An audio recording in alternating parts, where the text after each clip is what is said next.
Hello and welcome to Trial TV Live. I am the Squeegee of Justice. Thank you so much for joining us today on this very exciting and special stream. Orion is coming home. Let me make sure my audio is all good. Yes, Orion is coming home. So we are very excited about this. Super Bowl is beside herself. She can't stand it.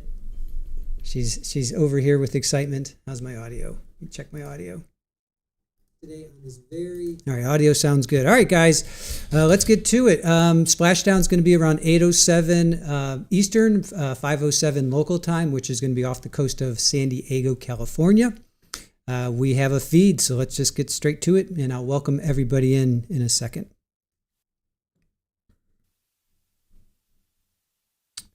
All right, so let's get us over here, and we'll just check this out. All right, so welcome in, everybody. Welcome in. Thank you so much for joining us. Joe Bye, good to see you. Kathy and Debbie, Missy Russell, good to see you. Welcome in, welcome in. Denisha, Sherry, Jill, how are you? It's going to be 8:07 Eastern is when they're scheduled to actually. I don't know if that's just them cracking into the atmosphere, because then they're going to parachute down, or if they've got it timed to the parachute as well. But right now they're basically 8 o'clock. Hola, hello, Richard in the kitchen, Sharon, good to see you. Scent Bunny, safely landed in the new stream, yes. Oh, Sugars, Nick, good to see you. Kaylee, Jill, been there, done that. Wizard, good evening to you. Let's see, who else do we have with us? I know we have lots of people in our chat. So Jane Dixon, thank you for joining us. Camilla, mission control to viewer. Do you copy? Hit the like. That's a good one, Camilla. Thank you. Splashdown isn't until 8:07. That is correct. You definitely have time. You definitely have time to do whatever you need to do. Just come back in 4 hours. Hey, Ed. Good to see you. Smooth to Thrifty. Thank you for joining us. Green Eyed Cat. Good to see you. Let's see. Downey Lynn. Good afternoon. Good afternoon. Play on Crime. Awesome. Glad you're here as well. Big Dog and Wolf. Welcome in, guys. Welcome in. Pamela, hello. A Pink Swan. Good to see you, B Michigan. You've been watching on PBS News, waiting for you to go live. Awesome. Miss Bree, hello. Alice. Scott Trial Watcher, good morning. Is it morning for you? Awesome. Flower Girl, good to see you. Pam Graham, what time? About another 4 hours. So we're just going to be following their track in. They're going to lose contact with them for about 6 to 7 minutes, but that's coming up. So for now, we're just going to follow them in. Rock and Roll, how are you? Good to see you. Let's see. Debbie, thank you so much. Wow. Thank you, Debbie. That's so sweet. That's so sweet of you. Is there Selena K? Good to see you. Is there a Mo? Is Mo in the chat? Is there a Mo in the chat? My Bebop Life. Hello, Ruth Ann. Good to see you. Heidi. Good to see you. Big Dog. Appreciate that. Let's see. Debbie, thank you so much for that. There it is as promised. Aw, thank you, Debbie. Thank you so much for your $50. That's beyond generous. So thank you. Really, really appreciate that. Nick, is recovery process different to space station capsules? No, it's the same. They're going to float down. They're going to float down off the coast. Thank you, Debbie. Thank you. Really, really appreciate that. Misconduct. Could they stop this horrible world, please? Yeah. There is Mo. Mo is in the chat. Everybody say hello to our dear friend, Maureen. Thank you, Mo. Really great to see you. Thanks for joining us. So, guys, Aaron and Mo and I go back. We go way back. So Mo was there the night that we met. Well, we had already met, but this officially the first night that Aaron and I, I guess you can go back to that. We were working at a marketing company. I was in print. Aaron was managing the digital department, and Maureen was in video. She was in video production.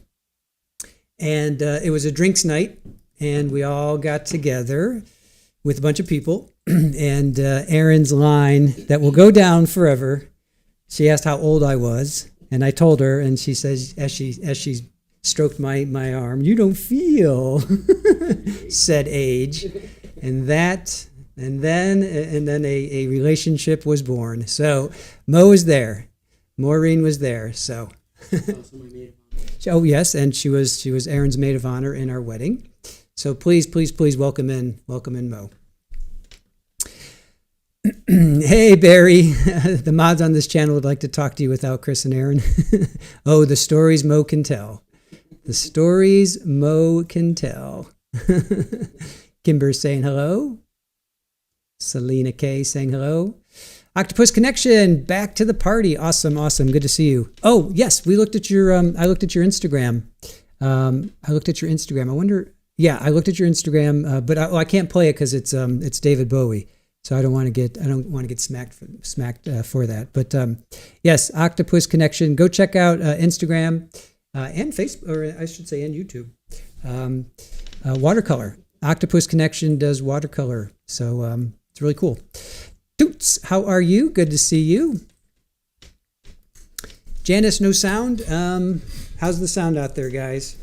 Yes, Octopus Connection. Sound is good for me. Double check your connections. Maybe just do a refresh.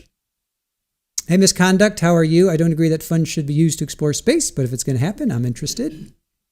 The things that come out of this, I understand that's a lot of people feel that way. I understand that sentiment, but the technology that comes out of this, I think, far outweighs the money that is spent.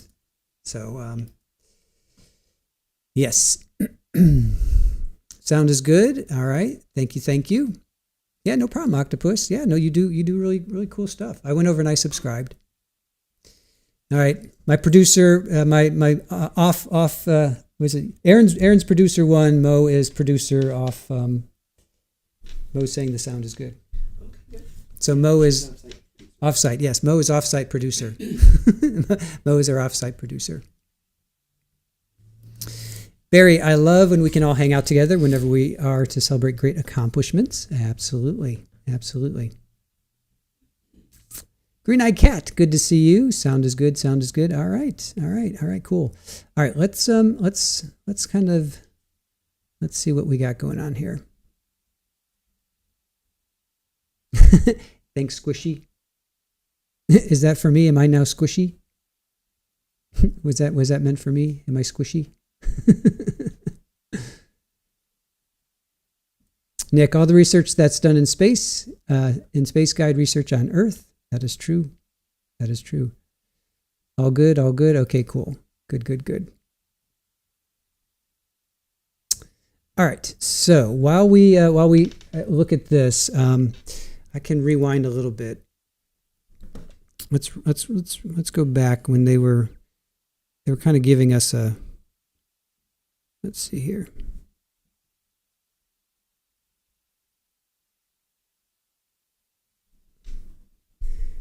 Let me see. They were talking about what they were going to do as they're coming in. Let me see if I can find that. Let's see here. Surprised they don't have any talking heads. Maybe they'll come in a little bit later, tell us what they're doing, or any communication from Orion. But let me. I know it wasn't that long ago. 3 hours ago.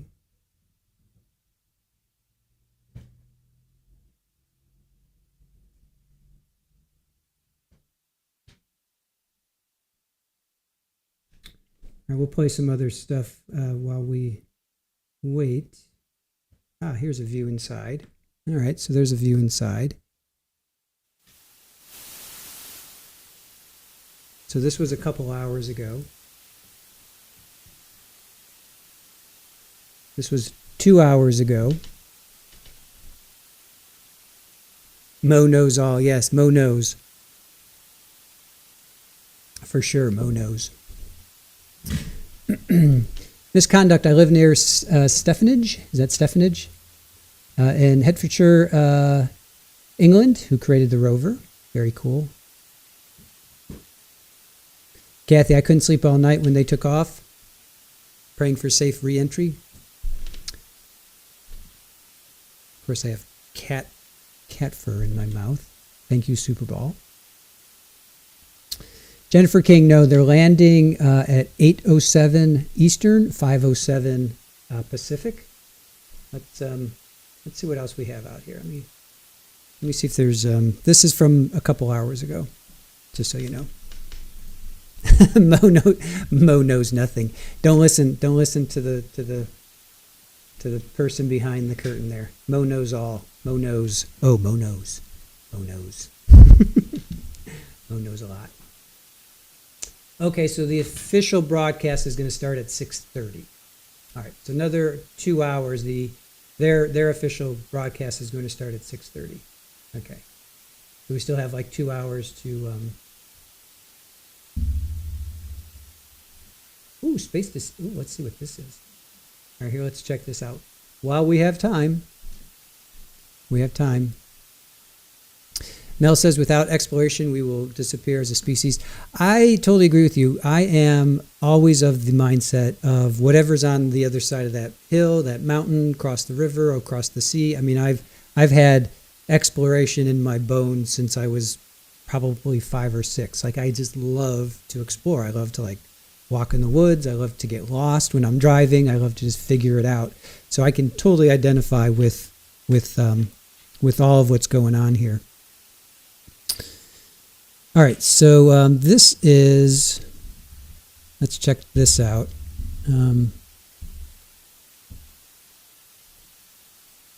This is a previous thing. This was from 4 hours ago. Oh, wait a minute, why can't, okay, hold on. Let me play this. Ooh, it even has closed captioning. All right. So this was from 4 hours ago. Let's check this out. Integrity is ready for the event.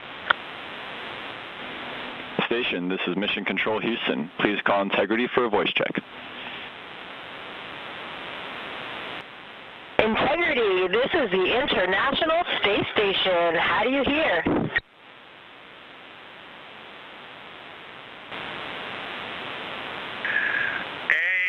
Space Station and Jessica, we have you loud and clear. How about us?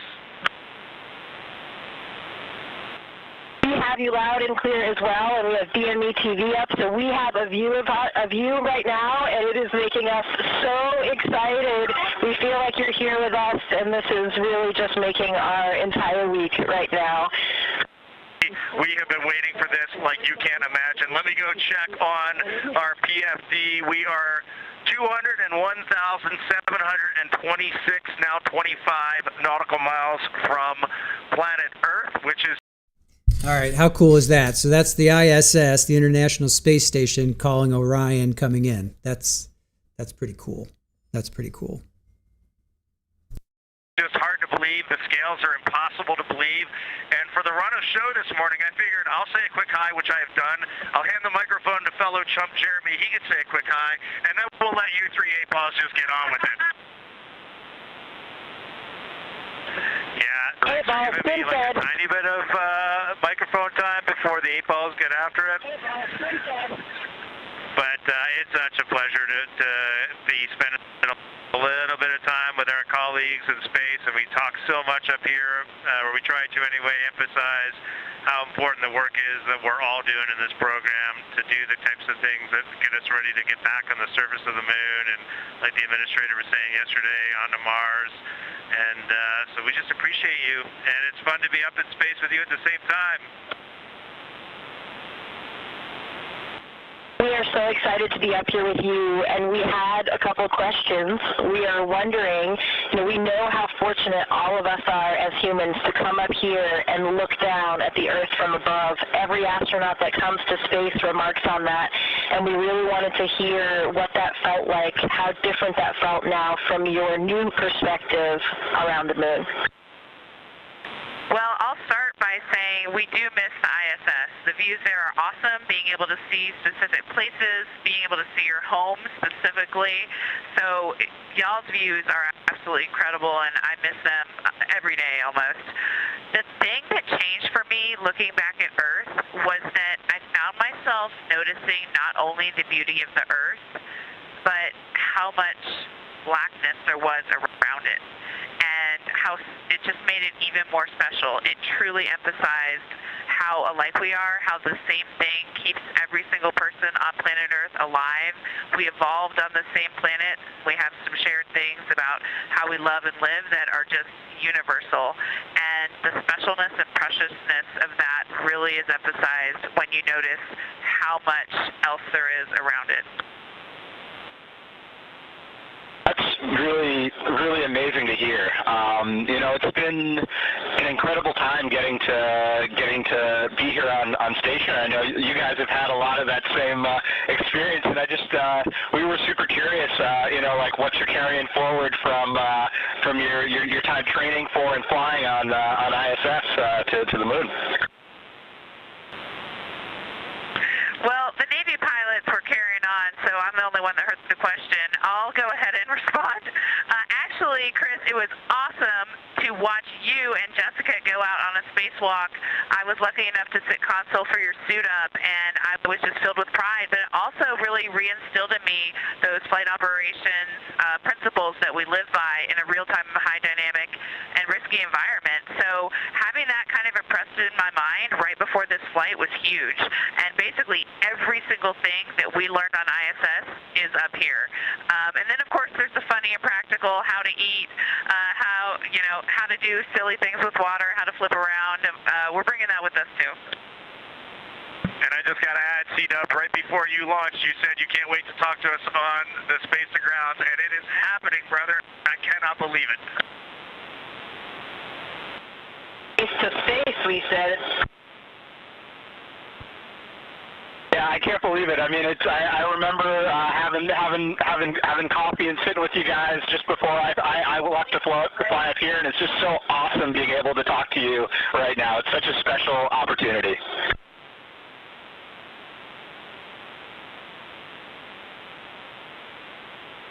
And we had another question, because now you're in a little capsule that is your home, and although this is a test flight and so everything is new, what surprised you in your journey so far? Really great to hear your voice up here. I can't tell you how fun this event is for us. I hope you guys are enjoying this as much as we are. I don't mean to give you such a short answer, but I can truly say everything.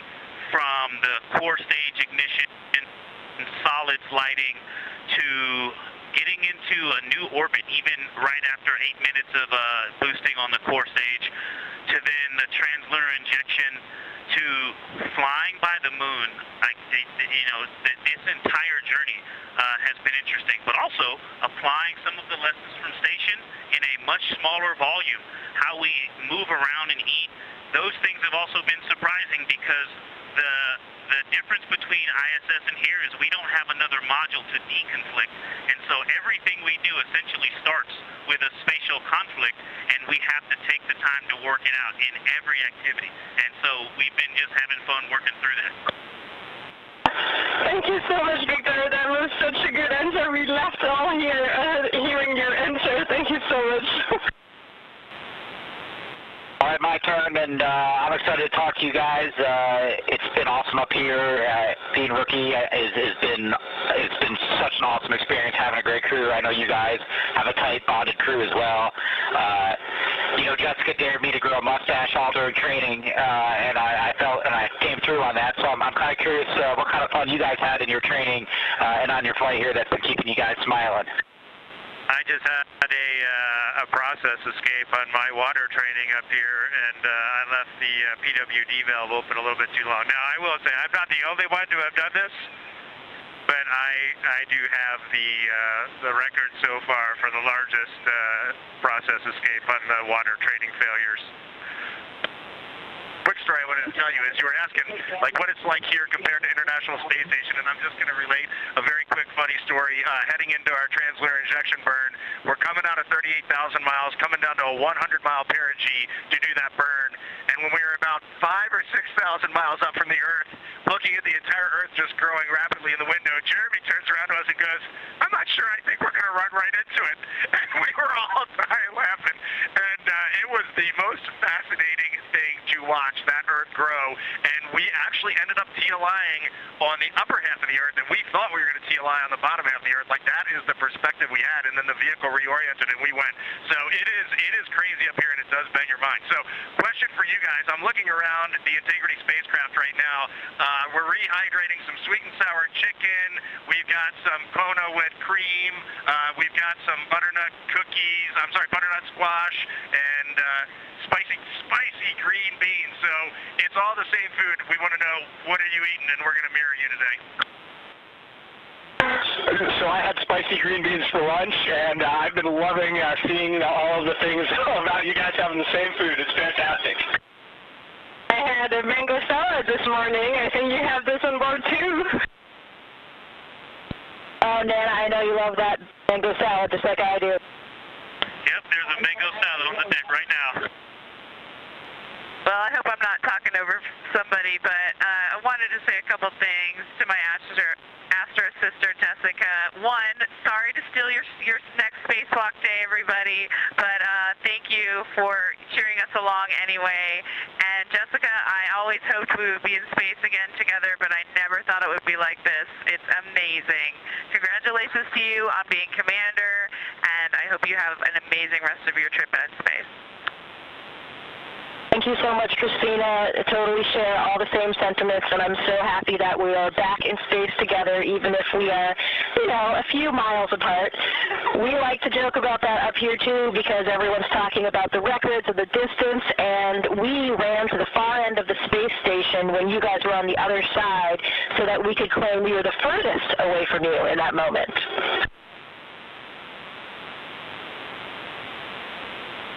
Love all four of you so much.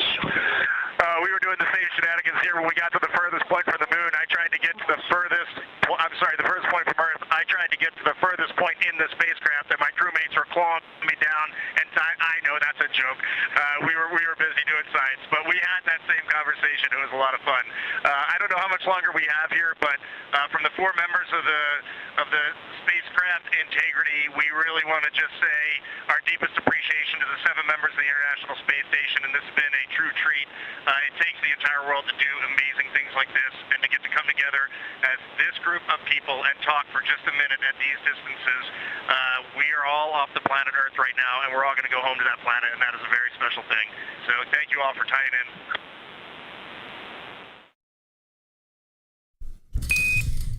All right, how cool is that? Now let me come back here for a second. Copy. Step 3 is a skip. Make sure we're not. I'm gonna go back while we have a little bit of time. So their live broadcast isn't going to start for another 2 hours, and then about another hour and a half after that. No, 2. Let's see, 6 or 7:30. But yeah, about an hour and a half after that is when they're going to. Splashdown is scheduled. So I thought, in the meantime, let's look at what they've done. I'm going to start with, we covered this live, but I'm going to let's go back a little bit and let's watch some highlights from their flyby.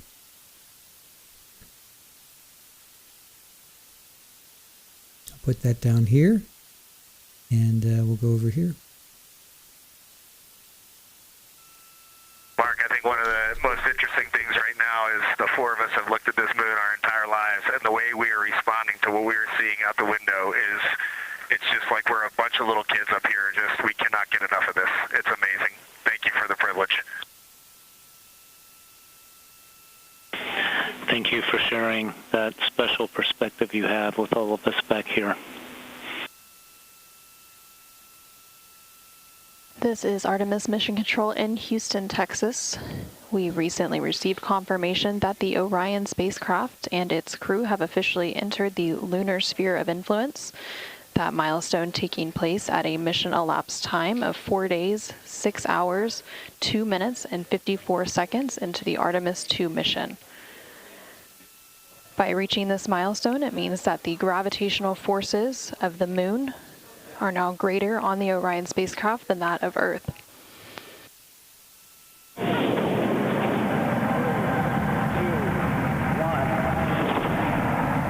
Hello, Artemis II.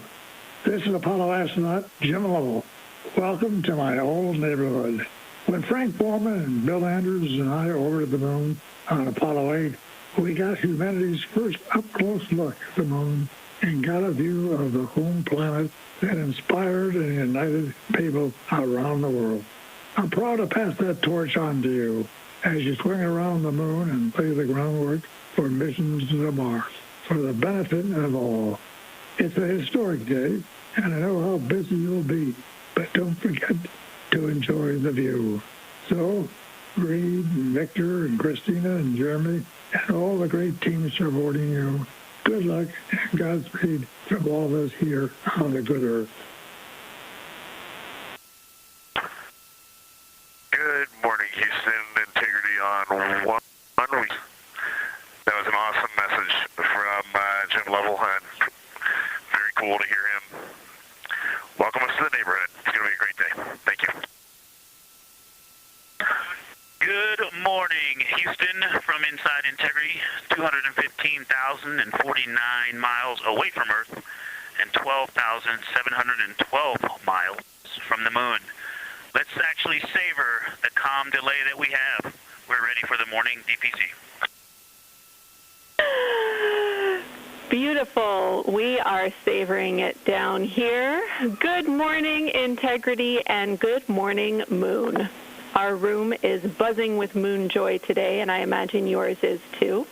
We are ready to go. We are looking forward to working with and for the science team, and we are just excited to be so close to finally accomplishing what we've been training for so many years.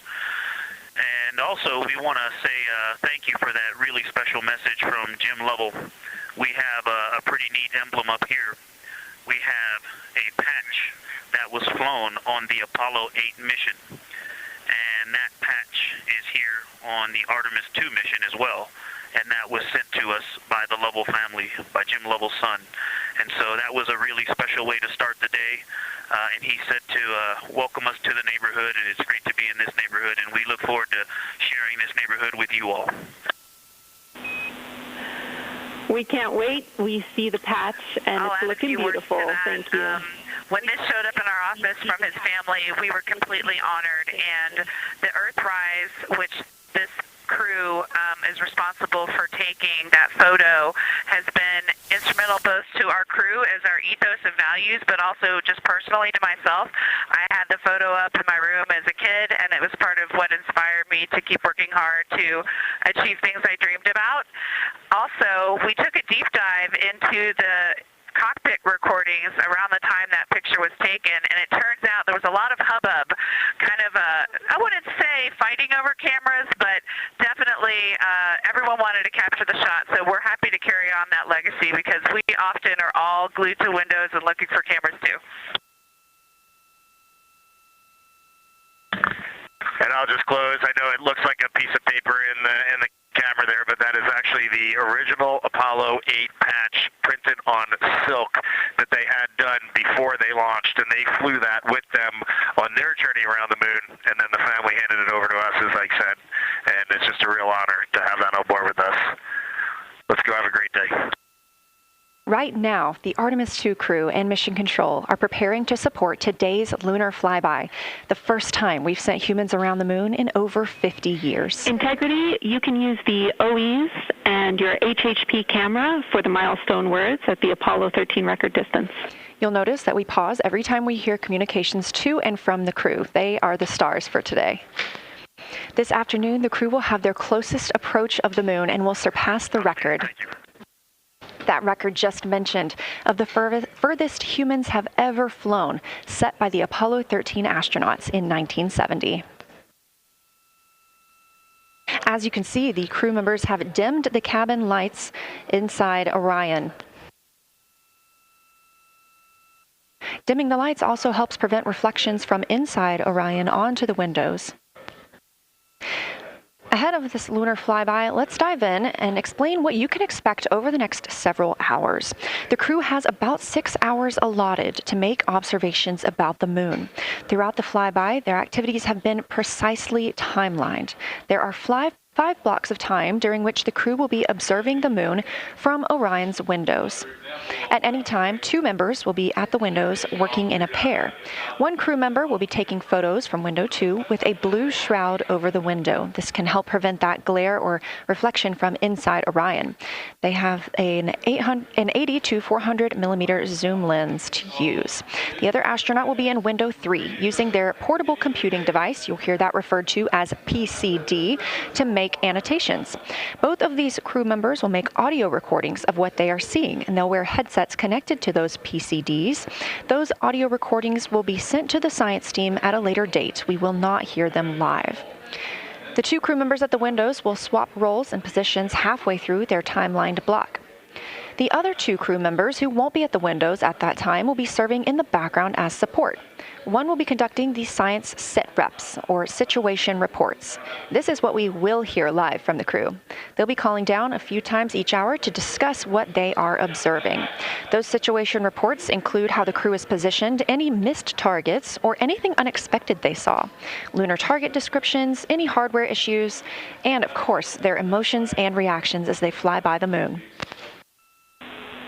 Good morning, crew. This is Science. We couldn't be more excited for a full day of lunar and planetary observations today, the first one in over 54 years. How do you hear me?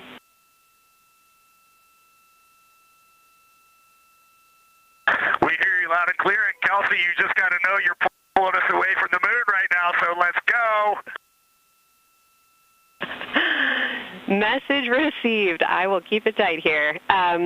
I did just want to start with a thank you on behalf of the Lunar Science Team and the entire lunar and planetary science community, of which you are absolutely a part, for what you've already done in this mission and what you're going to do today to inspire the next generation of scientists. I have to say moon joy is the new term that's already become our team's new motto, so thanks for that. A reminder also that your observations so far indicate it will likely take some time for your eyes to adjust. We especially heard that around your terminator observations and your color observations. So reminder to know that your eye adaptation is going to kind of come in throughout your shift, and let us know when you start to see that nuance. Last reminder is around Earthset and Earthrise. When you're viewing us back here at home, you'll be looking directly at Asia, Africa, and Oceania. So I'm sure people watching from those places here on Earth will want to give you all a wave as you take their picture. And we're live in Artemis Mission Control in Houston, but we are not the only room monitoring today's flyby. As you heard Young mention, in this same building and just down the hall, a multidisciplinary lunar science team supports the Artemis II crew in real time, including experts in lunar geology, impact cratering, volcanism, polar science, imaging, and visualization. There are 2 integrated facilities, and the first is the SIR, which is what you have right here. That's the Science Evaluation Room. They are embedded within Mission Control to provide science input during live operations like what we see today. Additionally, and not pictured, we have the Science Mission Operations Room, a back room that processes data, evaluates imagery, and supports rapid analysis. Integrity crew, we have Reed's family in the viewing gallery. You're welcome to say hello.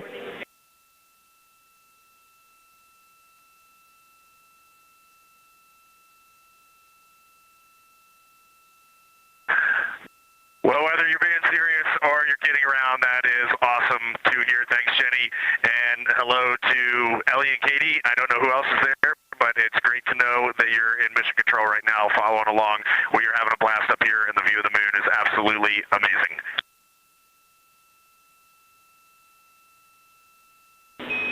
I'm seeing a lot of hearts come out of the viewing gallery and even more smiles. Thanks, Reed.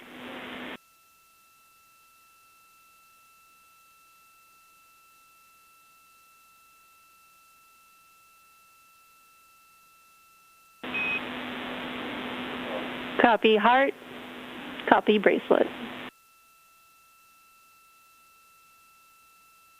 Integrity crew, on April 15th, 1970, during the Apollo 13 mission, 3 explorers set the record for the farthest distance humans have ever traveled from our home planet. At that time, over 55 years ago, Lovell, Swigert, and Hayes flew 248,655 statute miles away from Earth. Today, for all humanity, you're pushing beyond that frontier. Integrity, over to you. Integrity Houston for entry checklist. Yeah, from the cabin of Integrity here, as we surpass the furthest distance humans have ever traveled from planet Earth, we do so in honoring the extraordinary efforts and feats of our predecessors in human space exploration. For you. We will continue our journey even further into space before Mother Earth succeeds in pulling us back to everything that we hold. Hashmark update. So we wanted to confirm that you did, in fact, perform the set EI FPA limits procedure. And secondly, we want your opinion on the in and out CMIS caution. Is that something that will be distracting such that we should inhibit it?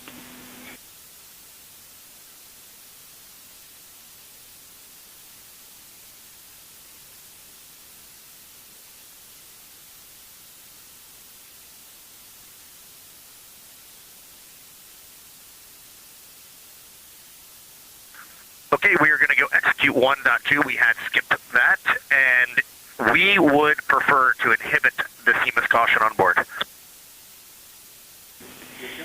Okay, we copy, and just to close the loop on that, that will mean on flight.landing you would not have a yellow or down arrow indication if that does stay below the threshold.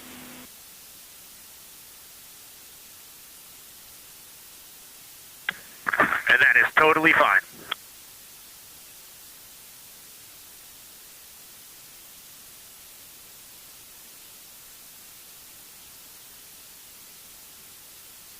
All right, just listening into some. This is live, so I wanted to hear what they were saying.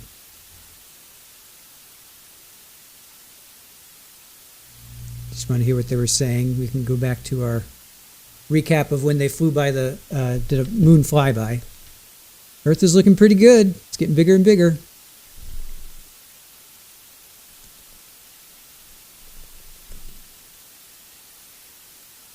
So yeah, John Glenn was the first American, because the Russians did it first. John Glenn was the first American to orbit the Earth. Super Ball, you're really kind of getting in the way here, dude. Come on, stop it. Stop. Just be cool. All right, be cool. Yeah. So John Glenn, 1962, orbited the Earth 3 times, I think. Yeah, 2 or 3 times.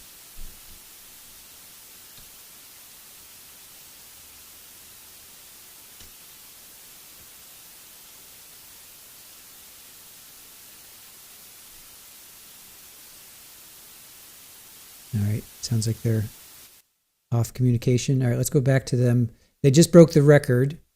So we're just watching day 6 highlights, and they just broke the record for distance. And now as they're getting closer and closer to the moon. Now, remember, this was day 6. Oh dear. But we most importantly choose this moment to challenge this generation and the next to make sure this record is not long-lived. And we have a couple more things we'd like to take this moment for. Our science team helped us out with a couple of relatively fresh craters on the moon that have not been previously named, and our crew would like to propose a couple of potential names for those items or those. Oh yeah, this is where they name it after the wife. Yeah, this is really. Listen, this is really poignant. This is when they name it after, I think Carol was her name. This is when they name it after Reed's wife. Areas. And we spent a bit of time this morning looking out the window, and we're able to see them now both with our naked eye and through the long lens. And so we feel this is a good time to send this down, and a special shout out to Kelsey for helping us with this.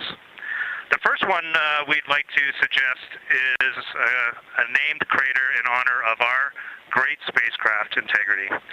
And so if you were to look at Oriental on the far side and then draw a line straight up to Ohm on the far side, relatively in the middle is an unnamed crater, and we would like to suggest it be called Integrity in the future.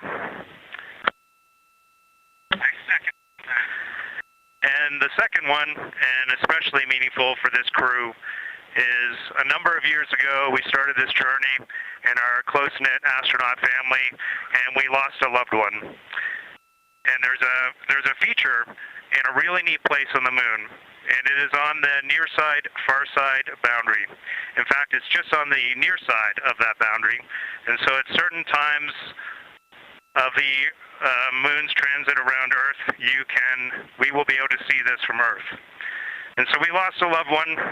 Her name was Carol, the spouse of Reed, the mother of Katie and Ellie. And if you want to find this one, you look at Glushko, and it's just to the northwest of that, at the same latitude as Ohm, and it's a bright spot on the moon. And we would like to call it Carol, and you spell that Carroll.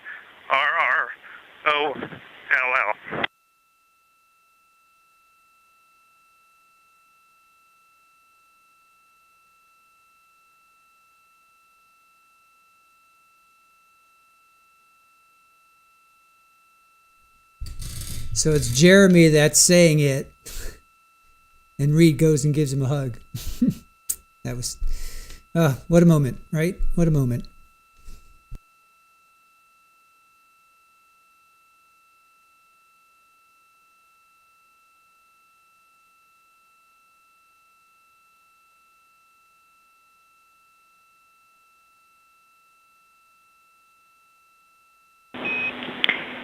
Integrity and Carroll Crater, loud and clear. Thank you.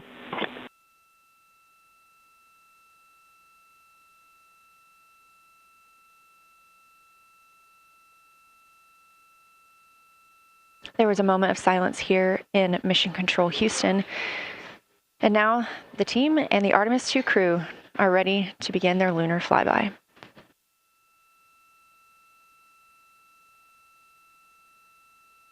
Yeah, that's a very good point. We just realized that we have Earth out window 1 and Moon out window. That's a really good point. Yeah, liquid will float around. Yeah, so you got to dry those tears pretty quickly. Anything that's liquid will blob around for sure.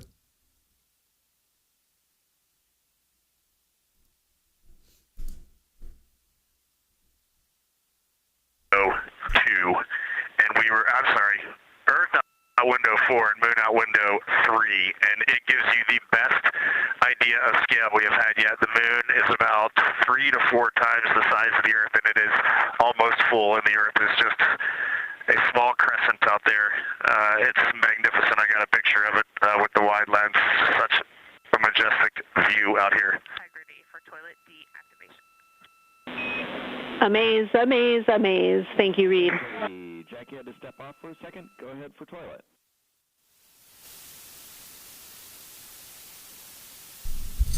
Thought I heard something here. Yes, sir. Hey, Stan. Great to hear your voice. We are ready for MCC to deactivate the toilet. Houston copies. Putting that in work.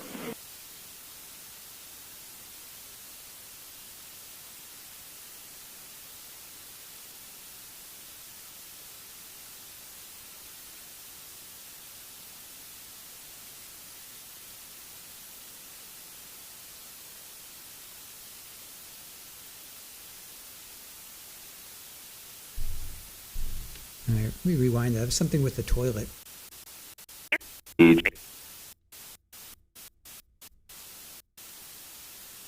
want to rewind that, hear what they said.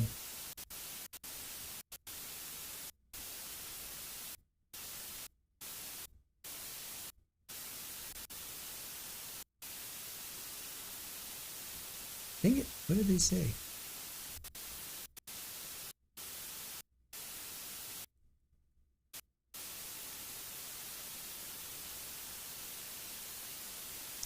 Something about deactivating the toilet.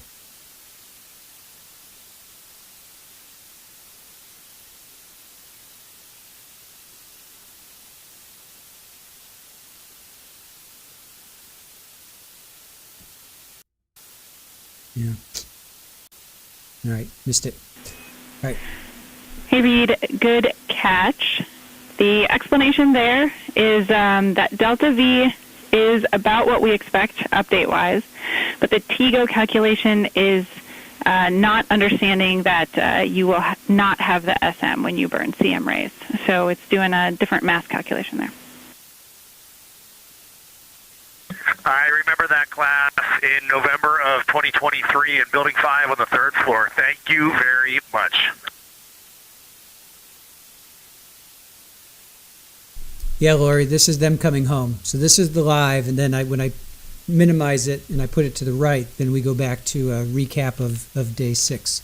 So right now we're back to live. Set toilets to stun. Yeah, I heard, deactivate the toilet. I heard that too. Whoever, I heard them say they're ready to deactivate the toilet. Yeah. And then, Ola, you said they were going to release that and once they hit re-entry, they're going to let their waste go, as it were. So they did, Mel. They had trouble upon liftoff, pretty much. They had trouble within, I think, an hour. They had trouble with the toilet. That got fixed, and then they had trouble again. They were complaining of a burning smell, and they said it was kind of Integrity, Houston, the toilet is unpowered.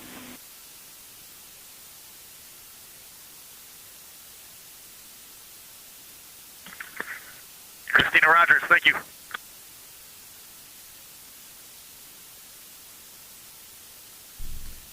So they had trouble within an hour after launch or something like that, hour or two. And then they were complaining about, or they were not complaining, but they were saying, well, actually they were kind of complaining that the smell of burning, and this was I think day 1 or day 2, and it was as if they were describing it as a heater, like a space heater, like when you turn, or any kind of heat that hadn't been used in a while. It kind of has that smell. So they were complaining about that. I guess that got all sorted out because I haven't heard anything since then. But it was operational. It was functioning. They were able to use it. It was just causing some issues there.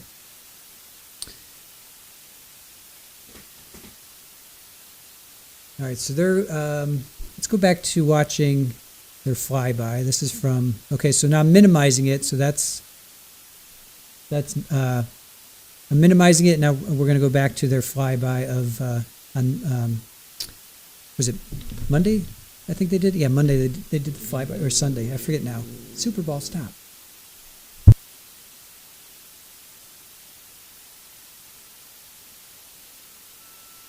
Now this is a view from their lunar targeting package at this time, helping them determine what they're seeing on the moon, as well as on the left, keep up with what their next target will be.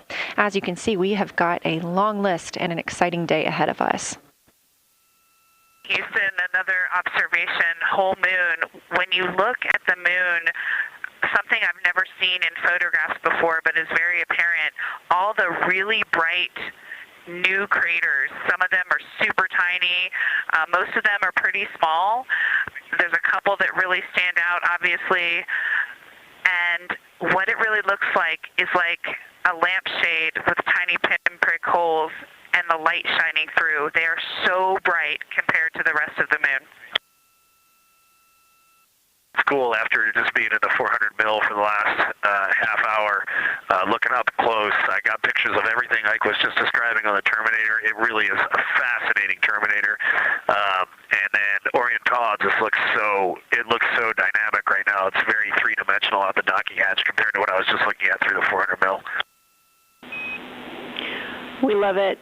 We are getting a sneak preview from one of our SAW cameras at what you're looking at, and we see some of what you're describing. We cannot wait to see your photos. Thanks.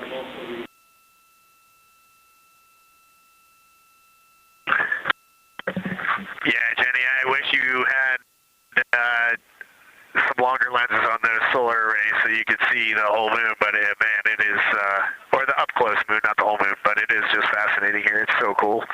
All right, MPO and INCO, take notes. We want a zoom lens on those saws next time. Thanks, Reed.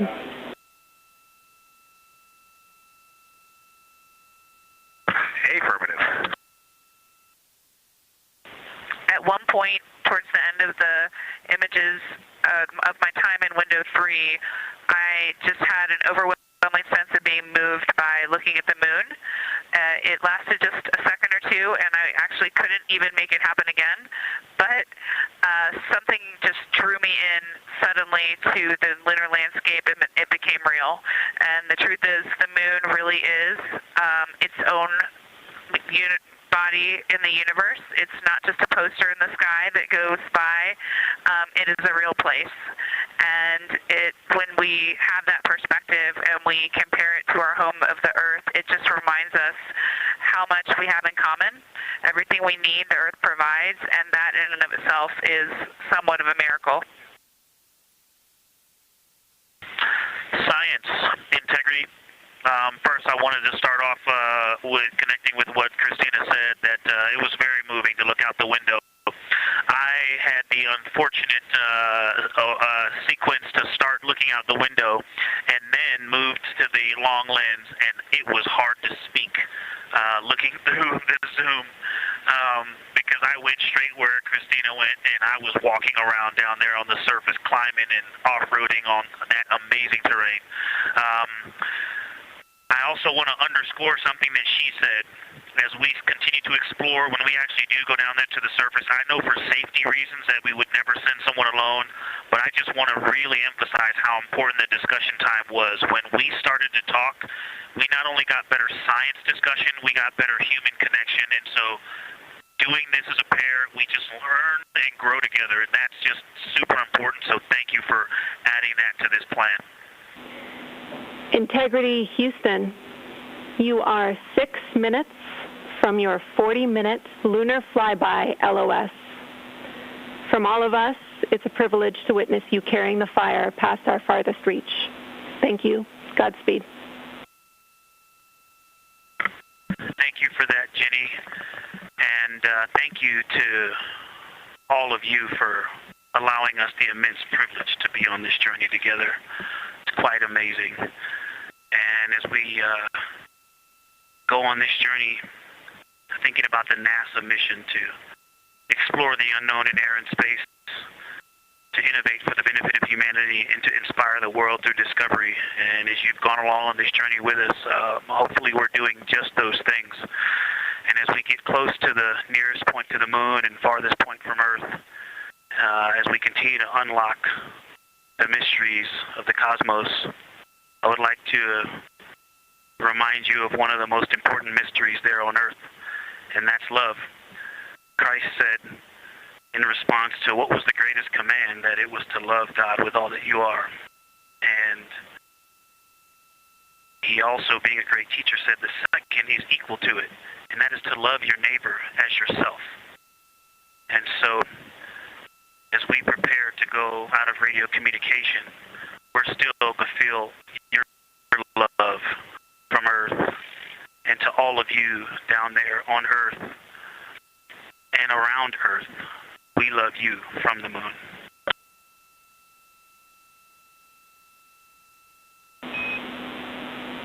Houston copies. We'll see you on the other side. We are now less than 3 minutes away from loss of signal with the Orion astronauts.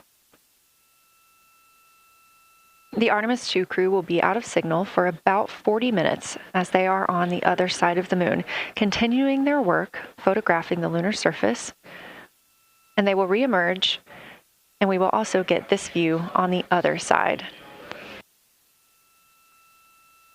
30 seconds now until we expect loss of signal.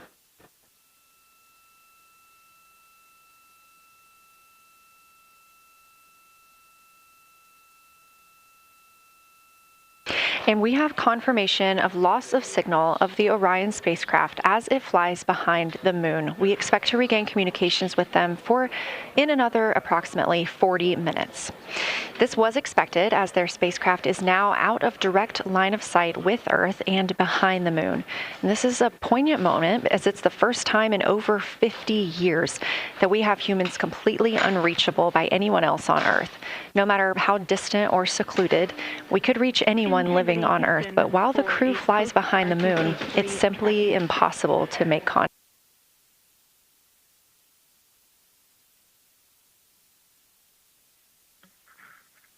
ahead, Houston.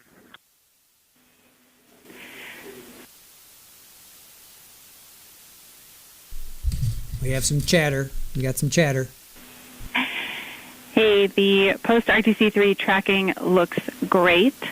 So good, in fact, that if we got to CM rays and did not yet have GPS acquisition, we would still be go for CM rays from that perspective.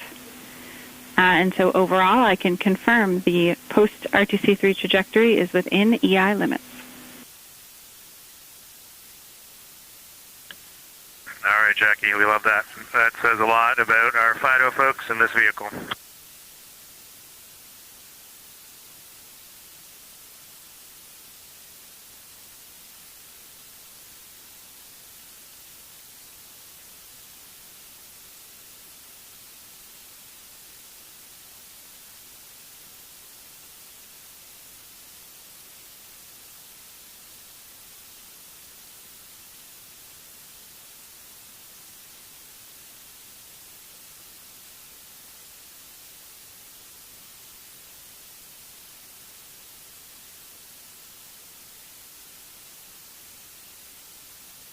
Contact with them. And we just heard confirmation here in Mission Control Houston that we have reached the closest point of our destination to the moon at MET 5 days, 25 minutes, and 34 seconds. And we anticipate the spacecraft's altitude is approximately 4,067 statute miles above the moon. We're continuing to track what the crew is doing while around the other side of the moon. They are continuing to take pictures of the Earth, of the moon, the Earth now out of sight. What they are in right now is a crew choice event. The science team has encouraged them to find interesting features on the surface, to take photos of those, and describe why they were interesting. Something else that they'll be looking toward next, just momentarily, will be impact flashes. They've got a few minutes allotted to look at the darkest portions of the moon. They're interested in short-lived flashes on the lunar surface because these would be caused by impact bombardment. After their impact flash targeting, the team is interested in if the crew can see lofted lunar dust. This would only be visible just before Earthrise. Now 20 minutes until we expect to regain communications with integrity and the astronauts for Artemis II. We are getting our first views from Orion after the loss of signal. Orion has come back around the other side of the moon, and that little crescent that you see is Earth, over 252,000 miles away.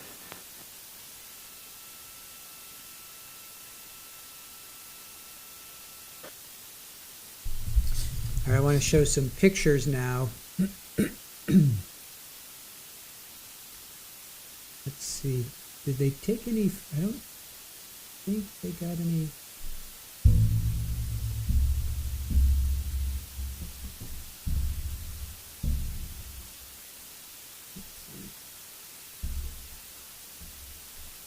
Did they get any of the dark side of the moon? Earth appears tiny. Let's see here. I guess because it's the dark side, they're not really going to be able to get. And here's some photos that they took.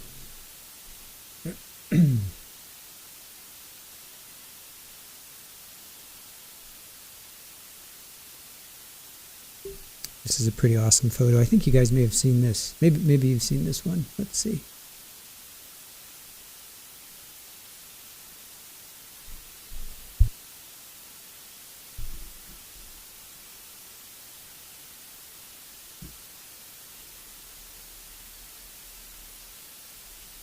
Here's one photo that they took that they've posted. So there's one. Little moose, listen to me.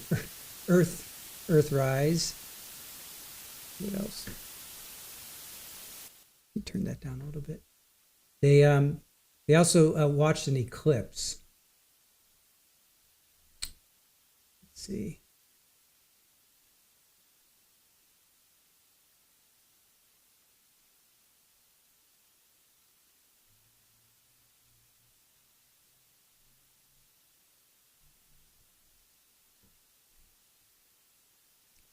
I can find that eclipse.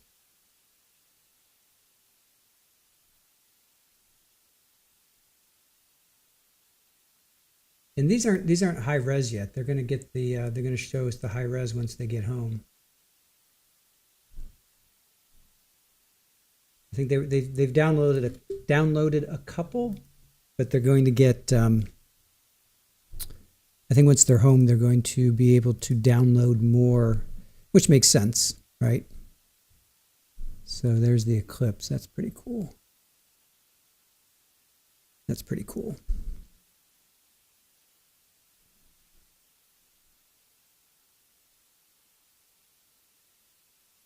It's very weird looking at the Earth from the moon. I agree. Very weird. All right, let's keep watching this. I don't think there's anything going on. All right, just static there. All right, so this is after they did the flyby, then they're going to go into the eclipse. With this transit complete, lunar flyby continues, but Orion has also technically begun its journey home. This view from inside the Orion spacecraft, all 4 astronauts now back on the other side of the moon and in contact with us on Earth. Their tasks for lunar flyby did not stop as they went behind the moon and out of contact with us. We anticipate during that time they were attempting to image some impact flashes, short-lived flashes on the lunar surface, which would be caused by impact bombardment and potentially even lofted lunar dust. Right now, of course, they are getting pictures of Earthrise. Integrity, comm check. Integrity, we have you loud and clear. How many?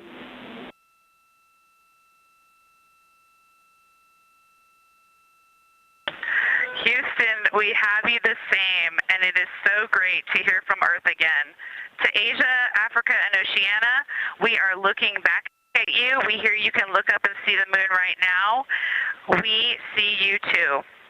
When we burned this burn towards the moon, I said that we do not leave Earth, but we choose it. And that is true.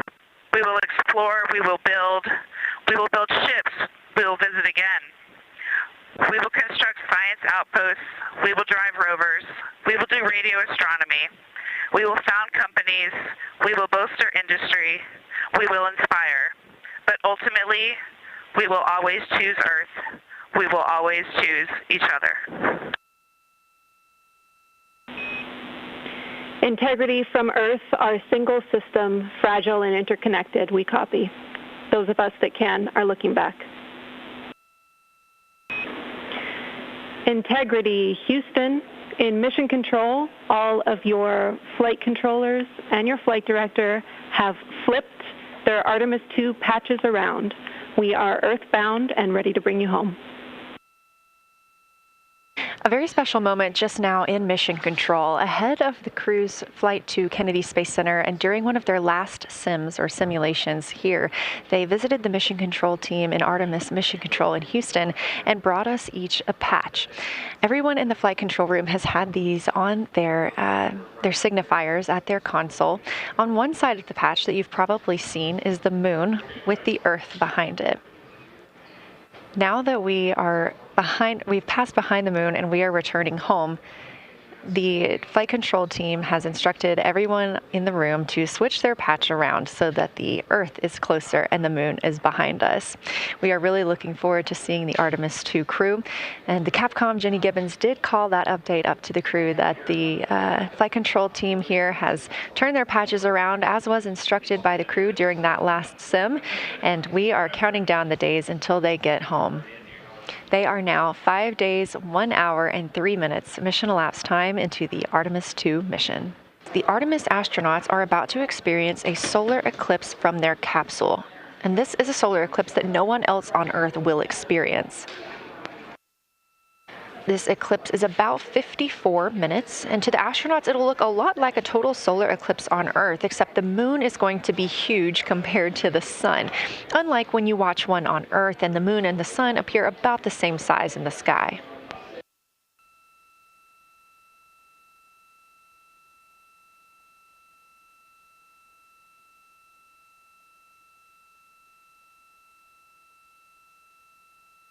You're getting a live look from Orion as the crew observes a solar eclipse from the moon.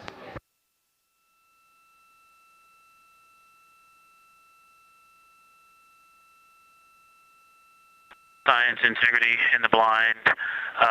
This is continues to be unreal.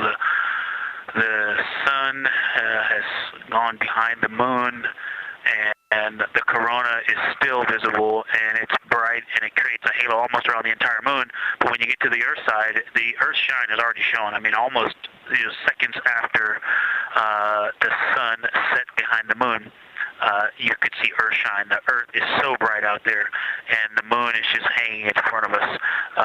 This black orb out in front of us, now, not the blackness, but the gray that blends and drifts into the blackness. We can see stars and the planets behind it. And Christina is in window 1, Reed is in window 2 with the long lens, and Jeremy is describing it in window 3, and it is quite an impressive sight. You can still see the horizon lit up brighter where the sun set on that side of the moon. It is bright, and Earthshine is very distinct, and it creates quite an impressive visual illusion. Wow, it's amazing. Let's see, not a huge change in here, just an update. The camera settings for Earthshine are challenging. This one's challenging to capture. What we're seeing, we're just not picking up on the cameras. And after all of the amazing sights that we saw earlier, we just went sci-fi. This has, it just looks unreal. You can see the surface of the moon between, I guess, the Earthshine. I guess Earthshine. You can actually see a majority of the moon. It is the strangest looking thing that you can see so much on the surface. Integrity Science, we were loving your science sit reps in the blind, and it should come as no surprise that we have a number of follow-up questions. First, you mentioned Reed observing meteors. Can you speak to that? Were you referring to comets or impact flashes or something else?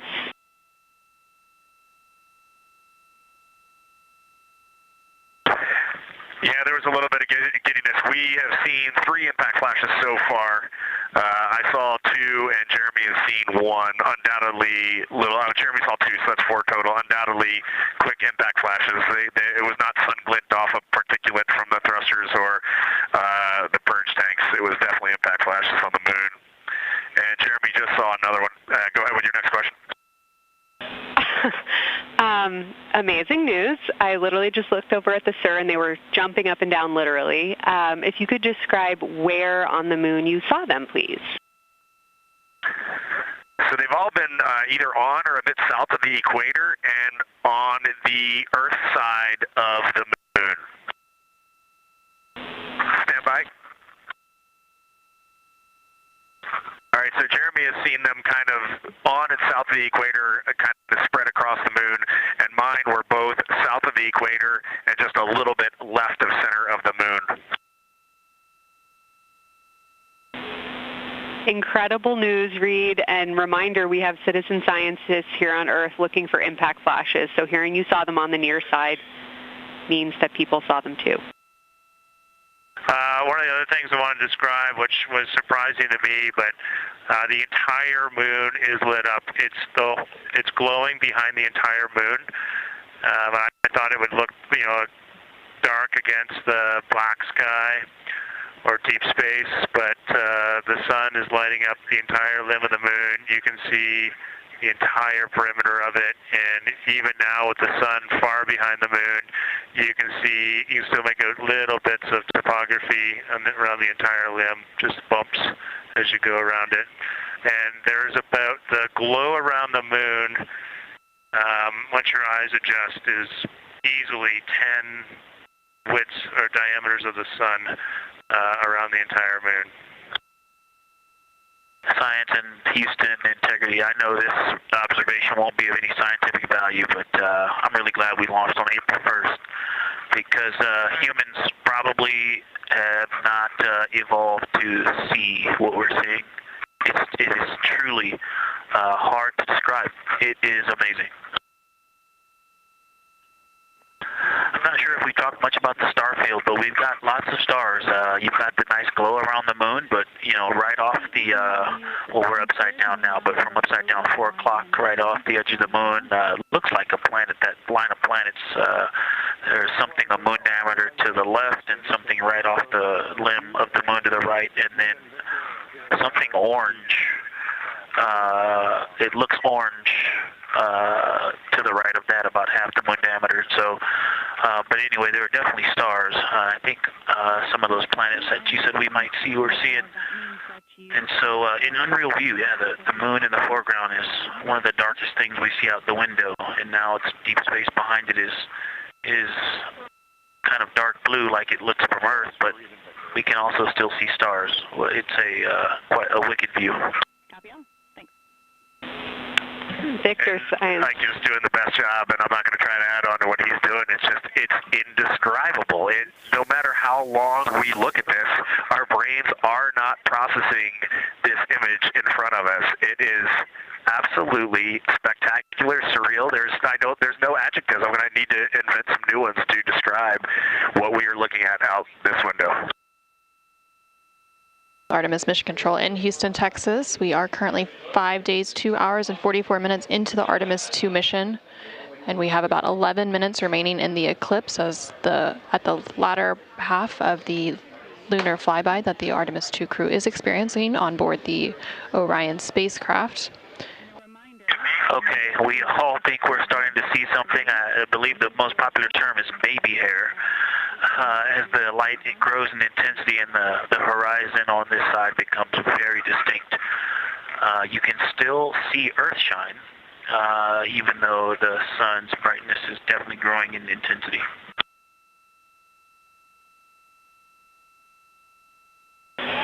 Love the description, Victor. I'm sure as the next couple minutes progress, more of those structures will continue to pop out. If you've ever seen the spotlight off the top of the Luxor at night in Las Vegas, this looks like what that wants to be when it grows up.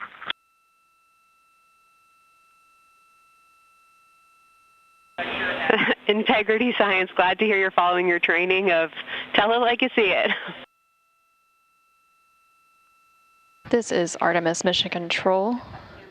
The eclipse period is coming to an end, and we did hear that call up that the crew now has to put on those eclipse glasses to be able to protect their eyes for this final portion of the eclipse. And these views coming to you from the solar array wing cameras on the Orion spacecraft. And Houston, if you could give me about 20 new superlatives in the mission summary for tomorrow, that'll help my vocabulary out a bit. Thank you. We will solicit input from the team. And Integrity Science, this is basically wrapping up your fly-by-day observations. I can't say enough how much science we've already learned and how much inspiration you've provided to our entire team, the lunar science community, and the entire world with what you were able to bring today. You really brought the moon closer for us today, and we cannot say thank you enough. And Science signing off, and can't wait to talk to you tomorrow morning.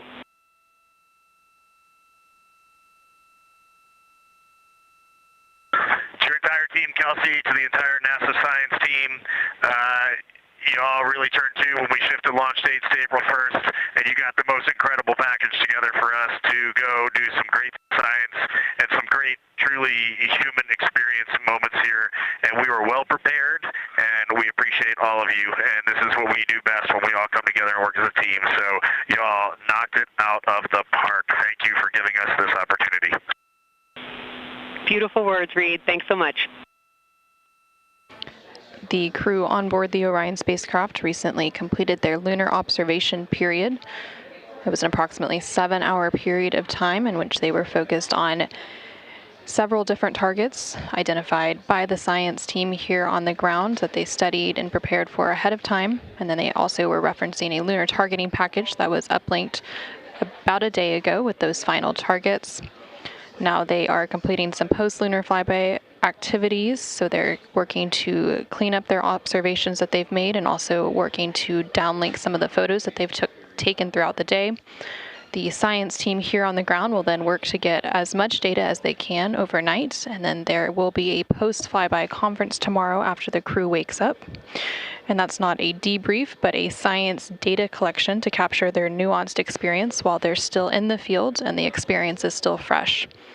And they are now about 8,100 miles away from the moon, and that distance will continue to increase as they are now in the return leg of their journey. Artemis II crew, we have a very special guest who wanted to be the first person to greet you after your return from the far side of the moon. Reed, Victor, Christina, and Jeremy, it's my honor to introduce the President of the United States of America, President Donald J. Trump. Over to you, sir.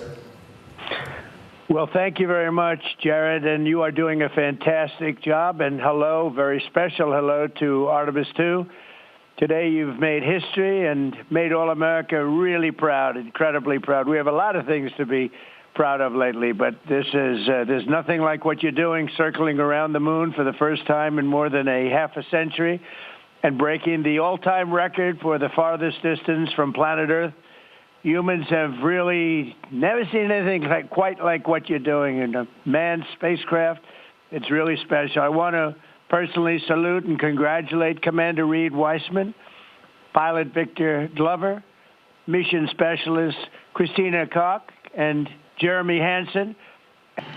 President, this call is certainly special to all of us, and we really have a lot of faith in our administrator, Jared Isaacman, who is with you. We appreciate his leadership in NASA and in the international community. We are doing great things, and we are proud to be a part of. Hey, Reed, we were wondering if this adjusted fan speed is something that you would like to keep going forward, or if it was just a specific change request for the events this evening.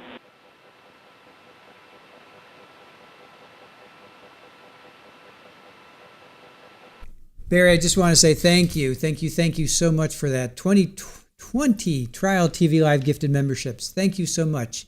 And Ed, Dina, lots of good one, man. You got some good people in here. Everybody come on down. Kitty Cat, 2 cents plus 3, Monkey Bar. Come on down, enjoy the benefits of membership, and thank you to Barry. All right, so we're just finishing up day 6 highlights, and I have day 7, 8, and 9 we can go through as well. We're still about 3 hours, a little under 3 hours now. 8:07. They're going to enter the atmosphere around 10 till at 7:53. That's when they start to enter the atmosphere, and they're thinking splashdown's going to be at 8:07. So we still have a little bit to go. So we're just reviewing what they did in this past week. So just sit back, enjoy, get comfortable, and chat and be nice and be courteous to each other, and let's just enjoy the moment together.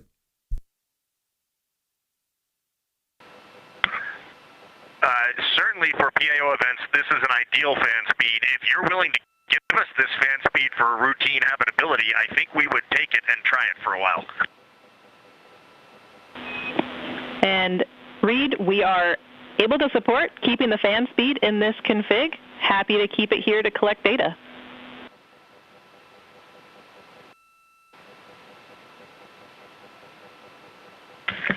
Okay, you got 4 happy astronauts up here. We'll take it. Obviously, when we go to exercise, we'll need to bump it up, but I think for quiescent living, this will be great. We copy, and we love seeing those smiles.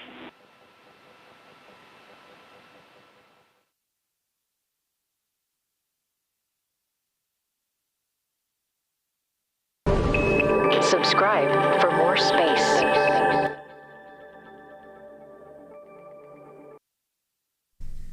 All right, so cool. So that was day, let's see. Let me pull the feedback up. So that was day 6. That's when they flew around the moon. They did the flyby. So a lot of things were accomplished that day. They broke the record for longest distance traveled. They broke the Apollo distance record. Then they did a flyby around the moon. Nobody had done that. Well, let me rephrase that. they haven't done that. Well, let's see. The Apollo missions did not. These guys did. They were able to see the dark side of the moon, which there was a couple photos, but I'm looking forward to them once they get back, and they're going to be able to download some of these images. And then, of course, that eclipse. That eclipse was pretty cool. All right, welcome in, guys. Welcome in, all you new members. Brenda Bombard, good to see you. Thank you for joining us. Aram Jackson from Ghana, thank you for joining us. Appreciate that. Thank you guys for coming in. Good to see you. Good to see you. Deb, thank you. Thank you for watching. While you keep asking about the where you can get the badge, I'm not sure. I'm not sure which. I'm not sure where. Maybe I would say just go to their website, but I'm not. I didn't see it there either. Maybe just. Yeah, I'm not. I'm really not sure. Not sure where to get it. I can show you though the badge that I got from my family members that worked on the Orion. One of them is currently working on it. There's the little pin that I have. I have a badge, or I have a badge as well. I just don't. I don't know where it is. I moved, and I don't know where. I don't know what I did with it. I mean, I know it's in the house somewhere, but I just don't. I couldn't find it. But anyway. Yeah, I've got, I have 3 family members that, one is currently working. They are in Houston right now. They are currently working on the mission. I've got 2 other family members that had worked on it. And then I have a 4th family member, an in-law, that worked on the Apollo missions. So this holds near and dear to my heart. So I'm happy to be sharing this with you guys. So I really appreciate it. Hey, Walboro, let's see. Walboro, wow, I'm sorry. I'm going to totally butcher your name. Sorry. Walberaro. I'm sorry. Sorry for butchering your name. But thank you for joining us. Really appreciate that. Toosby, hello from Ethiopia. Awesome. Thank you for joining us. Thank you for joining us. Good vibes with the 5 Trial TV Live gifted memberships. Awesome. Thank you. Welcome in, new members. Enjoy the emojis. Enjoy the cooking. I do cooking. Got some music for you guys. We play music, soundtracks to our trials. We show kitties. So yeah, welcome in. Appreciate that. Good vibes. All right. Sparkling Princess, hello. Harry, Scotland here, fantastic. Gerard, Rwanda, awesome. Whoever, same for you. Your dad did end up working for the Air Force on things that went into space, but no manned missions. Very cool. Actually, I have another family member, in-law, that worked at NASA as well. I'm not sure what they worked on. I'm not sure what missions they worked on. But yeah. The Apple Snapple, Phoenix, awesome. Luca, Germany, fantastic. Is it Jair? Is that how you say your name, Jair? Mississippi, very cool. Red Pen, the cats and the tunes are second to none around here. Awesome, very cool. Scent Bunny, Ireland, awesome. See, Philip from Ghana again. Been following since day one. We have lots of folks from Ghana. What's that, 2 or 3? Molil from Finland. I hope I pronounced your name right. Selena from Utah. Let's see. Catchell from Zambia. Awesome. Schmoopy. Love seeing the RA family here. Judy's from the exotic Southern Illinois. Nice. A Wizard, since we are celebrating Orion Splashdown, I decided to take my waterproof speaker into the bathroom for a shower splash of your own. Fernandez from Portugal. Awesome. Thank you for joining us. Alice, thank you. Thank you for your $9.99. Very, very appreciated. Thank you so much. Really appreciate that. Harry, there you go. Harry got membership coming in, collecting the membership. Jeremy watching from Minnesota. Fantastic. Whoever from Southern California, you will definitely hear that sonic boom. You will definitely hear that sonic boom for sure. You will absolutely hear that sonic boom. Janice from West Virginia. Mel saying Olaf to Fernando. Alex from Nairobi. Nice. Awesome. That's fantastic. That is fantastic. Thank you, guys. Really appreciate that. Come to Rwanda, visit the gorillas. Very cool. I have been to Gambia and Senegal. I've spent some time in Gambia, or the Gambia. Hey, Rob. Rob and Lizzie from Wales. Very nice, very nice.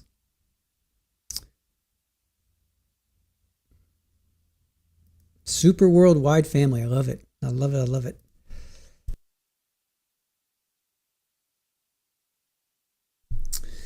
Anna from Armenia. Excuse me, lost my voice there. Yes, Ola, we had somebody from India came in earlier. Ceronics from Wisconsin. The splash. Let's see. Sonic boom. You're not going to be able. No, it's not. The capsule's not going to go across. It's not going to go across the states, the United States. Let me show you. Let me show you the path it's going to take.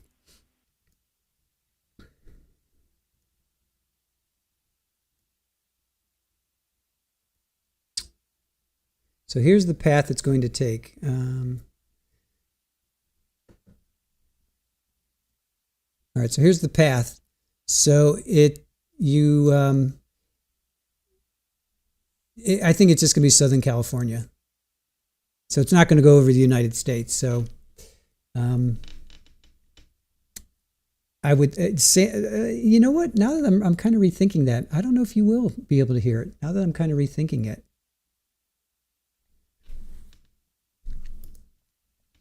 Let's see, Walber, we're going to appreciate you watch your channel and see the astronaut come down the moon very soon. We're going to stay with you. Awesome. Appreciate that. Thank you. Thank you so much. Cliff from Nairobi as well. Awesome. Kamakazida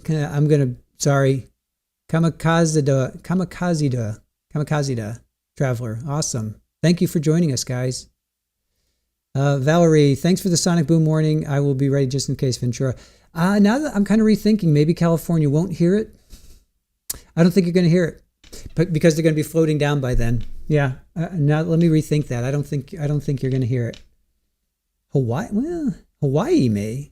Well, I think it's too far away from Hawaii. Yeah, I don't. It's already capsule's already going to be floating down. So I don't think Southern California is going to hear it. Now that I'm rethinking that, I don't think you're going to hear it. So, unfortunately. Simon, I'm here until the capsule splashdown. Awesome. Appreciate it. Inspiring and learning teach Nigeria. Awesome, you guys. I love it. Absolutely love it. Sparkling Princess 807. They re-enter the Earth's atmosphere at 7:53, and I have my little timeline here. Where's my timeline?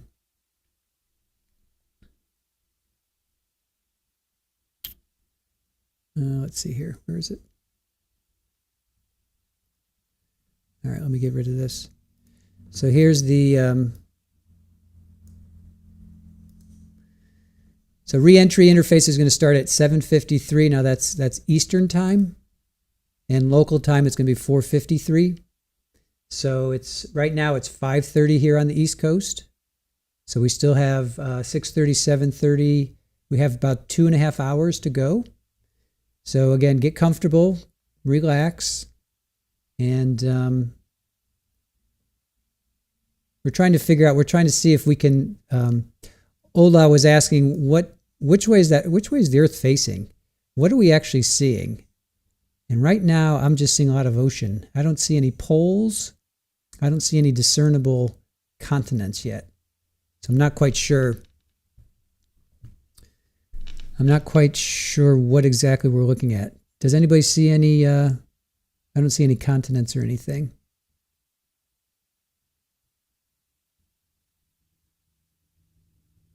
Looks like they're doing some kind of maneuver here.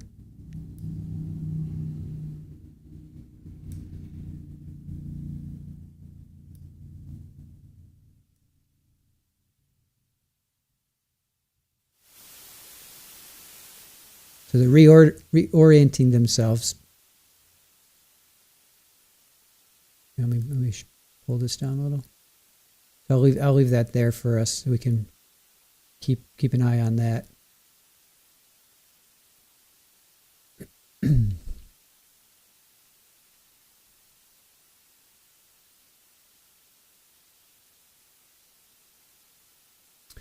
Yeah, that's what I'm thinking. They are aiming for the Pacific. Whoever, that's where they are aiming for the Pacific. And they are, as I showed you earlier, that's where they're going to go over. They're going to go right over the ocean there. I guess they're going to hit the Earth's atmosphere in the Indian Ocean, and then they're going to kind of skip. What they do is they hit it and then they skip and then they come. It's like a stone. It's like throwing a stone on water. They hit it and they skip a little bit, then they come back again. So you got to hit it just right, or else you're going to just skip right off into space. So, Jeffrey, can you see it passing over Nairobi? I don't think so. I think it. Well, yeah, I don't think so. I think it's going to. Well, I don't know. Look up. Go out in like 2 hours. Go out and see if you can see it, because you can see the ISS, right? You can see the International Space Station. It's pretty big.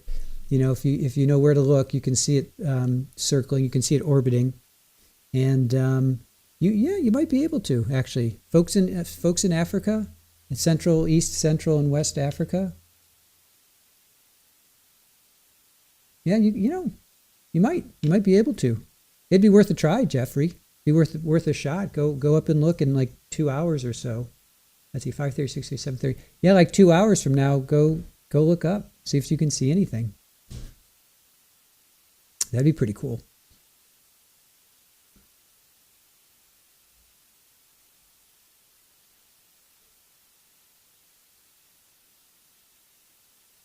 Alex, what time is it in East Africa? Does anybody know?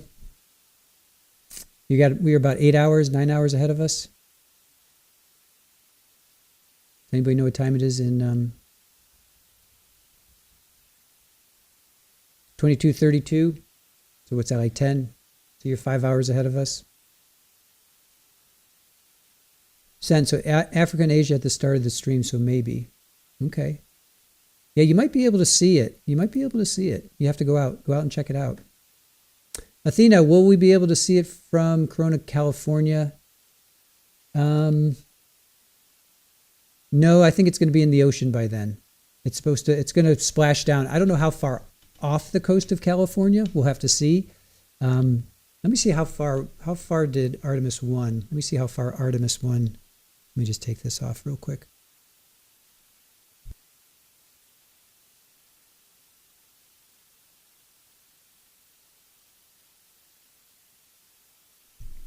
All right, so we have some insider information. The sonic boom will be heard especially near San Diego. Okay, so San Diego will hear it. All right, so Southern California, San Diego, apparently you guys will be able to hear it. 300 miles off the coast. I'm going to check what Artemis. I'm going to check what Artemis 1, where they came down. Let me see. Where did Artemis 1? How far out did they land? How far off the coast did Artemis? Well, here it say how far off the coast will Artemis splash down.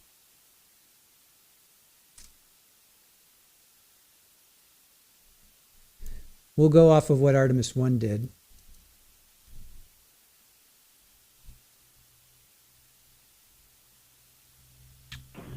Houston Integrity, seat 1 and 2, leak check complete. Also, we powered up the AGA, and it's giving us a CO2 alarm at 4.4.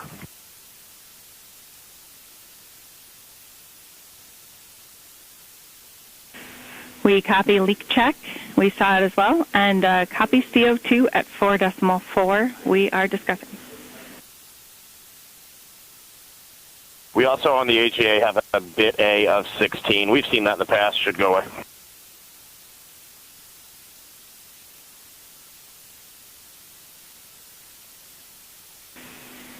And Reed, is the AGA been powered for 5 minutes yet, or are we still in that wait period?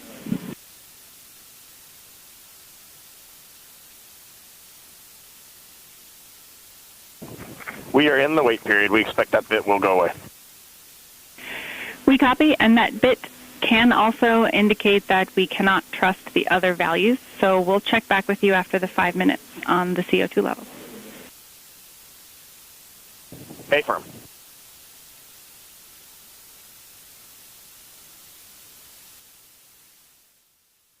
So I checked. Orion capsule. So for Artemis 1, the first one was unmanned. There were nobody was in that. It splashed down west of Baja, California, near Guadalupe Island. So for those that know where Guadalupe Island is,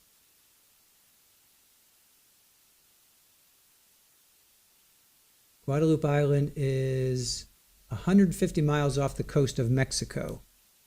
So I don't know if they're going to be that far off the coast or not, but yeah, so it's going to be pretty far off the coast. They're going to be pretty far off the coast.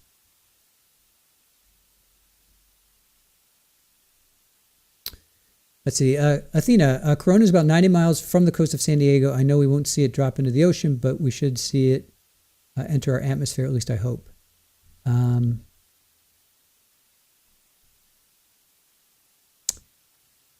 Yeah, look up. You might be able to see something. That's the best I can tell you. Just look up and see what you guys see. Real happy. 50 to 80 miles offshore. Okay, thanks for that. All right, so although the capsule is going to enter the Earth's atmosphere near Hawaii, it's unlikely they'll hear anything because primarily it's pretty high in altitude and the air is thin up there. Since it's not so dense, this limits the impact of the shock waves. Okay. So it is going to go over Hawaii, but doesn't sound like you'll be able to hear it.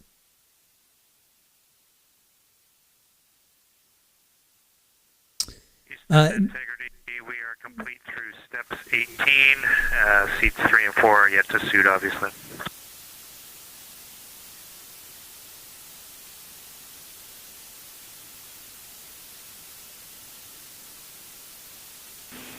Jeremy, we copy. You completed 16 through 18, and confirm for us whether you needed any adjustments of CIAS in step 17.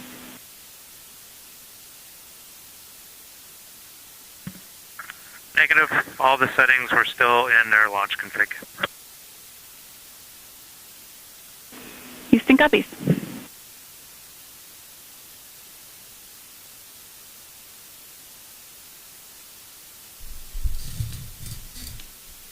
Now, let's see. Aram asks any updates on the heat protection shield. Yeah, Artemis 1 had some issues. Artemis 1 had some issues with the heat shield. And I don't know where we stand with it now. I'm sure they'll talk about it, but I don't know of anything. I'll do some research and see if there is anything. Robin, watching from Chatham, UK. Very cool.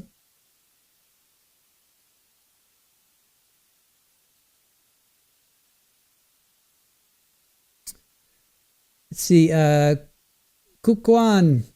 Can I see the space station from South Sudan? You should be able to, yeah. I mean, if it does a flyover, I think there's an app. Pretty sure there's an app for satellites and trackers. So if you have an app, you can check out the ISS. Now, will you be able to see this? Possibly. I really don't know.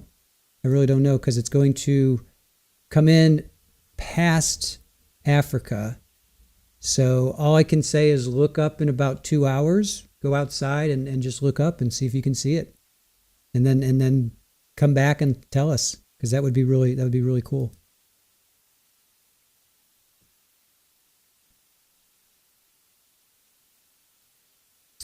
See, real happy said Pacific Ocean also offers stable weather window and calm seas if recovery were needed, so better than the Atlantic. That makes sense. NASA website lists times the ISS is over your country. There you go. Yeah, nasa.gov, G-U-V. G-O-V. NASA.gov. You can go check out nasa.gov.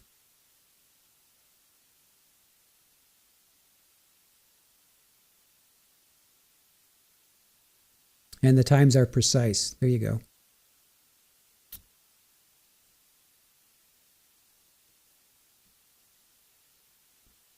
And a friendly reminder to hit the like button if you guys don't mind. Show YouTube that you are not a bot. And show us that you're not a bot. Hit the like button if you don't mind. Appreciate that. All right, I still don't see any. Maybe is that a continent? Maybe I kind of see something. Looks like it might be land.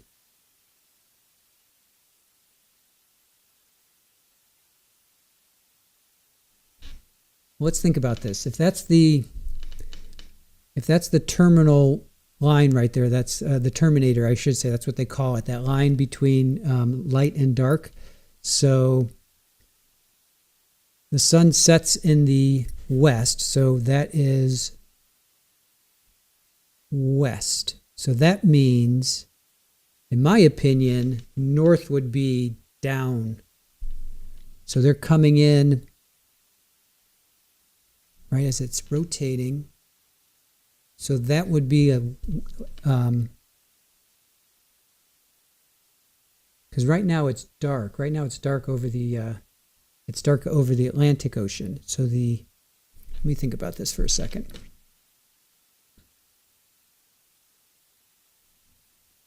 So if we kind of put this in motion here, let's see.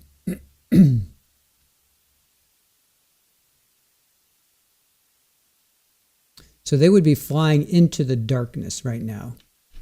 So they're going to have to, right? So we'd be looking west. And the east would be probably, would that be the UK? I would think that would be like the Atlantic Ocean, right? That's probably like the Atlantic Ocean, because the Atlantic Ocean would be dark right now. So they're heading towards United States, Canada, South America, etc. That's what I'm thinking. Andy, good to see you from Scotland.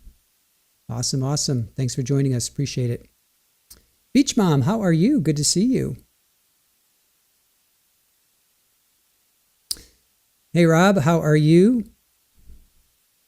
Wishing them a safe splashdown from South Sudan. Very cool.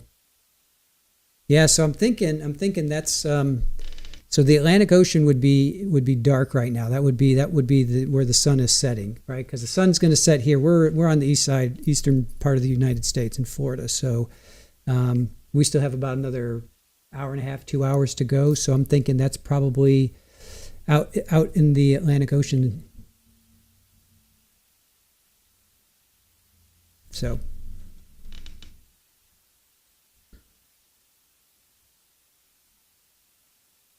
All right, this is exciting stuff, you guys. Exciting stuff. Thank you for joining us. Really, really happy that you guys are with us. Let's check out what happened in day 7 while we wait. Well, we still have their live coverage is going to start at 6:30, which is about 45 minutes from now, even though we have this. But they're probably going to come on. Talking heads are going to come on, and they're going to give us more updates and stuff. But in the meantime, let's check this out. Let's see what they did on day 7.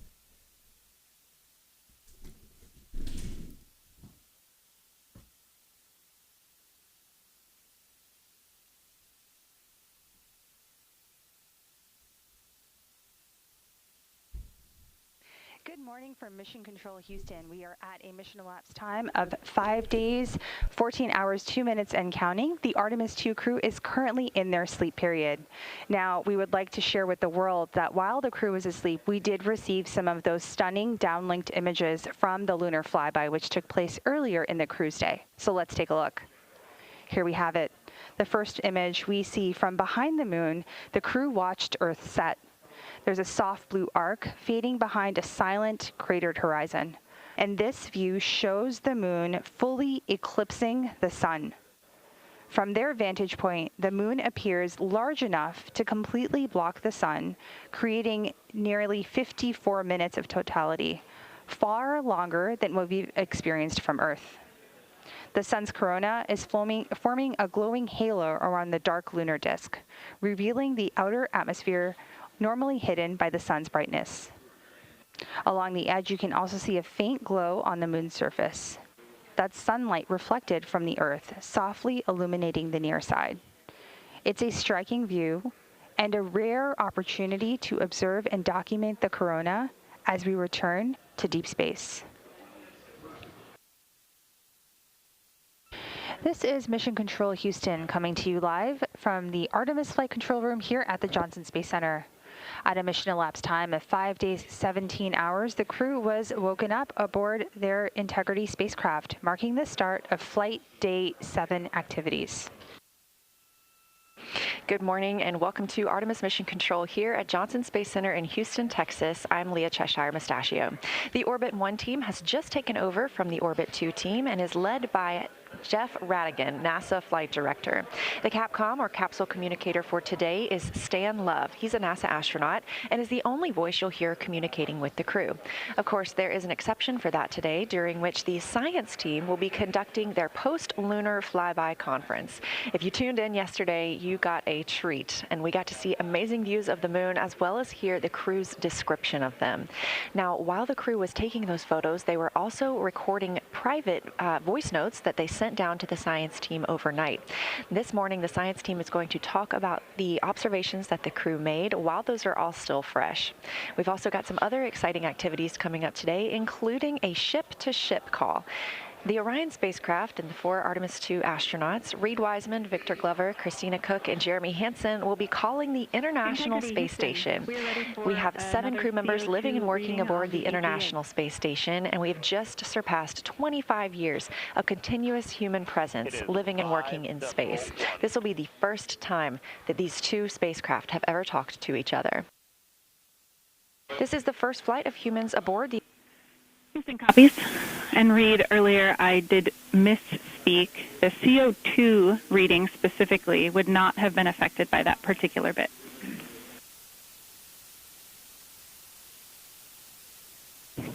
Okay, sounds good. We just know we're in an ARS suit, and that's very likely contributing to that.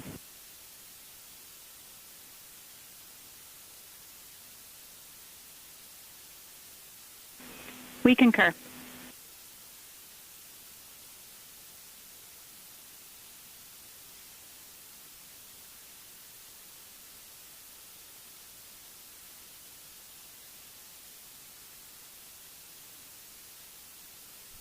So this is live. I'm bouncing back and forth between live. When they come in, you know, when we hear communication, I'll go back to live. But then I go back to, we're watching day 7 highlights. So we have about another, let's see, 2 hours they're going to be re-entering, just about 2 hours. We're at about the 2-hour mark before they re-enter. And then 8:07 is going to be Splashdown. So I would say, so two more hours. So wherever you guys are right now, just add 2 hours to your time. That's when they're going to be re-entering.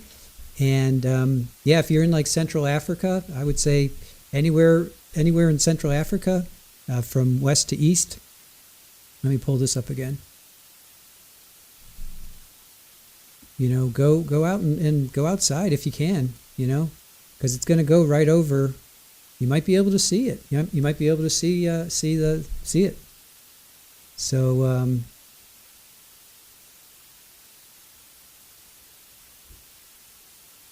absolutely, yeah. Go check it out.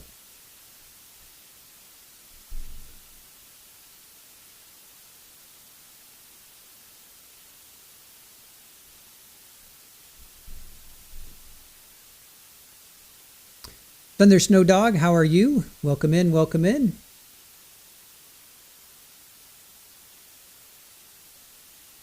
Barry says, can you imagine the call coming through on Integrity ISS? Houston for CO2. Go ahead, Jackie. Hey, Reed, what we'd like to do is open the ARS ISO valve to mix the cabin and suit loop air for the time being. And we would just need a call from you all when Christina and Jeremy are getting in their seats and are a few minutes out from leak checks, and we'll get that back into a good config for you to start the next leak check.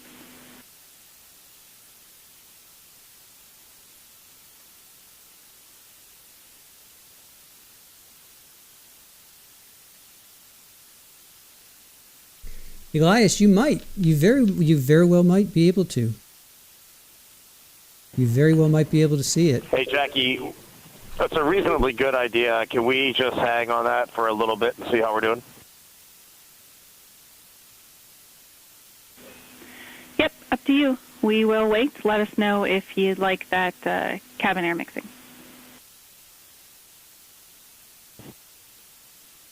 Is there a CO2 number where you guys would advise that?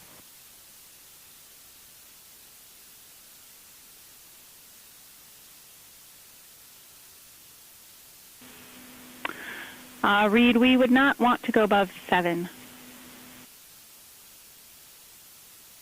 Yeah, that's perfect. Let us monitor it for just a couple minutes here.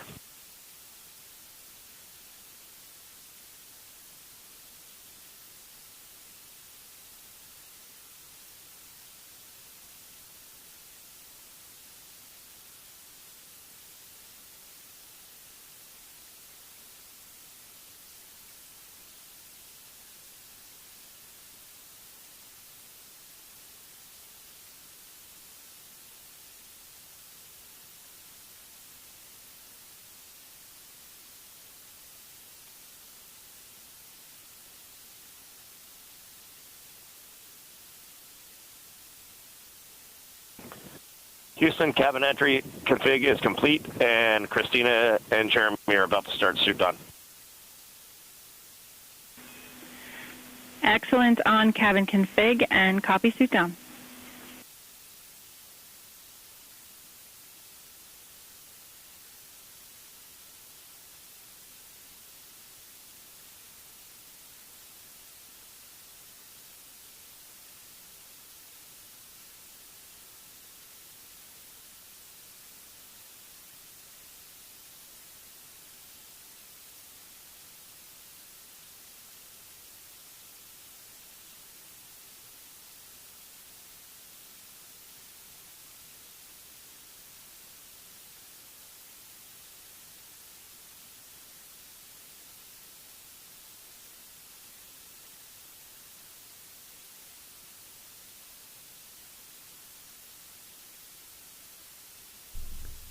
All right, so here I'm reading. I'm on NASA's site here.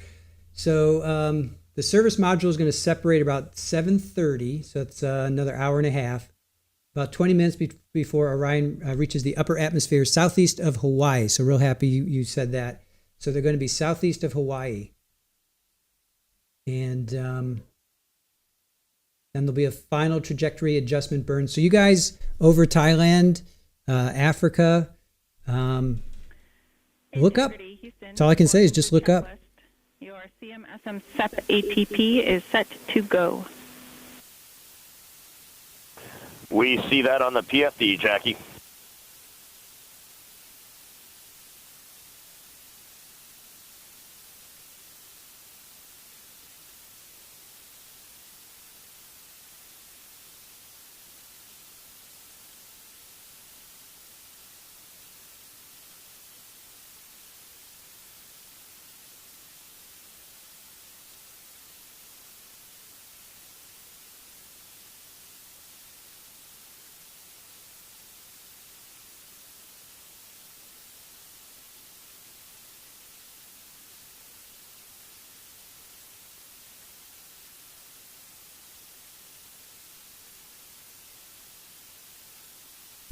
So here's the Splashdown site. All right, so that's California. That's the west coast of of the United States, and you have the Baja, and you have Mexico.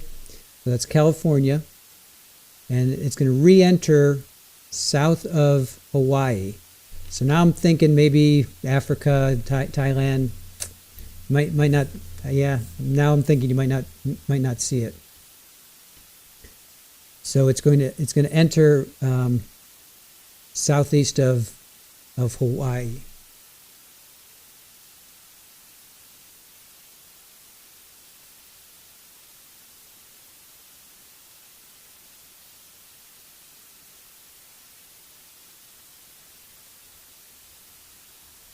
So at 7:53, that's when you're going to have all this plasma build up, and that's when you're going to see the fireball. So chances are, now I'm thinking, chances are Africa and Thailand. I don't think it's going to be visible. Now that I'm thinking about it, but I could be wrong. So all I would say is maybe go outside at like. If they're going to re-enter at 7:53, maybe at like 7:30, so another hour and a half, maybe just go outside and just look up and see what you can see.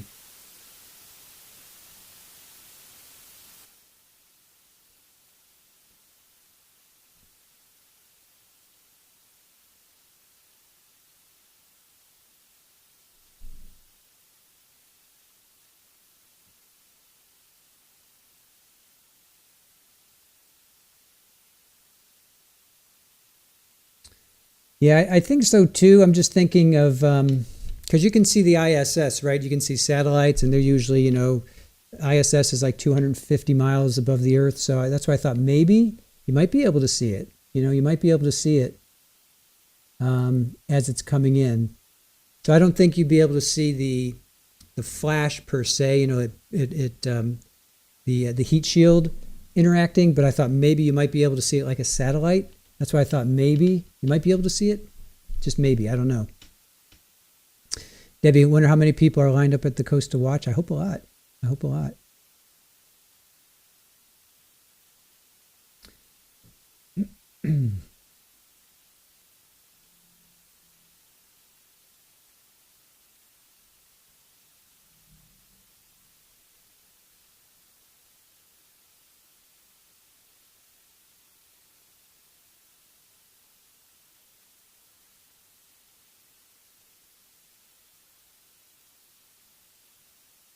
I think for the fireball, yeah, but I'm just thinking, I think about it as a satellite, or the ISS, which is the International Space Station. Think of it like that. And I think you might be able to. You might be able to see this white moving. I see satellites all the time. I see the ISS all the time. So that's why I'm thinking, and they're like 200 miles above the Earth. So that's why I'm thinking you might be able to see it. You might be able to see it. All I can say is just go up and look. Like give it like maybe an hour. What's it? 6 o'clock, 7 o'clock. It's almost 6 here. 7 o'clock. I'd say an hour and a half. Maybe like an hour and a half. I'll give you guys a high sign. I'll give you an alert. But maybe like at 7:30. There's a tracker. Let me see if I can find that tracker. There's an actual tracker. Let me see if I can find it.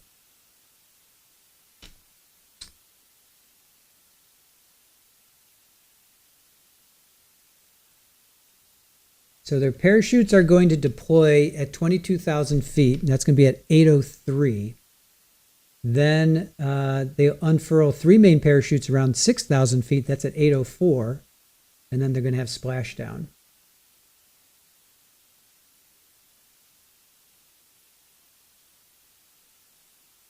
So it's going to be going almost 24,000 miles. Can you imagine? 24,000 miles.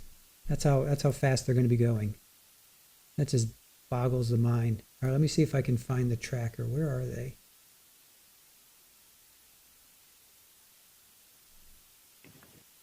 Houston, Christina's got an amazing view of home planet out the side hatch window, and it's lighting up the cabin, and it's just a great blue hue to it. It's beautiful.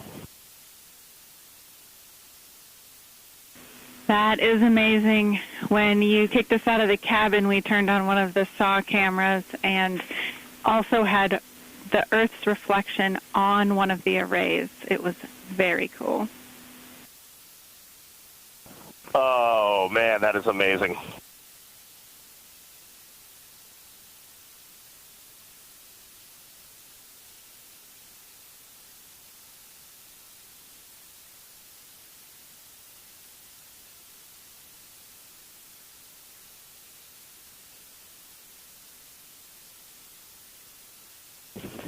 Jackie, the cabin audio cable and boom mic are in F3 large, stowed.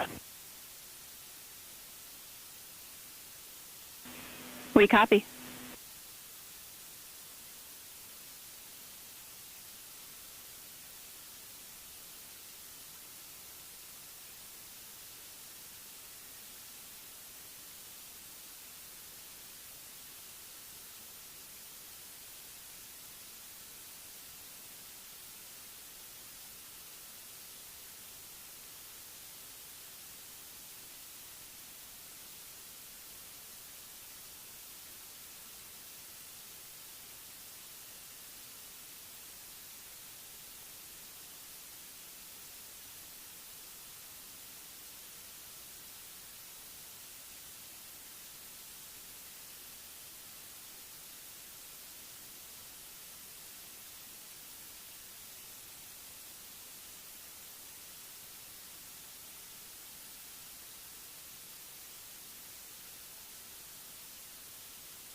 All right, so I found this tracker.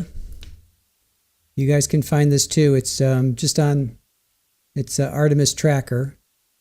So there's the tracker. So there's Orion coming in hot. All right.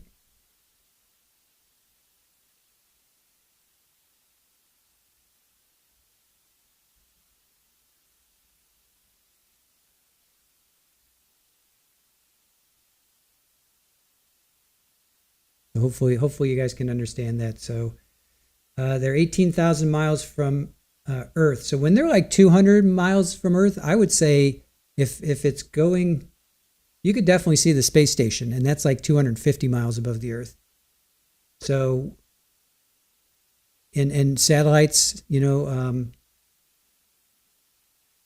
yeah, I would say when it's about, you know, 200 miles above the Earth, I would say, you know, go up and we'll try and find out where it is in relationship to where it is on Earth. But I would say you could probably go outside and check it out.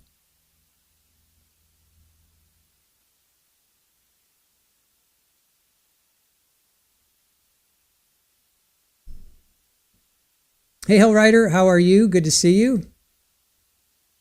Splashdown is at 8:07, so you're early. We went on. We wanted to follow it in. So you still got time. Fire Girl, how are you? I thought let me join you all on this. I'm following NASA Tracker and the live stream from them. Awesome. Wizard of Ezzy says it blows my mind. There are still that there are 4 people in that seemingly tiny little capsule. Absolutely.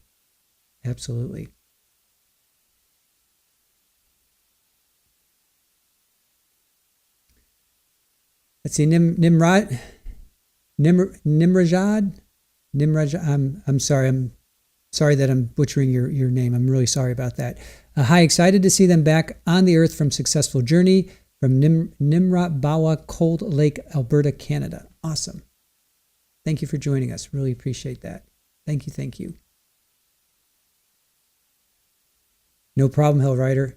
There's going to be a boom. We're thinking that there's going to be a boom not over California. I'm sorry, not over Hawaii where it's going to come in, but once it gets closer to California, we think there might be a sonic boom off the coast of Southern California into the Baja.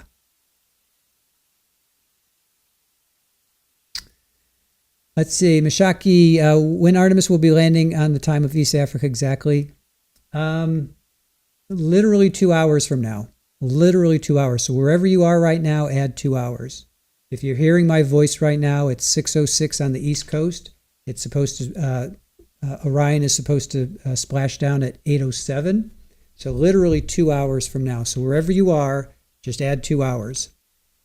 So if it's midnight, add 2 hours. If it's noon, add 2 hours. So literally just add 2 hours. From wherever you are, just add 2 hours.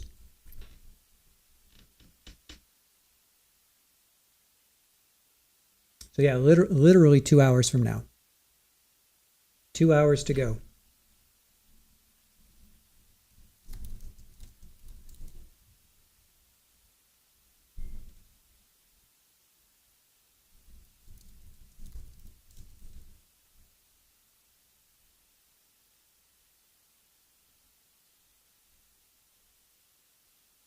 So yeah, 2 hours to go. Fire Girl, handmade by Wendy. You're from the Netherlands. Yep. Joe by 2 hours. 2 hours, 2 hours to go. Camille, it's going to be 5:07 for you. Yeah, Ronnie, the sonic booms when the space shuttle came down. We've heard those before. We have heard those before. Cross-examnesia, no problem. No problem. Thunder Snow Dog, you're in Utah, so it'll be 6-ish. There you go. Yeah, just add, wherever you are right now, just add 2 hours. Because we are 2 hours from splashdown. Well, yeah, 2 hours from splashdown. They re-enter the atmosphere at 7:53 East Coast time, and then it takes them a few minutes to deploy the parachutes and all that good stuff.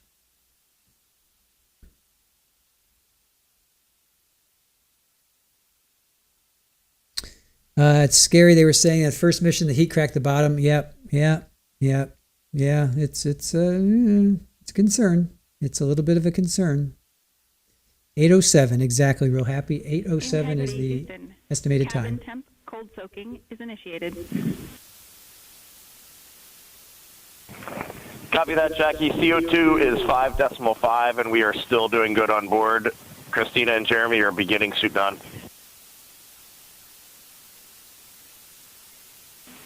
Houston copies all. Thank you, Harry. We're glad you're with us. Really appreciate that. So I think they just said they're getting their suits on.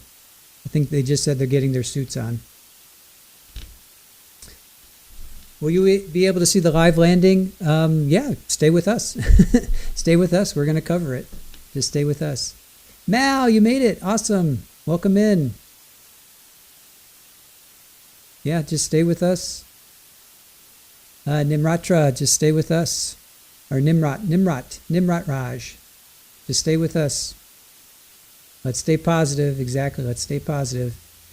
Fire Girl says, it's just going to be past 2 p.m. You'll be here to see it before going to bed. Yeah, this is history, you guys. This is history. And it's Friday. So tomorrow's Saturday. Hopefully you don't have anything spectacular to do tomorrow where you have to get up early and, whatever. You can sleep in a little bit. But this is history. This is history. History happening.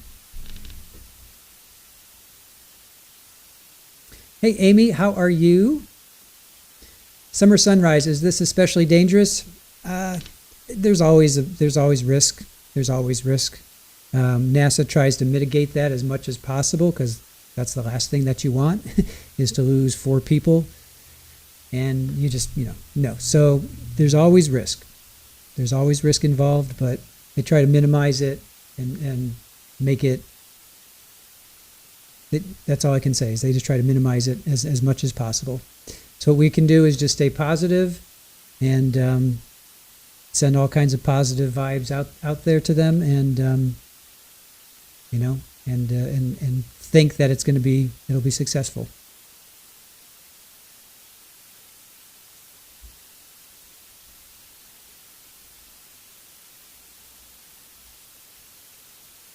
I do remember that, Crunchy. I remember Skylab. I do remember that. Dalen, you can see yourself from space. Nice. Hey, Pastor, you're from Nairobi as well. Very cool. Sarah, you're in UK. Thank you for joining us. Really appreciate that. Yeah, hit the like button if you guys don't mind. Show us that you're not a robot. Show YouTube that you're not a robot. Just hit the like button. Appreciate that. Appreciate that. Cross-examination. Will the astronauts have a parade? Probably. I would think so. Why not? Right? This is the first time that we've gone to the moon since 1972. Since humans, China sent up a satellite that landed on the dark side of the moon a couple of years ago, but this is the first time humans have been back to the moon. So I don't see why not. I don't see why not. I would hope so. I would hope so. Let's put it that way. Summer sunrise, yes. Hope it all goes well. For sure. Absolutely. For sure. Whoever says, I think it's worth seeing space, couldn't agree with you more. Could not agree with you more. Dalen, when will it land? When will it land over Tennessee? If I'm reading that correctly, it looks like they are going to circle the Earth once at least. Right? Let me go back to this. If I'm reading this correctly, this is their tracker. If I'm reading that correctly, it looks like they are going to go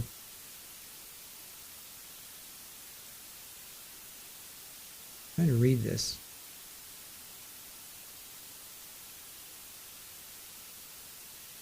I don't know if they're going to orbit the Earth or they're just going to skip onto it, to be quite honest. I'm really not sure, you guys.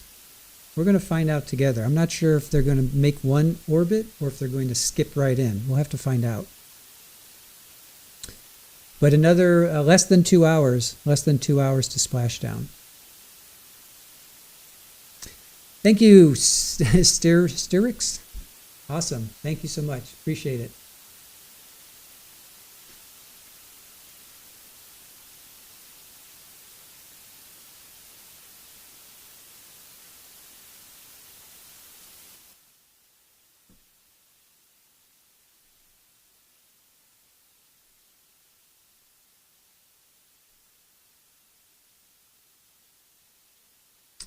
Gag, this is going to be fun. You know it. Rock and roll, how are you? Good to see you. And the only, yes, that's right, first female. You are absolutely right about that. Oh, absolutely. Thank you, Aaron. Appreciate that. Checklist. Thank you. Thanks for being with us. Really appreciate that. Go ahead, Jackie. Reed, with this time to EI, we expect you're about to be stepping into steps 9 and 10 in the entry checklist. In step 10 for the SIP switch config, there are no deltas. No deltas to step 10. Copy all.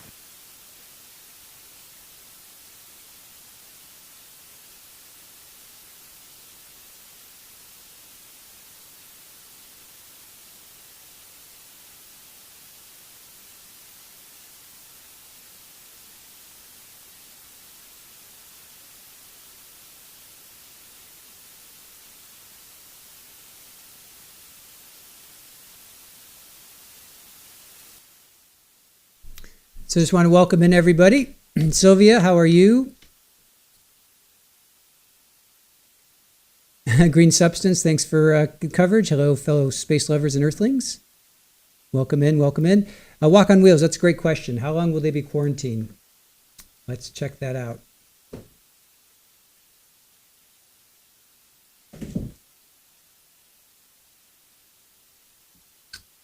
Let's see here.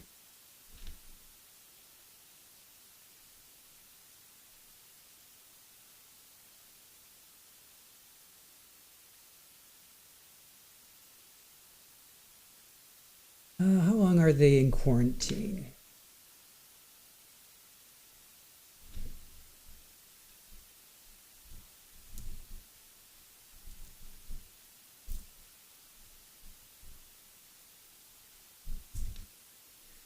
All right, so the Apollos, they were quarantined for 21 days, according to this.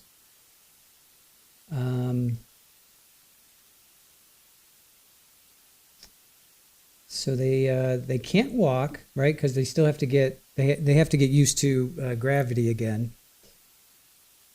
But let me see how long. What about the ISS?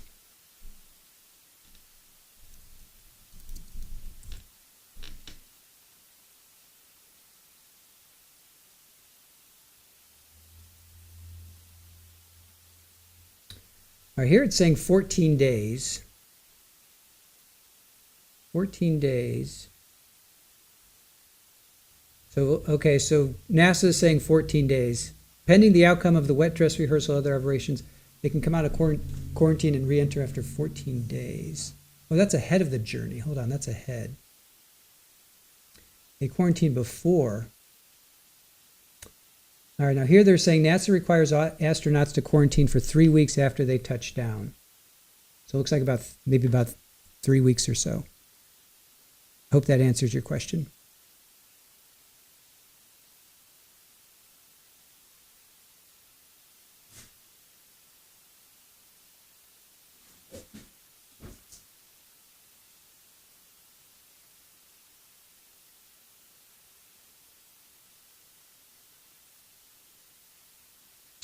The McCormick family, why are they quarantined when they come home? I get before, but not when they get back. Let's see if I can answer that. Now this is from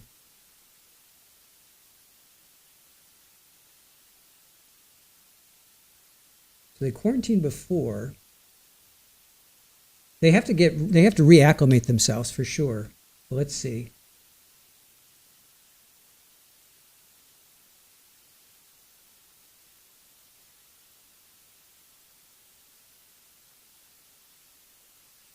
Trying to find some information as to why.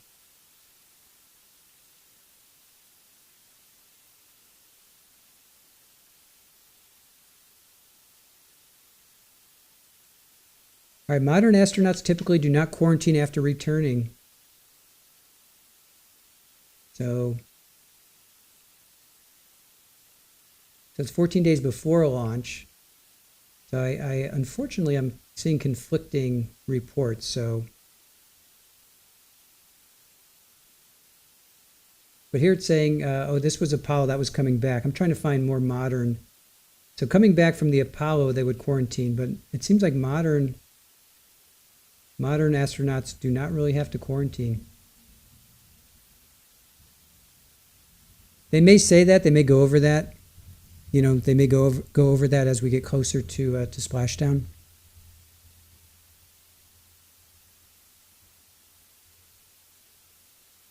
Vado says quarantine depends on the post-splash exam results.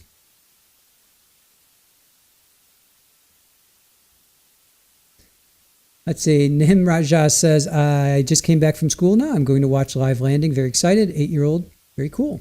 Welcome in. So Real Happy says Artemis II will not be quarantined after arriving.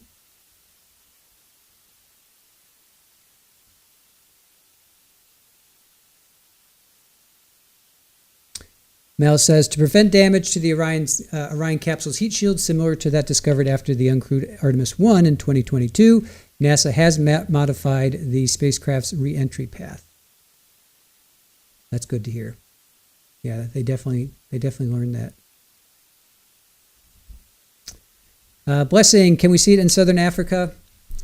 I don't think so. I know we were kind of kicking that around. I don't think so. I would say, you okay, Super Bowl? All right, that's a good girl. For those that don't know, this is Super Bowl. Here's one of our kitties. For those that are new to the channel, this is Super Bowl. She's going to be 7 this year, you guys. Actually, she is. Yeah, I think her birthday would, because she's feral. She found us, so that's Super Bowl. Hey, Martin. Hi from the UK. Hope Ain't Fear, how are you? Good to see you. Yeah, I would say, if anything, like when they're about maybe another hour, because they're... Houston, cabin switches configured for entry. Houston copies.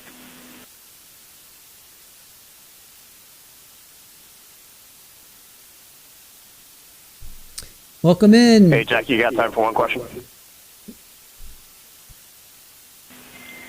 Go ahead. When I was looking at the BFS-SM SEP, it was the exact same time as our predicted SM SEP. Can you just confirm we don't need that to be a touch later?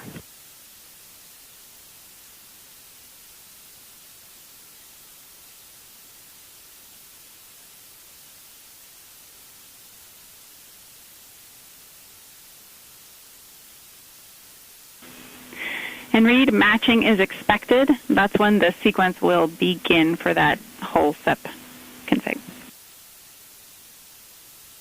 Outstanding. Thank you for the verification.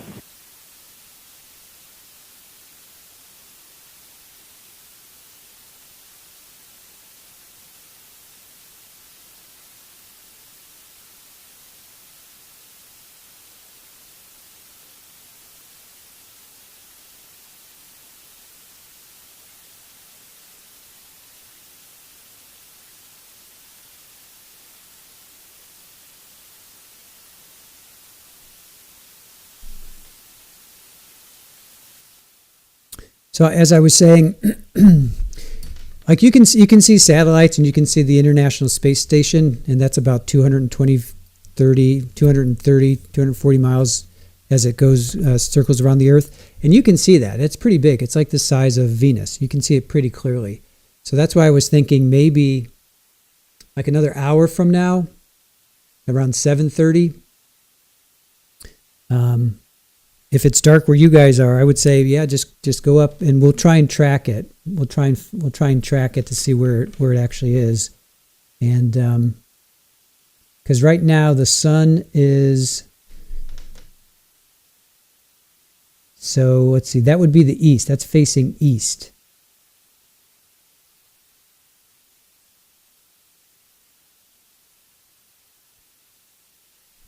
Trying to figure out which way is it rotating. It would be rotating towards the sun. So right now it's rotating from left to right.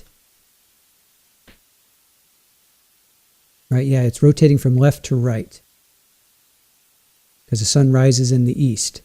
So trying to figure out what exactly we're looking at. I kind of see something that looks like there might be some land there. Looks like there might be a dark spot there.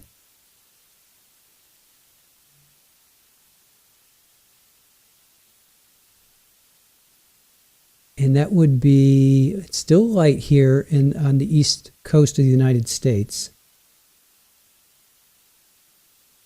So would that be, it would be the either South America, North America? Trying to figure out what we're looking at. Hey, Shore Life, how are you? Good to see you. Thanks for joining us.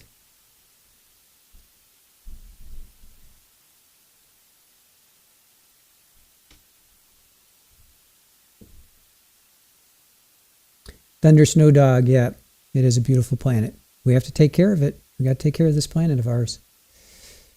Arshimali, we welcome all the astronauts.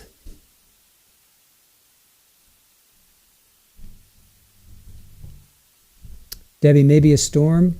Well, there's definitely, yeah, I mean, we see the clouds for sure. I'm just wondering, that's, well, it certainly is not Europe and or Africa. We know that because you guys, it's dark where you guys are right now. So this has to be the Americas. This has to be North and South America.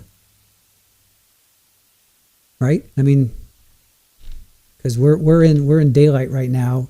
Europe and Africa are in darkness. So this has to be, we have to be somewhat looking at the Americas. I mean, it's got to be the Atlantic Ocean or something. Alice, cool. You got your 11-pound cake shirt and koozie? Fantastic. I love it. Love it. Comfortable Pochi watching from Ghana. Welcome in. Karen Games, I told my daughter she should get on and watch this. Houston Integrity, you are welcome back on board.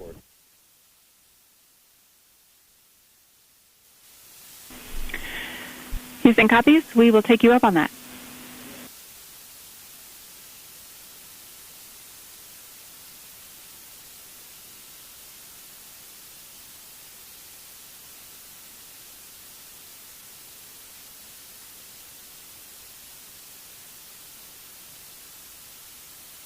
Amy Who Paints, you think that's Australia and also Shore Life, you said that too. They're going to cross over.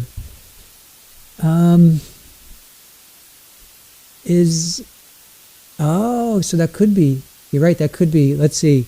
Yeah, no, because it's Australia is like what, 15, 16 hours ahead of us, so it would be, yeah, that could be, you're right, that could be that could be Australia that we're looking at. That could be Australia that we're looking at.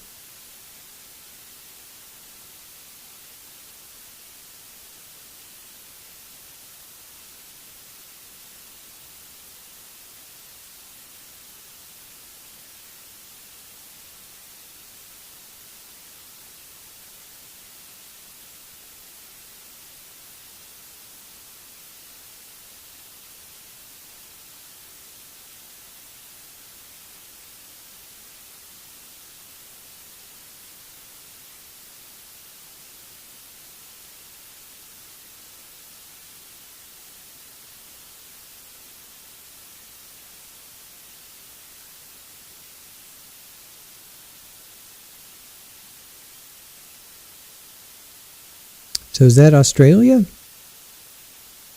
So here's the tracker. Here's it tracking. Yep. Yeah, that's Australia, you guys. All right, that's Australia. You see that here's the tracker. So that's Australia that we're looking at. So that's coming in on Australia. That's so cool.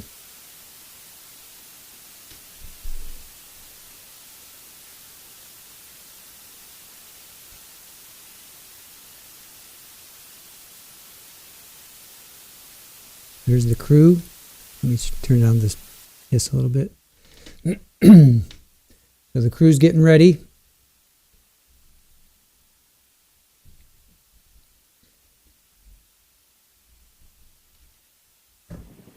Houston, we are ready for entry pad deltas if you got them.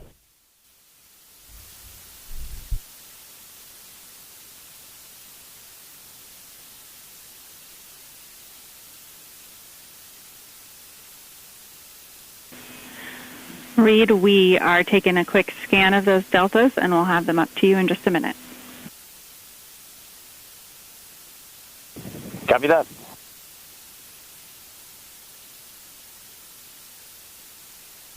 Yeah, well, based on this tracker.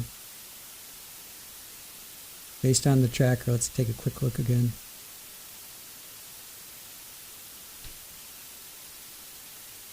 So you can see them coming in.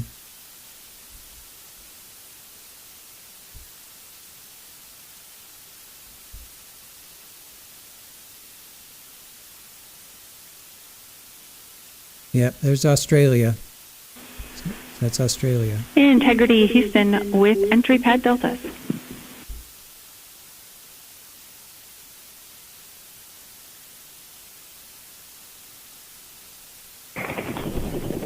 Reed and Ike are ready. Go ahead. All right, these are deltas compared to the version you copied onto your knee boards on flight day 8. For burn guidance, delta V tote will be 9.1. TGO, 20 seconds. Body delta V in the Z direction, 9.1. How copy?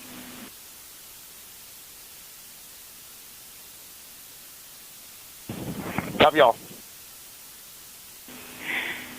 In the entry section, total duration 1338. That's 1338. And splashdown time 9 days 013157.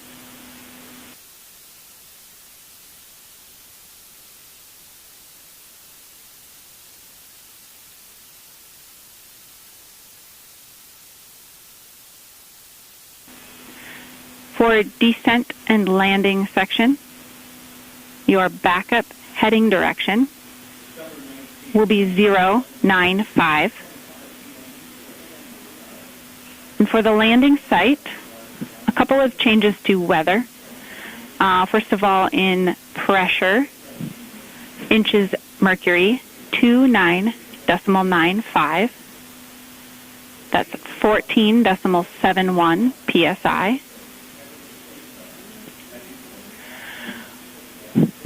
Sky conditions, clouds, few to scattered, 010.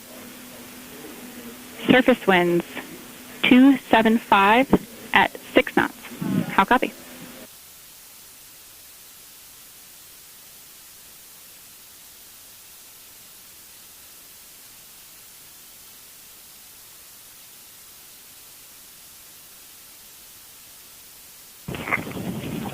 Jackie, we don't remember if the number is 06 or 08 for you, but we copy all on the entry pad.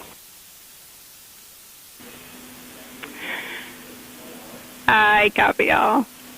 And with that, it's a good entry pad, and we can continue in the procedure.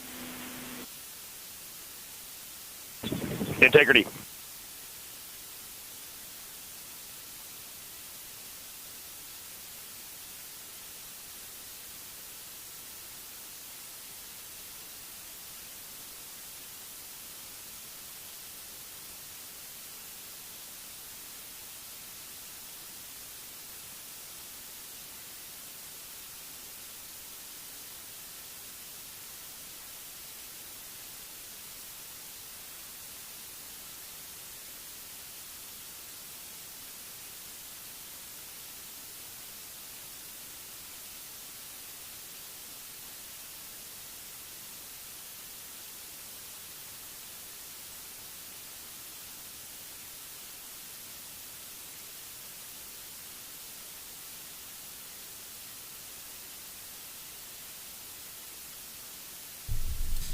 All right.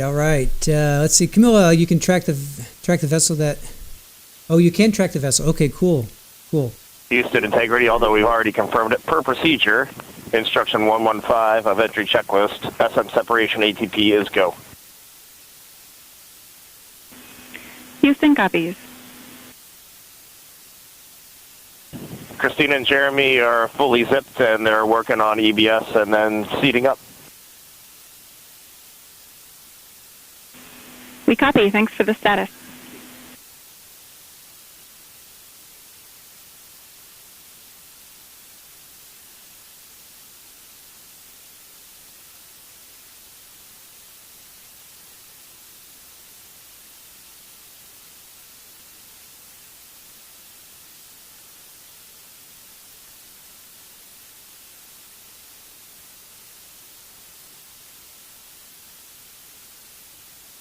Just want to welcome in everybody. If you're joining us, we are watching Orion land, well, do a splashdown, I should say.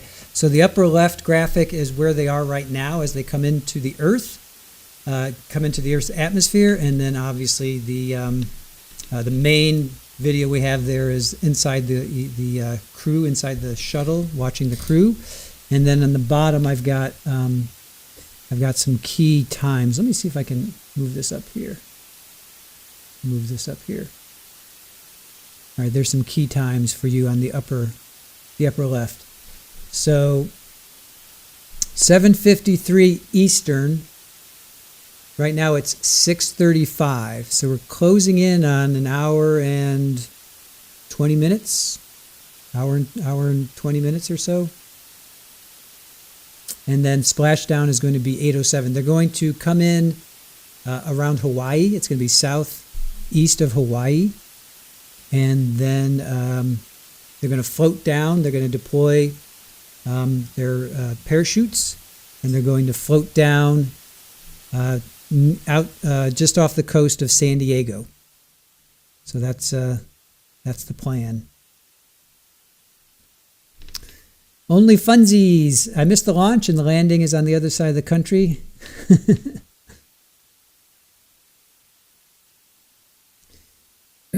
Sean, hey, from New Zealand. How are you? Welcome in.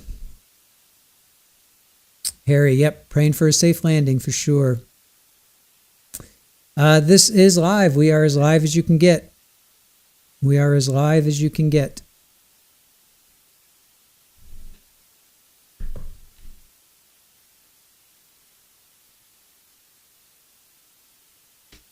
We are as live as you can get. CAG, you saw the launch? Yeah, we covered it. We covered the launch. Maureen, everyone in their places with bright, shiny faces.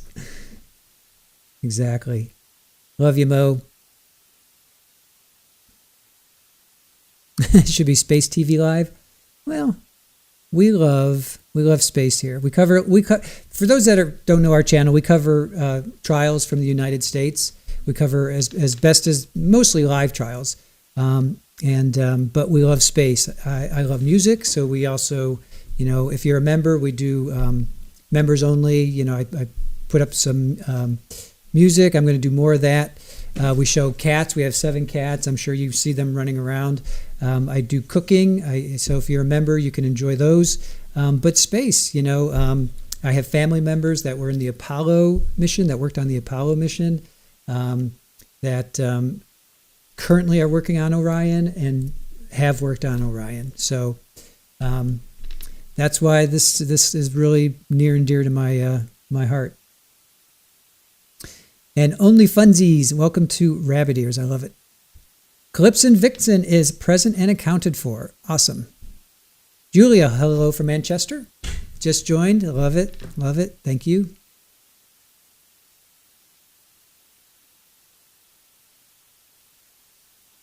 Big Boy, Las Vegas in the house. Hello from the entire Spring Preserve team. Thank you, Big Boy Productions. Appreciate it. Lisa Sanders, this is so awesome. Thank you. Nana, you're from Africa's Zambia, and it's midnight here, just waiting.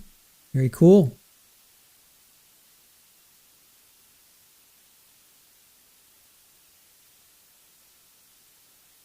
So they're going to come in at, once they hit the atmosphere, it's going to be like just under 24,000 miles an hour. 24,000 miles an hour. Can't even imagine that. Ragnar, watching from Northern Ireland. Welcome in.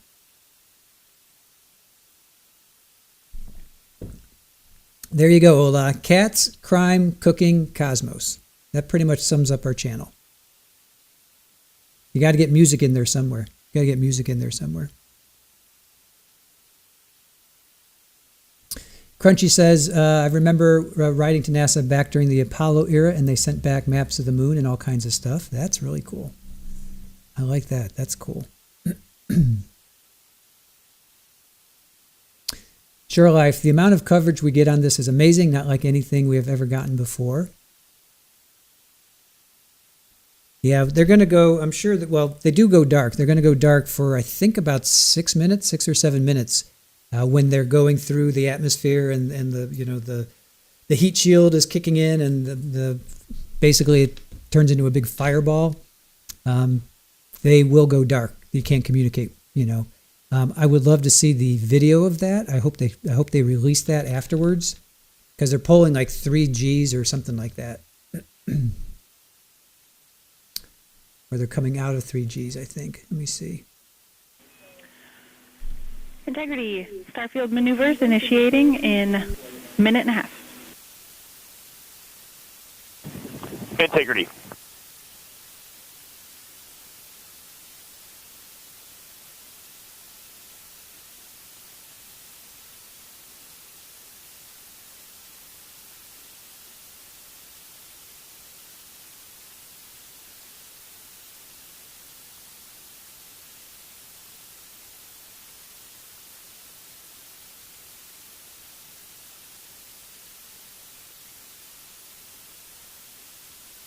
Thank you, Hellrider. Appreciate that.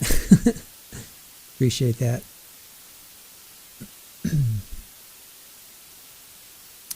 Jenny G, thank you. Thank you, thank you. I hope you are enjoying your time. Hope you are enjoying your time. Only Funsies, thank you so much for that. Appreciate that. 3.9. So they do this skip, right? They do this skip. The Apollo missions, I think, would come in more just like straight in, like they would just come straight in. These guys are doing this skip, where they kind of skip like a, like you're throwing a stone. You're throwing a stone along on water. Who hasn't skipped water? Skipped a stone on water. All right, let's do a check-in here. All right. And this is the path they're going to take. So that's the path they're going to take. So you can see they're going to be passing over. Yeah, it's going to be real. So that's Australia right there. And then they're going to fly right over. Yeah, it looks like they're just going to be going over ocean. So unfortunately, it does not look like Africa or Thailand. It doesn't look like really any land is going to be able to see this come in. So I think that answers our question. It does not look like they're going to come over any land. And I thought they might do an orbit, but it does not look like they're going to do an orbit either. They're just going to come straight in.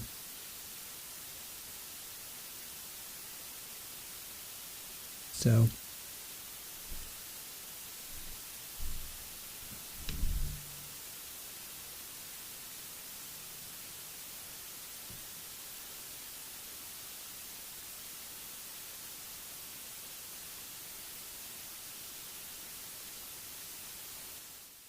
turn that down a little bit.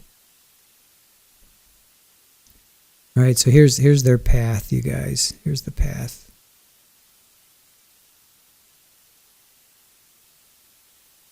Back out a little bit here for you guys. So there's Orion right now, and there's so unfortunately it does not look like they're going to go over any land. Right? Doesn't look like they're going to go over any land. So there's Australia right there. So they're going to go right over Australia, and then nothing but ocean, and then they're going to land off the coast of California. So it does not look like we're going to, doesn't look like Africa or Thailand. Does not look like you're going to be able to see it. So there it is right there.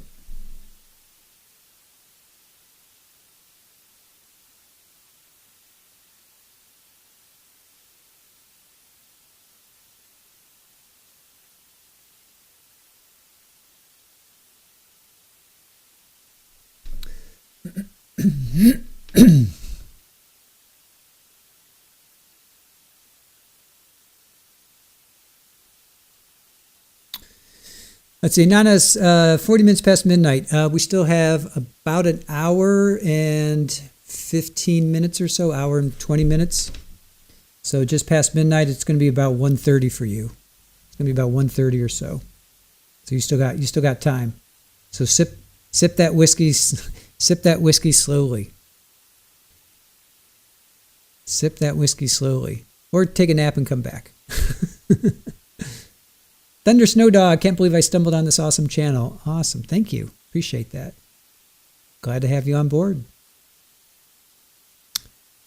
Braving's praying for a safe return, as we all are.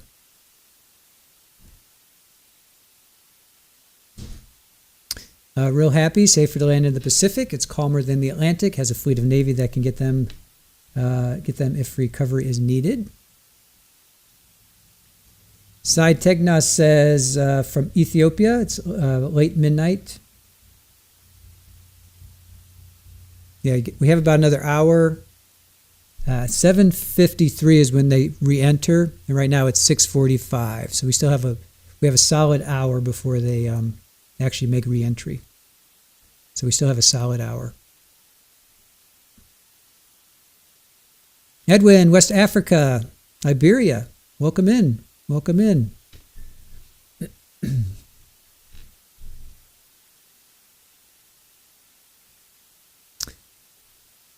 See, Makafu, sorry if I'm butchering your name. Sorry for that. Watching live from Ghana. Ghana flag was on the moon. Oh, cool. Very cool. I didn't know that. Nice. Running Man, welcome in.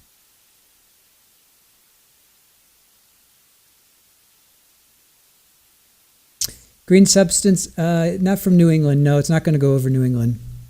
As you can see in the tracker, it's not going to go over New England. If anything, maybe Australia, maybe if you're in Australia, maybe, but it's daytime there, so I don't think anybody's going to be able to see it. Unfortunately, I think that's not going to happen this time, which stinks. But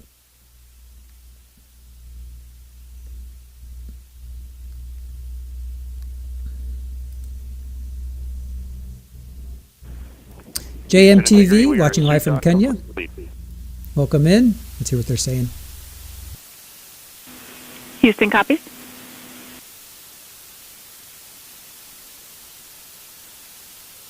Hello, Sherilyn.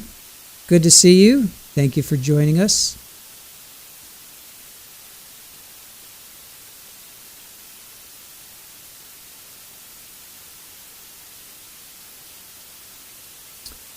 Real happy. It doesn't re-enter until southeast of Hawaii. It's not visible to the naked eye at the speeds which it moves.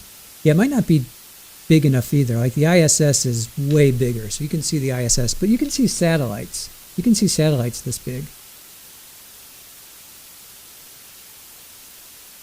Hola, I love that we have Africa in the house. Awesome. Absolutely. Yeah, welcome in, you guys. Really appreciate you sharing this moment with us, and I'm happy that we can provide this for you.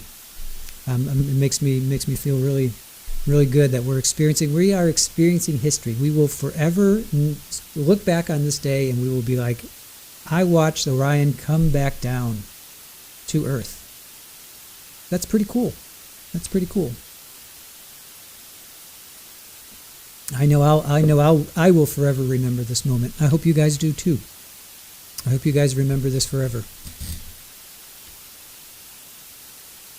Because it's history. It is history. Houston integrity for a status.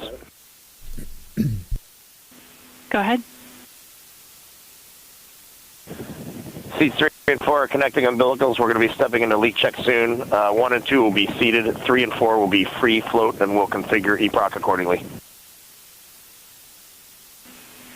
Houston, copies all.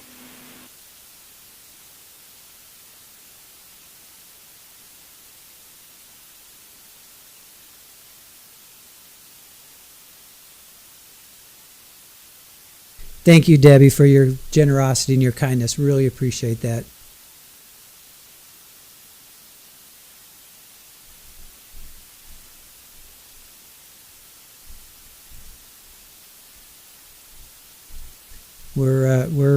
We're happy that you are with us. You know, thank you for experiencing this with us together. So really appreciate that.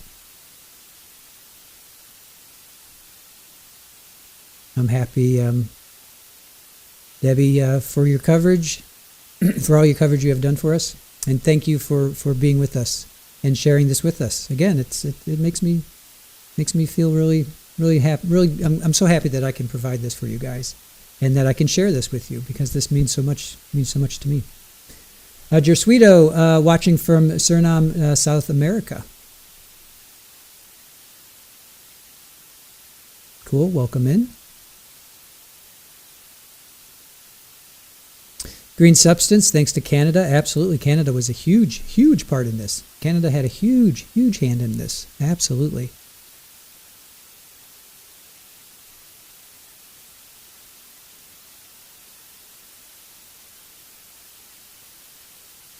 Alice, honored to share this with Aaron and I. Chat family, friends, family, and kitties. Thank you, Alice.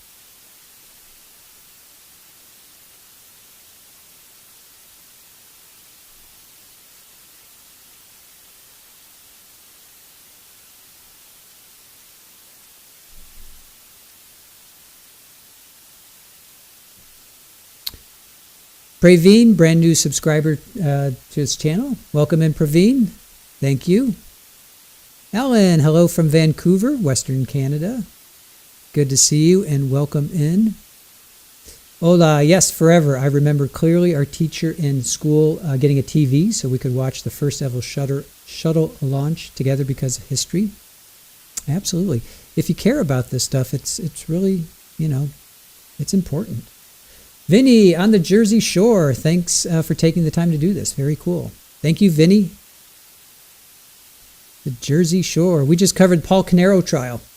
Do you know Paul Canero? We just covered that trial, about 2 months ago now.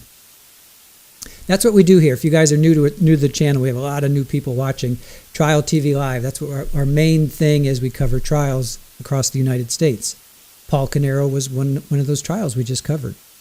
And because we love space so much and we have a connection to this particular mission through family, we decided to cover it. Why not? This is cool. So I really appreciate you guys joining us and spending your time watching history with us. Safe place to land. Hello, welcome in. Percy, good to see you. Hey, Steve from Wigan. Did I say that right? Wigan, North England. Great stuff. Awesome. Bismarck from Ghana. I love it. I love the folks from Ghana. I love it. I love it. So cool. I'm so glad you guys are joining us. All right. Let's see. I'm sorry. I'm not gonna get your name right. Sorry for that.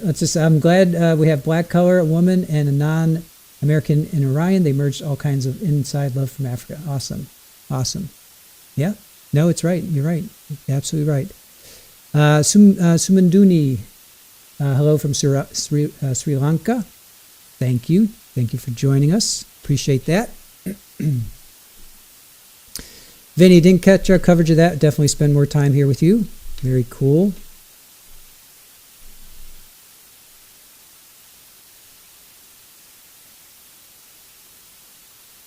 Solomon's also watching from Ghana. I love you guys are coming in from Ghana. That's awesome. Absolutely awesome. Let me turn that down a little.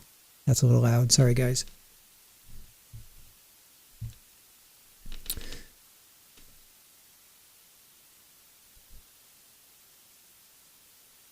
So I have a feeling that we may not see any more photos or any more video from outside.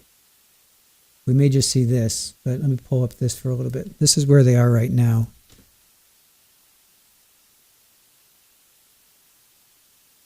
So that's where they are right now.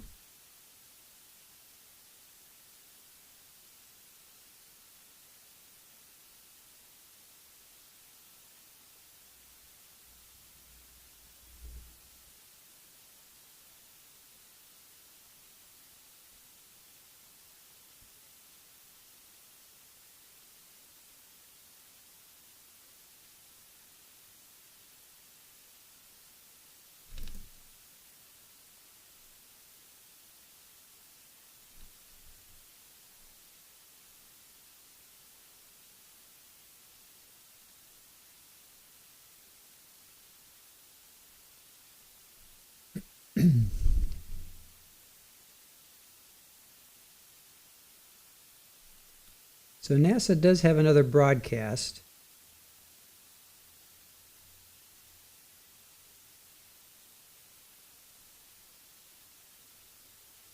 So that's from Orion. Okay, so here's this. So 1 hour and 12 minutes to go.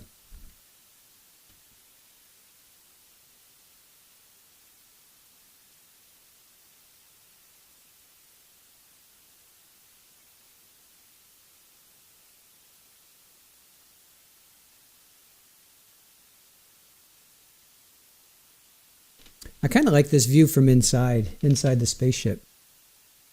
Because NASA has another stream going and it's people talking and all that stuff. Well, you know what? Let me come over here. Why not? We can always bounce back and forth, right? Why not? Let's try this. Houston integrity, all 4 seats are leak check complete. Houston copies. Congratulations. And while you were busy, BFS outputs were enabled. We saw them go, enabled on board.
All right, I'm going to try and find this other. I'm going to find their other feed now that they're going dark here. We'll get this other feed going.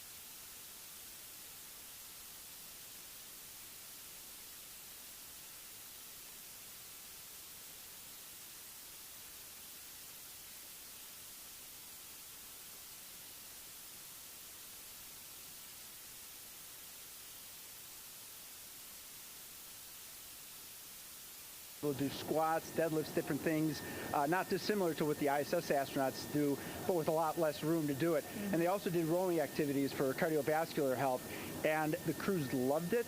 But for the lunar crews, the future lunar crews, maintaining that physical conditioning, which are astronaut strength conditioning rehabilitation specialists, affectionately known as the ACERs, back in Houston, really worked hard to get them in the best shape they're going to, have to be in to get to the moon.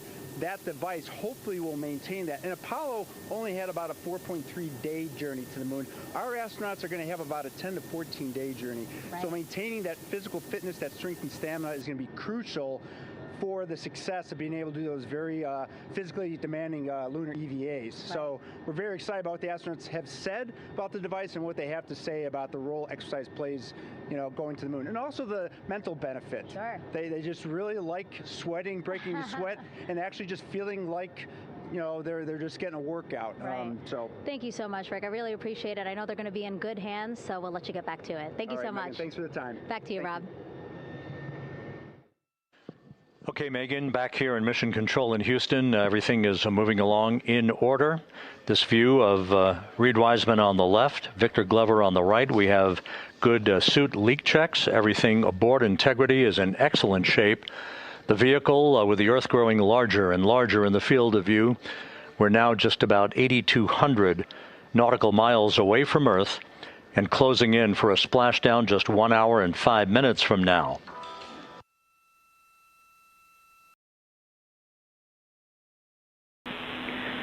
Integrity, just under a minute till your GPS maneuver initiates, and both GPS units look eager to acquire.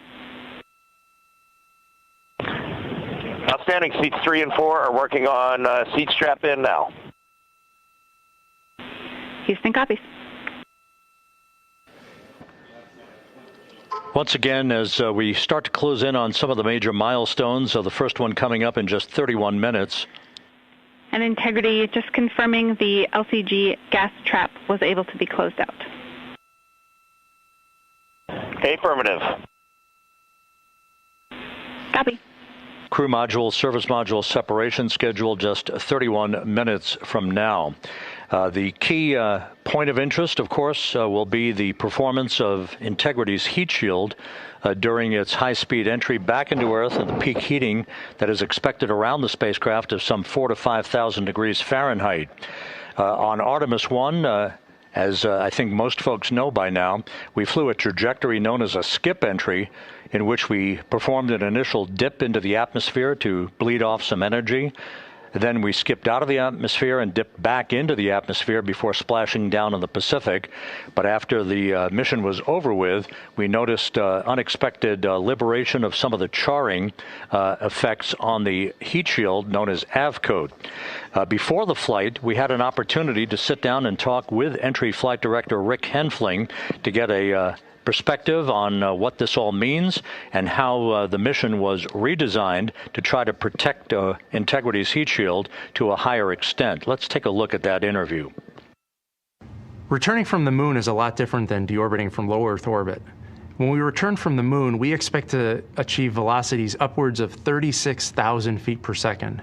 And in order to slow down to a nice, graceful splashdown in the Pacific Ocean, the flight crew is going to experience between 3 and 4 times the force of Earth's gravity. On Artemis I, pressure buildup inside the char layer of the heat shield resulted in the char losses we saw. NASA established a Tiger team whose job was to investigate the cause of the problem and then make recommendations on how to fly the Artemis II mission safely and successfully. And so for Artemis II, we are going to fly a profile that ensures the spacecraft will not see that same type of pressure profile. And so the char losses seen on Artemis II will not be like the ones that we saw on Artemis I. Rick Henfling indicated that... All right, so they're currently going 13,000 miles an hour. 13,599, 13,006. That's how fast they're going. This is how fast. See how fast they're going? 13,006. They're gaining more and more speed. As they're getting closer and closer to the Earth, 13,600.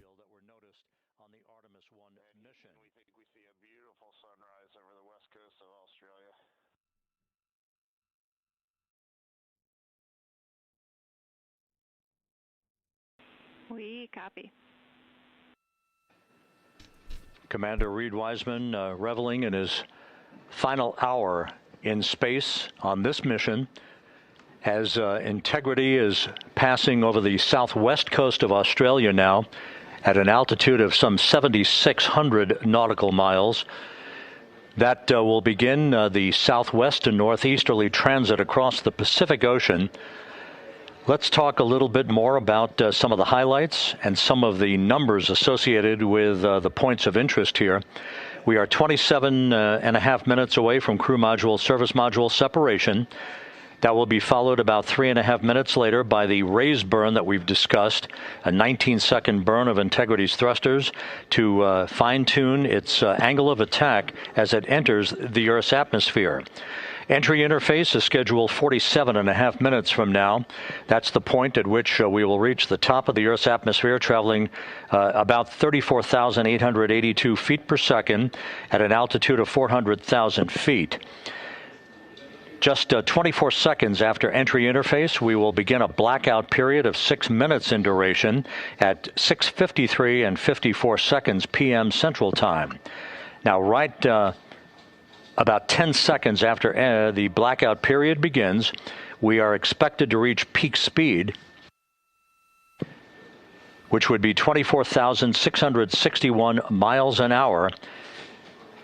That'll be about 103 miles an hour short of the velocity record set by the Apollo 10 astronauts, Tom Stafford, Gene Cernan, and John Young, when they returned from the moon on the Apollo 10 mission in 1969. That blackout period is expected to last 6 minutes in duration. At 6:54 and 52 seconds p.m. Central Time, we'll reach our peak heating period of about 4,000 to 5,000 degrees while we're in a communications blackout from Integrity and its astronauts. That blackout should end at 6:59 and 55 seconds p.m. Central Time, at which point we expect to regain communications with the crew. Capcom Jackie Mahaffey here in the flight control room will be talking to the crew, calling them, and we'll await a response from the crew as they come out of that blackout period. And at that point, their altitude will be just 157,000 feet above the Earth, traveling at 13,000 feet per second, with a range to splashdown of just 147 nautical miles. From that point on, the next key series of events will be the deployment of a series of parachutes that we discussed before. First, the forward bay cover chute deploy that will pull the forward bay cover away from the top of Integrity, followed by drogue chute deploy, and then the main chute deploy that's expected at 7:04 and 44 seconds p.m. Central Time. That will begin the gentle descent of Integrity towards its splashdown at just a velocity of just 19 miles an hour, and that will begin the recovery operations that you just heard Megan Cruz discuss with her folks on the USS John Murtha. All of Integrity's systems in great shape. The crew is suited up. Leak checks complete as we stand by for the next major milestone, which will be the crew module service module separation just 24.5 minutes from now.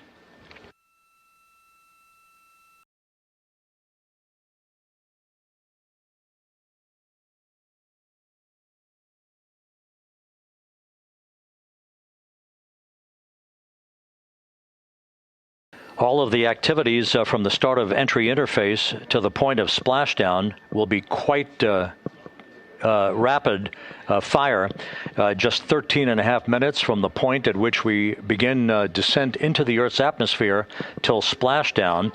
And just to show you, as Rick Shearing, the flight surgeon, alluded to in his interview with Megan Cruz, all of this happens to decelerate the vehicle from traveling around Mach 33 to just 19 miles an hour at splashdown. All of that happening in just 13.5 minutes. But the vehicle and the parachutes are all designed to support all of that, so we'll be standing by to report all that to you in sequential fashion as these milestones are ticked off and as we hear from the crew during its entry back into the Earth's atmosphere and ultimately when they emerge from the blackout period, and at that point we'll be just minutes away from splashdown.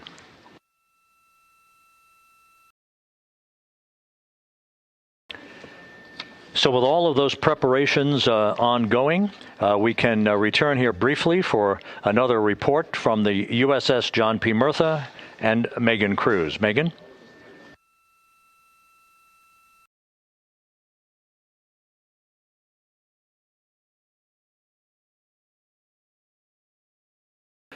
And we'll regain that communication with the USS John P. Murtha just momentarily. In the meantime, everything is on track aboard Integrity, the flight control team here in Houston, led by Entry Flight Director Rick Henfling. The voice you will hear talking to the crew is that of Jackie Mahaffey. She will be reporting everything to the crew and receiving their reports as they enter the Earth's atmosphere for their 13.5-minute plunge back into the atmosphere for splashdown off the coast of San Diego.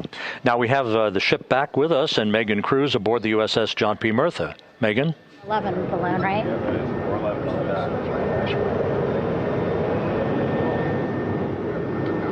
Hey, Rob, yeah, the excitement is really building here on the ship. I'm watching right now one of the weather balloons being lofted up from the ship. Again, weather balloons, very important for us to make sure that we are tracking the right kind of weather and also the data that's needed for what's called our Sasquatch team. Again, it's a team out of NASA that basically makes sure that the debris that comes off of Orion, again, some of those pieces of the parachute system, make sure that they don't fall on us here in the sea, and also our aerial assets, our folks in helicopters. So watching that float away right now. But with me right now is Captain Eric Kenny. He's the commanding officer of the John P. Murtha naval ship. Thank you so much for being here. There are so many moving parts that you have to keep an eye on. That's absolutely right, yeah. But first of all, on behalf of the crew of USS John P. Murtha, Megan, thanks for having me on today. Happy to tell you what we're doing and excited to get the interview started. Yeah, absolutely. Why don't we actually take a look at the flight deck here? We'll start there. Basically, we also, while watching this weather balloon float away, we noticed all 4 helicopters leave the flight deck. We now have an empty flight deck. We had 2 imagery helos as well as the 2 crew helicopters that will go recover the crew. This is just one of the many things that, again, our ship of 550 people, it's something that you oversee as commanding officer. Yeah, absolutely. Every commanding officer, I would say really every naval service member, our priority is always safety. And as the commanding officer, I take that as one of my primary roles here on board. Mission accomplishment is important, safety always. So my day really has, I would say my message to the crew has sort of changed over the past 24 hours. As we're leading up to today, we've been building up the excitement and motivating the team for the training that we've executed. But really over the past 24 hours, now I'm trying to get us to slow down a little bit. Trust our training, right? Don't believe all the hype. Don't believe everything that's going on. Just let's trust what we've done to get to this point. And if we do that, we'll be successful today. Mm-hmm. And also part of the big success is obviously the coordination between NASA and the U.S. military. How does it feel being able to support the human space program we have? Yeah, I mean, since 1959 with Mercury, Gemini, Apollo, the history between NASA and the Navy has been in lockstep. But like any other skill, if you don't practice it regularly, that skill atrophies. So we've had a few decades off from that. But, over the past 4 or 5 years, really with this ship over the past year, we've constantly trained and working for this moment right here. Building up the hype, but to get to this point today, to be able to trust all the training we've done. We've worked with, working with NASA, the Air Force, the medical team, dive team. You want to talk about high-performance organizations coming together, working in unison? We are seeing that here on board the USS John P. Murtha, and I can't be more proud of all the work everyone's doing. Yeah, you had some great words this morning saying just that, again, that it's really nice to see everybody working together and so excited. I mean, you just became the commanding officer of this ship back in February. How does it personally feel for you to be a part of this historic moment today? Yeah, I mean, first and foremost, I'd say any opportunity to command any warship in the United States Navy is a tremendous honor, is a pinnacle of any naval officer's career. That being said, as my change of command was approaching, and I realized that Artemis was going to be in the window here, to say that I'm humbled and honored to be here is an understatement. What really just excites me is the opportunity to see this crew, who has been training so hard over the past year plus, come together. It is what inspires me, listening to NASA and the ownership and pride they take. They make my crew better. I think we're making NASA better together. That synergy is something that I'm happy to see and hopefully take forward with me in my career. Yeah, it's all about partnerships. We couldn't do it without you, and we couldn't have gotten to the moon without our international partners as well. So thank you so much, Captain. It was really great to have you here today. Thanks, Megan. Awesome. All right, Rob, back to you. Thank you, Megan. Back here in Mission Control in Houston. We just had a quick view of the crew. We'll get that view back, and there they are again. Here in Mission Control, the entry team of flight controllers led by Rick Henfling and Jackie Mahaffey serving as the spacecraft communicator. We have just handed over communications links from the Deep Space Network that we communicated with the crew through from the time of the translunar injection burn back on April 2nd. We've just handed back to the Tracking and Data Relay satellite system as we prepare for the crew module service module separation that will take place just 17 minutes from now. With the Earth looming in front of Integrity as it barrels back for a splashdown of the Pacific just 50 minutes from now, we're just 5,700 nautical miles from splashdown. Just one other quick note about the comparison from the Artemis I entry profile to the Artemis II entry profile and how that is serving as an extra layer of protection for Integrity's heat shield. The Artemis I entry had an entry range of some 3,178 nautical miles, a very long downtrack, and a very longer period of exposure to heat loads than we're experiencing tonight. It also had that skip entry profile that we discussed earlier, dipping into the Earth's atmosphere, then back out, then back in. It was about 20 minutes of exposure. Integrity, Houston, comm check on TDRS. Jackie, we have it loud and clear on TDRS. We have you the same. And there's one of the weather balloons being deployed from the USS John P. Murtha.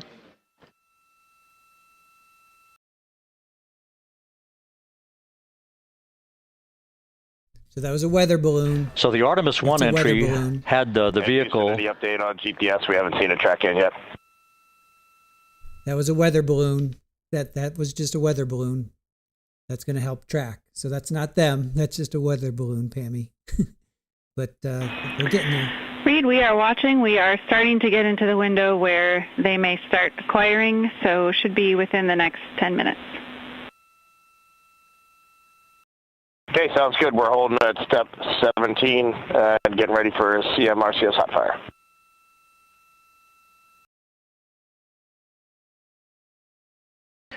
And that exchange indicating that we are expecting to acquire data from the GPS system on board. That'll be a navigational tool that will basically tell Integrity's computers that they're on track down the center line of the corridor for the entry interface that will lead them to their splashdown point.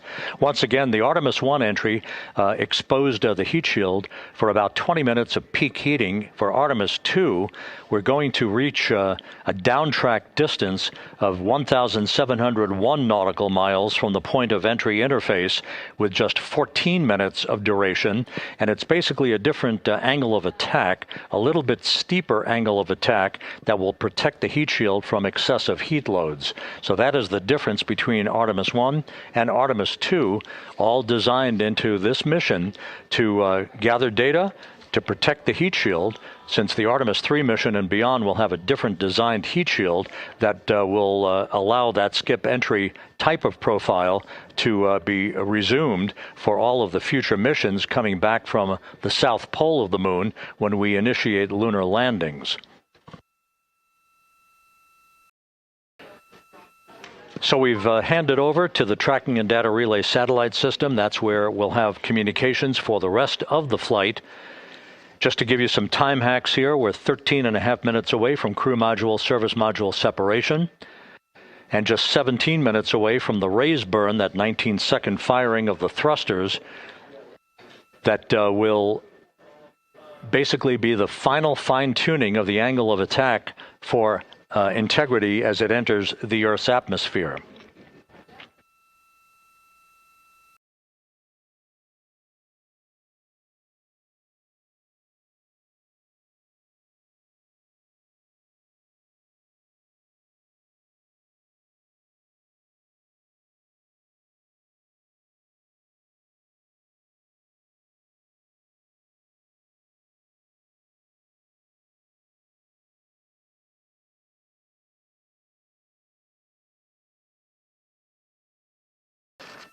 And once again, a dueling box view of some of the assets that are involved in recovery operations today. The Integrity, cabin configured, all crew suited and seated. Houston, copy. That confirmation from Reed Wiseman aboard Integrity, as you see the assets being deployed to the splashdown zone. At the time of splashdown, we expect the John P. Murtha to be about 5 miles away from Integrity, keeping a safe distance until we are sure that the vehicle is in the water and upright, and that it is in a good configuration system-wide for the recovery teams to begin to approach the vehicle to erect that inflatable raft. 2 minutes to CM RCS warm-up hot fire. We're ready. That call from spacecraft communicator Jackie Mahaffey indicating that we're 2 minutes away from a quick burst of the reaction control system. Thrusters, that will be a hot fire test prior to the separation of the crew module from the service module. The European service module has performed flawlessly throughout this flight. Everything, all the burns that had been prescribed for that service module have been executed on time and without a problem. There is the European flight control room that has overseen the manufacturing, the design of the European service module. They deserve quite a bit of credit on this mission for not only propelling the Integrity and its astronauts toward the moon, but also conducting the fine-tuning of its trajectory to bring it to this point where we are dead spot on down the middle of the corridor trajectory-wise to bring Integrity down for its splashdown in the Pacific just 44 minutes from now.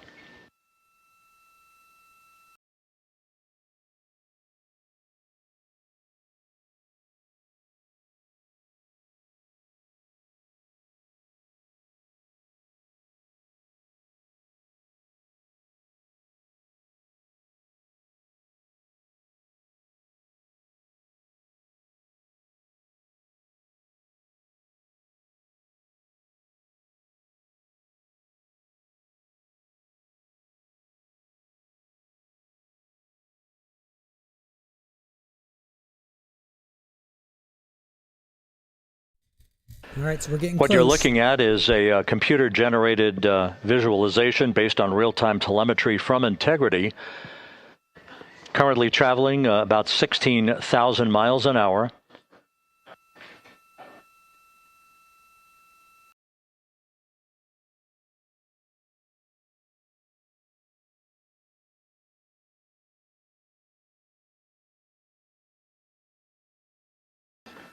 Integrity traveling about 16,000 miles an hour. For the prop cautions, we're taking a look. Copy that. Now just about 5,100 miles from Earth. Splashdown scheduled 43 minutes from now. We're just 9.5 minutes away from the crew module service module separation.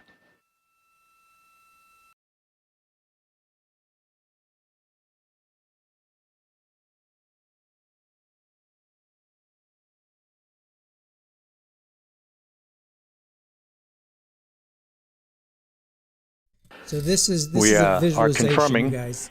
Integrity, we are assessing details, but so far looks like a good hot fire. Looks good on board, Jackie. Thank you.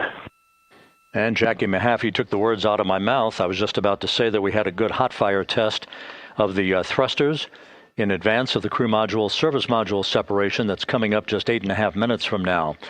This will begin the period in which we will have rapid-fire succession of critical activities on board that will lead to entry interface just 28 minutes from now, where the vehicle will enter the Earth's atmosphere at an altitude of 400,000 feet. The time of entry interface, 6:53 and 30 seconds p.m. Central Time.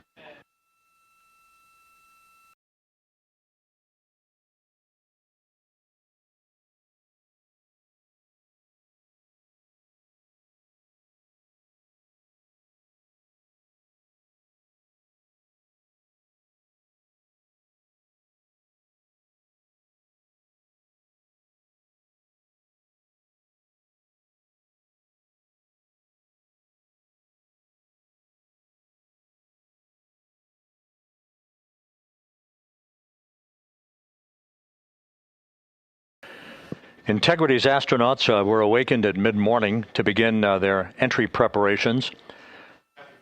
And propulsion officer now reports a good hot fire test in preparation for the crew module service module separation.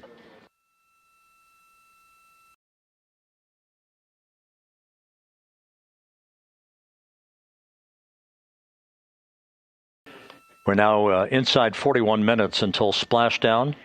Integrity Houston, we have confirmed a good CMRCS hot fire.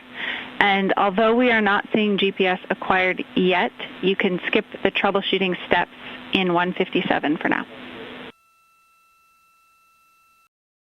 Integrity copies.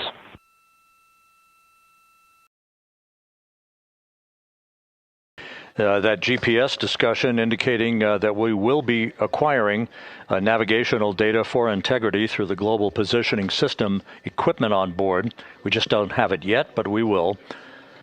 All of Integrity's systems are in great shape to support its high-speed entry into the Earth's atmosphere. It, once again, will reach a peak speed of 24,661.21 miles an hour. You're calling GPS. We at least have GPS 1 looking good on board.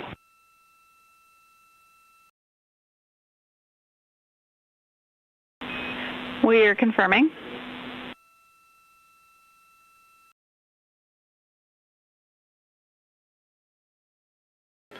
The Guidance, Navigation, and Control Officer here in Mission Control confirming that we have good lock on GPS data.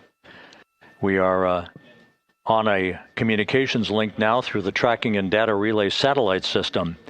Now, following splashdown, we're going to lose that link and go to what's called a VLDR, a very low data rate communications link, so that we can talk to the crew inside Integrity as they are on the water. Integrity, confirm we do see good GPS. We do too, especially GPS 1 is accepting in nav channels 1 and 3. That GPS data is basically telling Integrity's onboard computers its position relative to the Earth, but its trajectory and its orientation according to flight dynamics and the Guidance, Navigation, and Control Officer is spot on. We have now armed the pyros for the crew module service module separation coming up less than 5 minutes from now.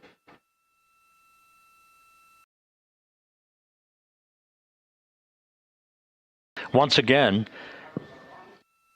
just 10 seconds after entry interface, we will see Integrity reaching its peak speed of 24,661.21 miles per hour. That will be just seconds before we begin a 6-minute blackout period. Integrity Houston, your vehicle is in a good config for CM-SM SEP and go for CM raise. Houston, we see the same on board and copy go for CM raise.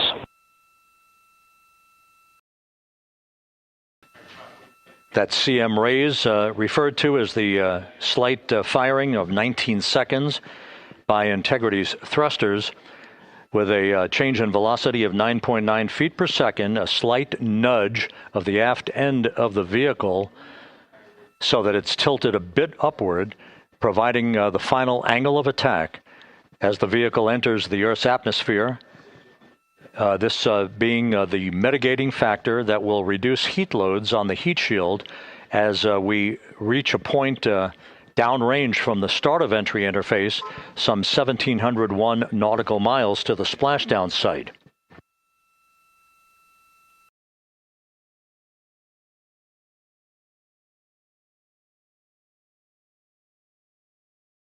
Integrity systems in excellent shape.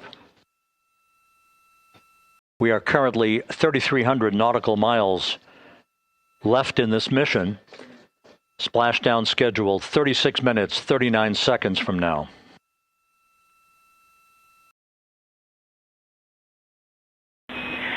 Integrity Houston, for the 2 enabled prop cautions, what happened is while the thrusters were firing, multiple pressure sensors on each of the strings diverged a bit from each other.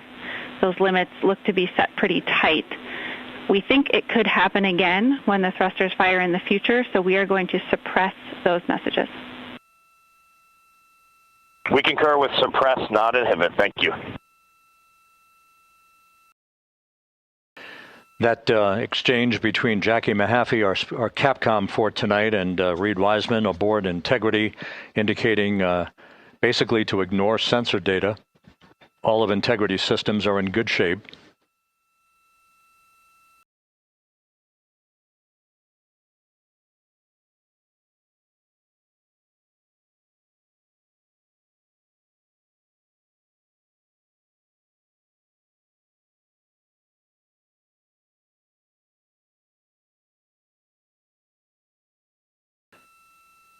Now, coming up on about 90 seconds till the crew module, service module separation.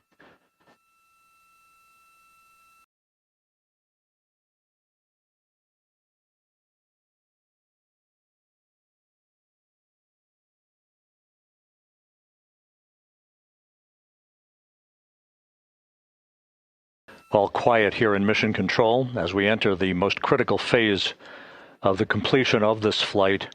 All of the preparatory activities leading up to the vehicle entering the Earth's atmosphere just 21 minutes from now.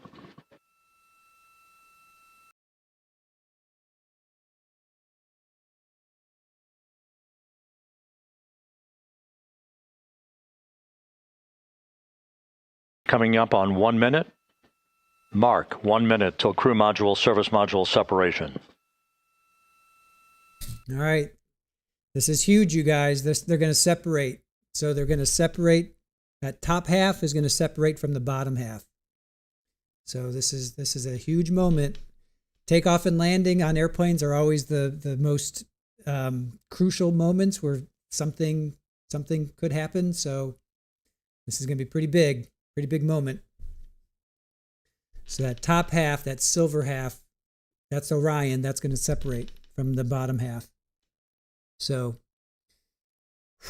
take a deep breath. Take a deep breath. Here we go. And then they gotta go through the atmosphere at 24,000 miles an hour. 24,000 miles an hour. You can't even comprehend that. Airplanes go like 500, 600 miles an hour. It's going to be going 24,000 miles an hour.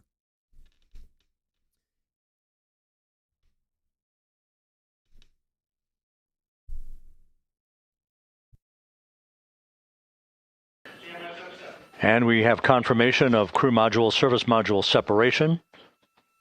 And a great view, albeit momentarily. Houston, good step on board. Houston copies and concurs.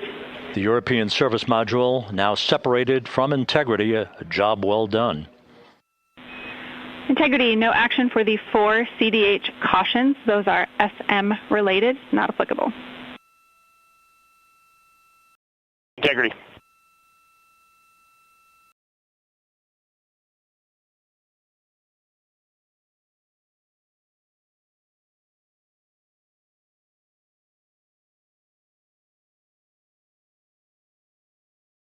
So, with Integrity now flying free on its own for the remaining 32 minutes of this mission.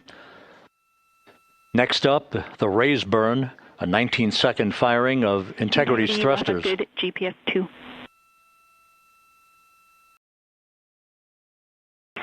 Integrity copies, good GPS 2. Coming up on the 2-minute mark until the raise burn. Again, this is the final tweaking of the orientation of Integrity to put it in the right angle, if you will, the angle of attack that it will fly in during its entrance into the Earth's atmosphere. Entry interface now just 18 minutes, 25 seconds away. This is a visualization, but driven by real-time telemetry. This is the maneuvering of Integrity to the raise burn orientation. Just 2,800 miles from Earth.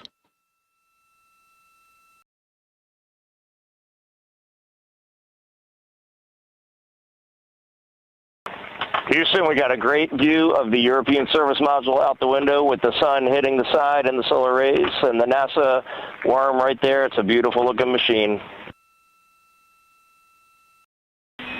Roger.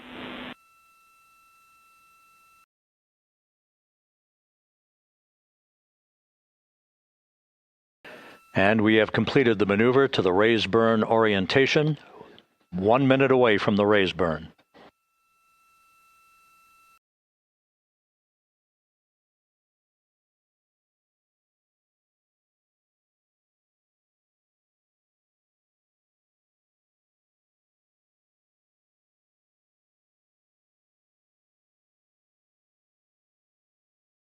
All right, so that separation was successful, as we saw.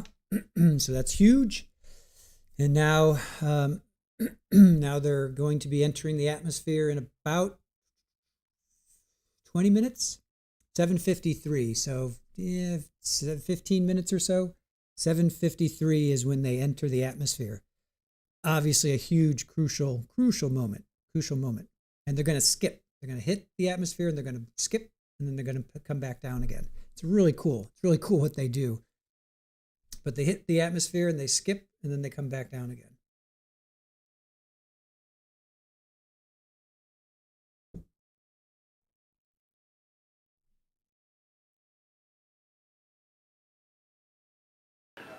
And the crew module raise burn is underway. A 19-second firing of the thrusters. And we have a completion of the burn.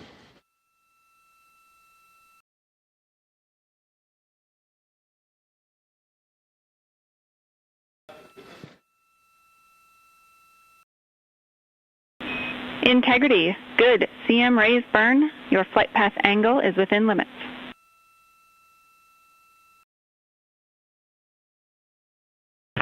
Integrity copies. Looks good on board, Jackie. So the final maneuver is now complete. Our trajectory for a splashdown in the Pacific 29 minutes from now is set and will not be amended any further. And we have the right angle of attack to mitigate any excessive heat loads on the vehicle during entry interface. Integrity Houston, a heads up about comm coverage. When you perform the 180 roll, for the first minute or so in that attitude, we expect about a minute LOS. We copy.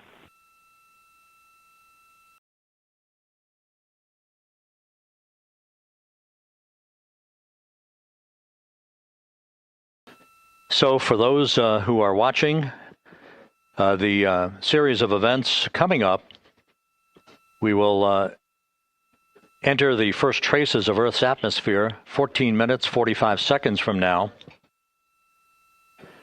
6:53 and 30 seconds is what is pegged for entry interface at an altitude of 400,000 feet, traveling at approximately 34,800 feet per second, range to touchdown or splashdown 1,701 nautical miles.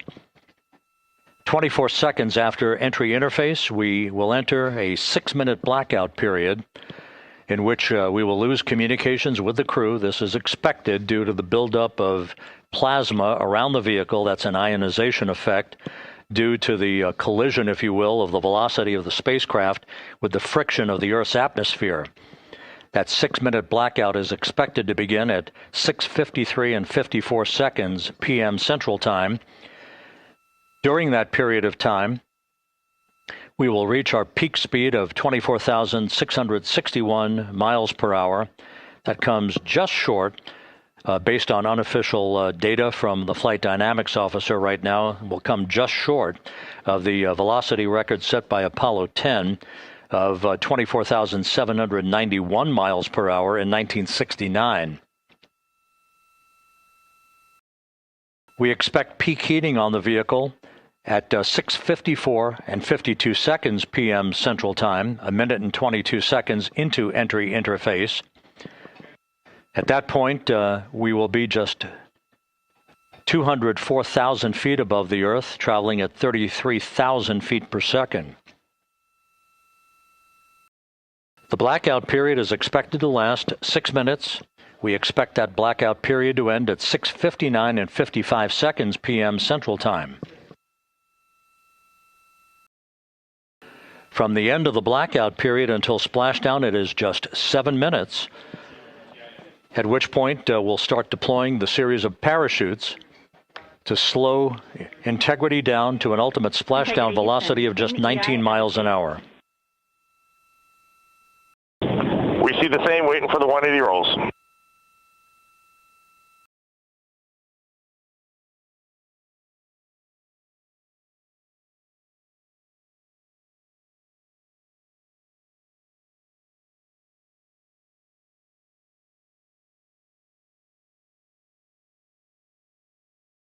The parachute deployment sequence, once again, will come in several segments, but in rapid-fire succession. And we have a great view of the moon out window 2.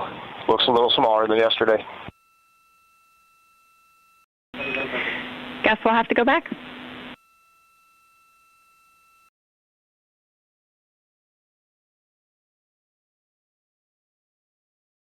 Reed Wiseman and Jackie Mahaffey exchanging discussion on a view of the moon that Integrity's astronauts are seeing in the final minutes of this mission that will be completed with splashdown just 25 minutes from now.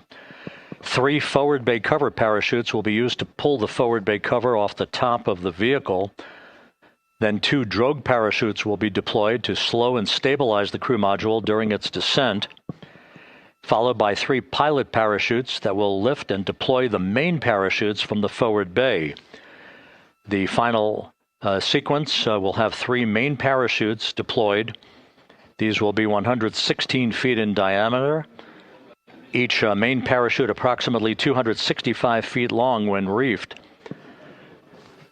The parachutes will ultimately slow Integrity down from its peak speed of almost 33 times the speed of sound to a gentle 19 miles an hour at splashdown.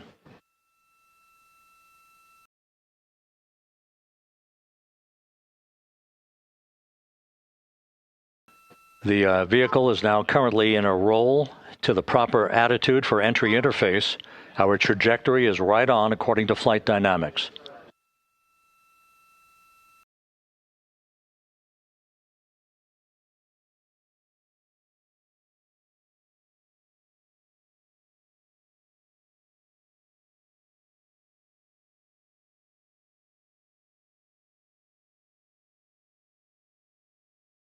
Integrity is on a trajectory from southwest and northeast across. If you look at the bottom right of the screen here, that's Australia right there. So they're passing over Australia, probably well past Australia now. Yeah, they're heading closer to home. Range to touchdown 4,300 nautical miles. All the systems in excellent shape.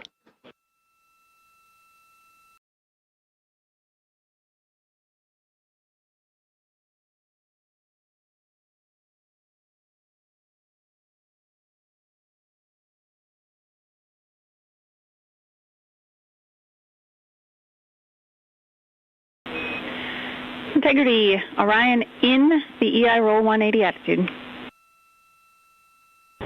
Looks good on board, Jackie.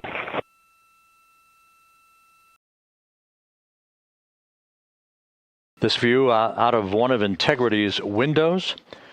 We had a call for 3 good barrows. Those are barometric pressure sensors that feed altitude and rate of descent information to Integrity's computers that will trigger the parachute deployment sequence. We are less than 9 minutes away from entry interface, 22 minutes from splashdown.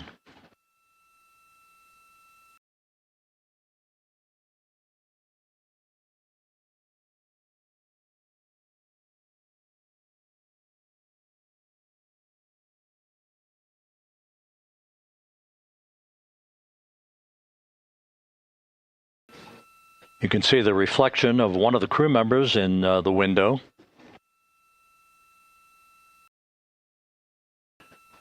Out in the Pacific, the weather conditions remain go. Just a few clouds, some scattered clouds, winds at 10 knots, wave heights just about 4 feet. A gentle day in the Pacific for the homecoming of Integrity's astronauts.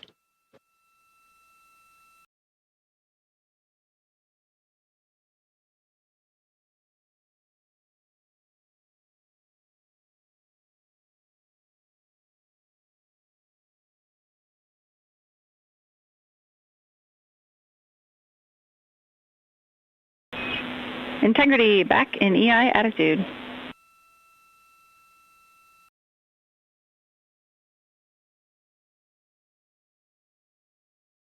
We see the same on board, Jackie.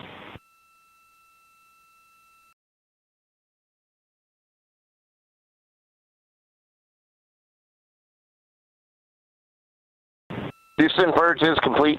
Crew and vehicle are configured for entry. Houston copies. And we're in step 37, transferring nav state to BFS.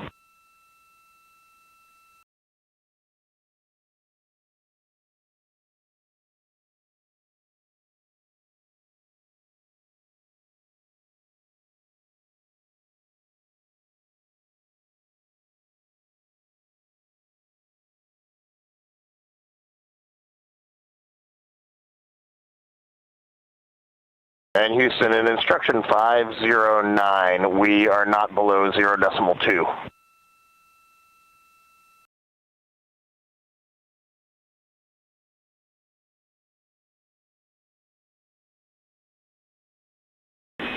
Integrity, no action required.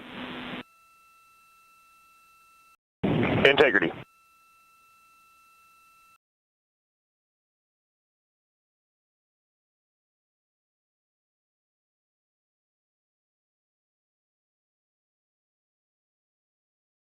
Now 6 minutes away from entry interface, we will hit the first traces of Earth's atmosphere at an altitude of 400,000 feet, traveling about 34,882 feet per second. Ranged splashdown at that point will be 1,701 nautical miles.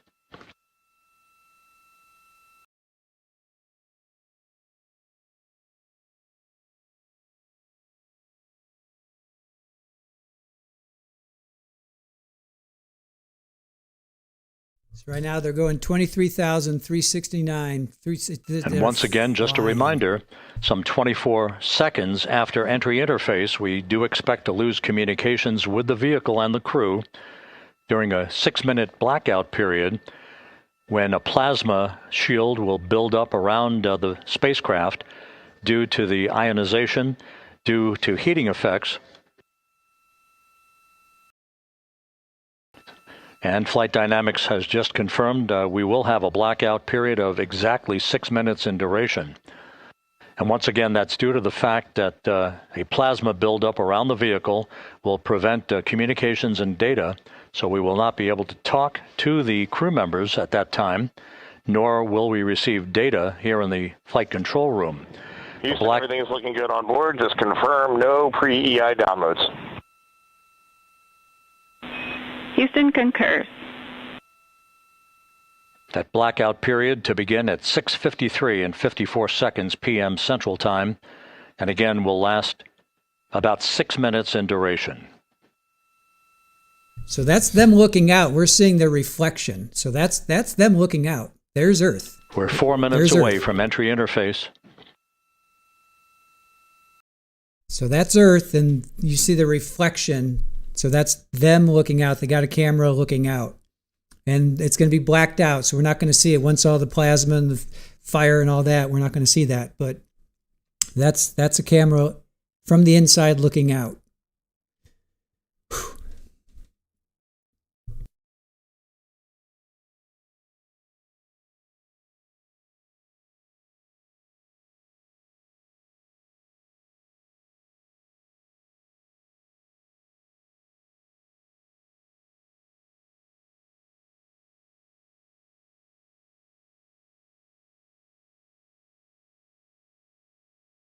So right now they're about 281 miles.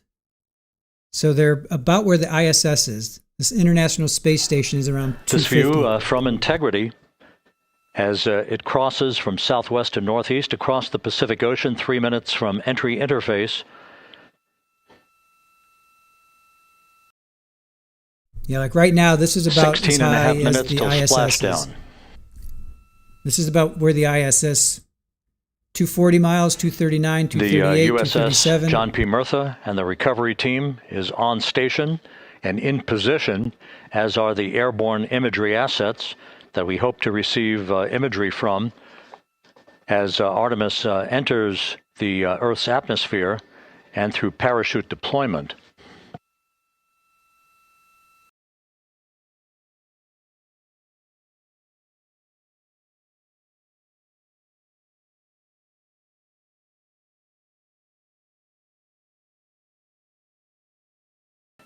All of Integrity's systems are in great shape. The crew is ready to complete its mission just 15.5 minutes from now.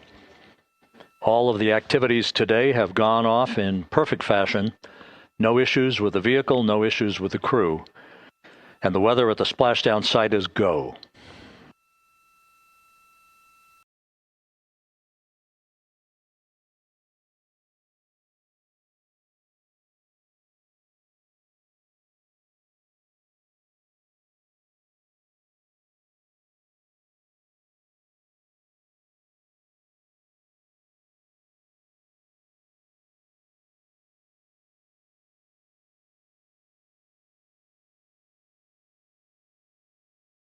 Coming up on 1 minute until entry interface.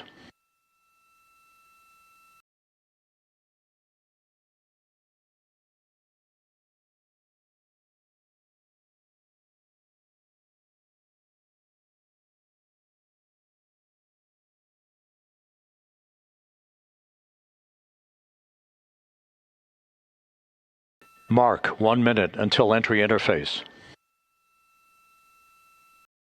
1 minute, 20 seconds until the expected start of our 6-minute blackout. Integrity, 1 minute to a 6-minute blackout. Integrity.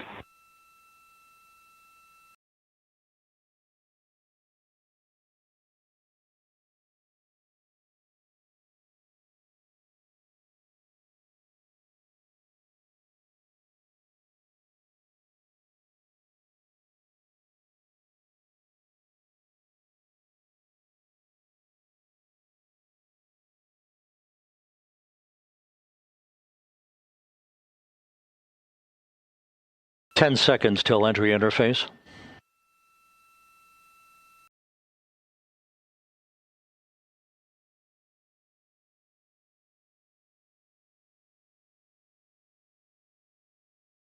And we have crossed the threshold, now entering the Earth's atmosphere.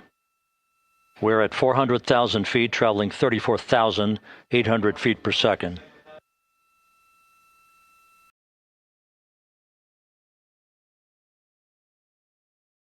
Time to splash down, 13 minutes, 10 seconds. There's the glow. So they entered the Earth's atmosphere. So, and now it goes And dark. as predicted, we've entered our communications blackout. This will be a 6-minute blackout period. No voice, no data from the crew.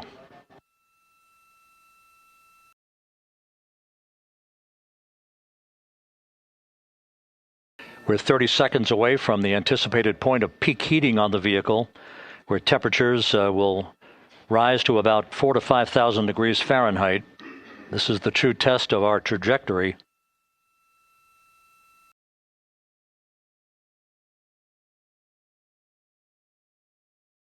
And from the G5 aircraft in the vicinity of the splashdown zone, this view of Integrity. So that pinpoint of light shows the vehicle as it enters the period of peak heating in the Earth's atmosphere, the first tug of gravity being felt by Integrity's astronauts since their launch back on April 1st.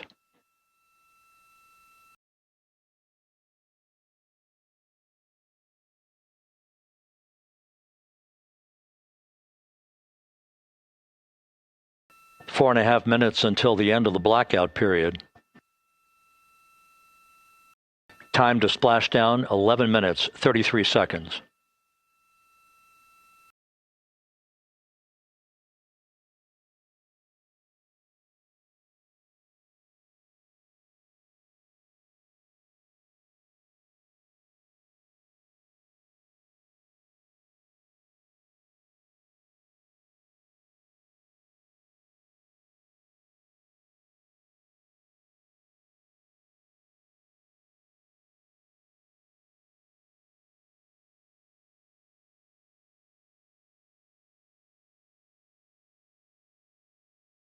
The landing and support officer reports that the P-3 has acquisition on Integrity.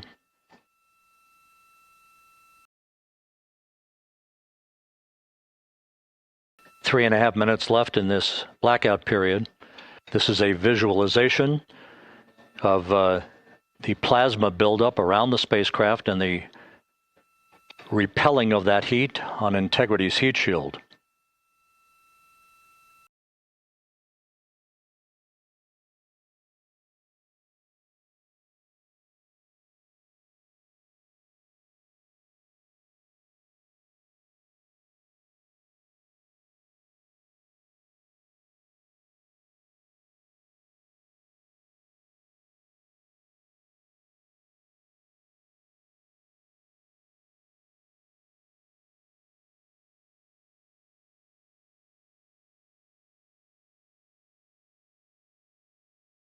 Flight Dynamics reports that airborne assets in the vicinity of the splashdown zone do have a visual on Integrity. Still 2 minutes and 40 seconds left in our blackout period. Time to splashdown, 9 minutes, 35 seconds.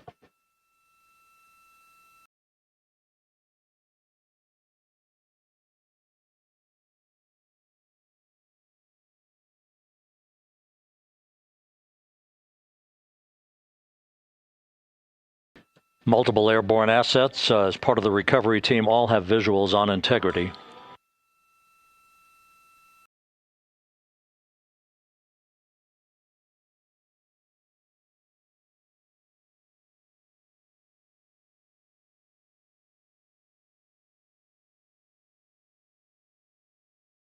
And the WB-57 flying in the splashdown zone also has a visual. And the Navy helos also have visuals.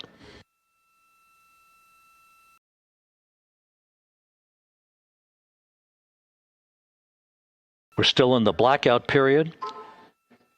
Still do not have communications from the crew.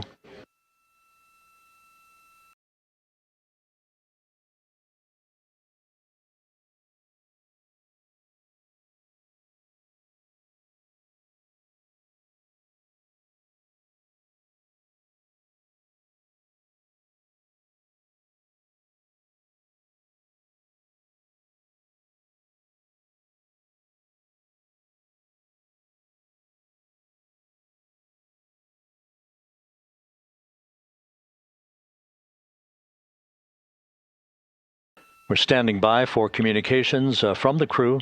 We should be out of the blackout period less than a minute from now.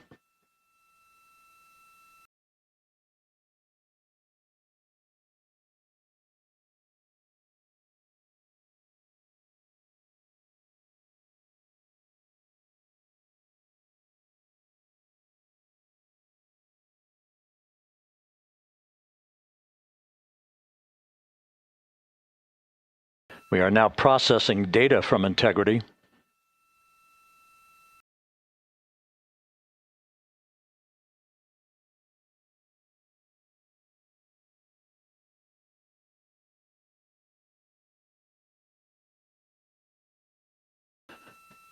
Landing and support officer reports the small boats are en route to the splashdown target zone.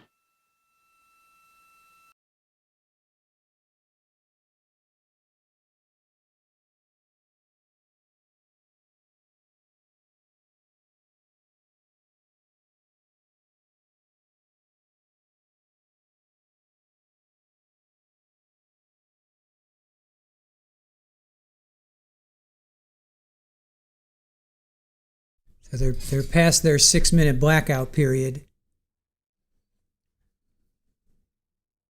The blackout period was supposed to be about 6 minutes. They're supposed to splash down around passing through 150,000 feet. Our trajectory is perfect.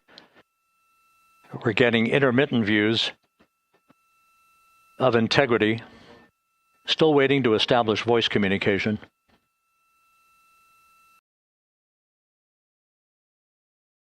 Integrity, Houston, comm check, post-blackout. Houston, Integrity, we have you loud and clear. Your trajectory is nominal, and your recovery teams have visual. They got him. Guidance looks good. No action for the enabled internal camera controller fail. Big cheers from the viewing room here in Mission Control as voice communication reestablished with Commander Reed Wiseman. For America and a waiting world, Integrity is 5.5 minutes away from coming home.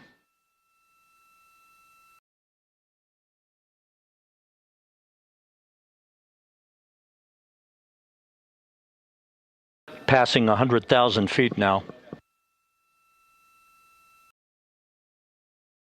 Range to splashdown 19 nautical miles.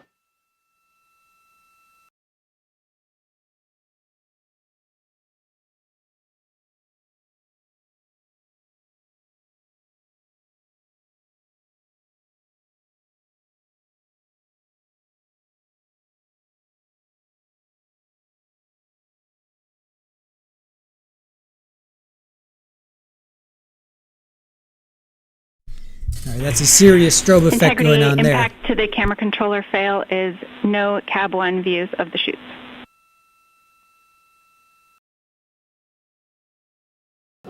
Integrity. We're processing good data through the GPS system. A good view of Integrity, time to splashdown 4.5 minutes. Oh, that's a great view. That's a great view. Looking pretty good, you guys. And a view of Integrity from the WB-57. We're at 50,000 feet. Now we just need the parachutes to deploy. We get those parachutes to deploy, and then we'll be looking good.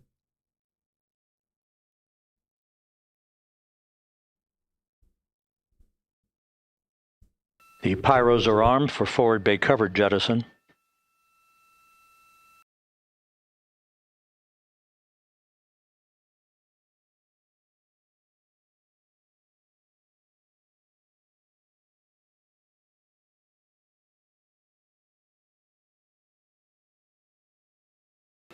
And there go the first series of parachutes. And we're on drogues. And Houston, we're visual 2 drogues out the window. 2 good drogue chutes. Next up, We copy, we see them. the deployment of pilot parachutes that will pull the main chutes out. Time to splash down 3 minutes and 10 seconds.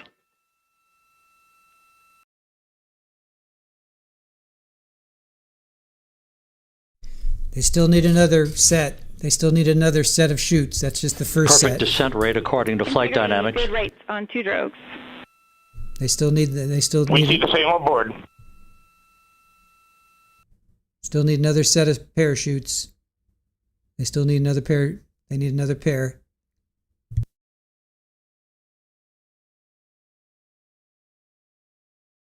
Passing through 10,000 feet. Still on drogues.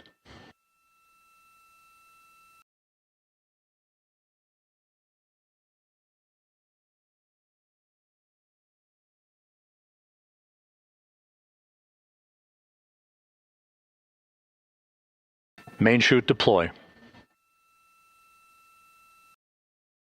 We're at 5,000 feet.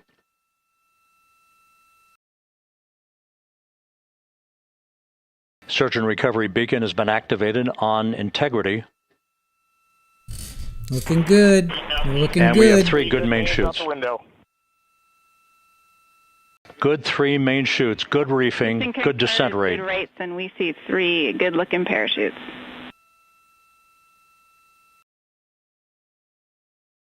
All right. Now they just got to drift on down. Now they just have to drift on down. Integrity. Cabin pressure indicates no need for hydrazine checks. Integrity copies. This is a perfect descent for Integrity. Its crew sounding hale and hearty on board. Time to splash down 1 minute, 15 seconds.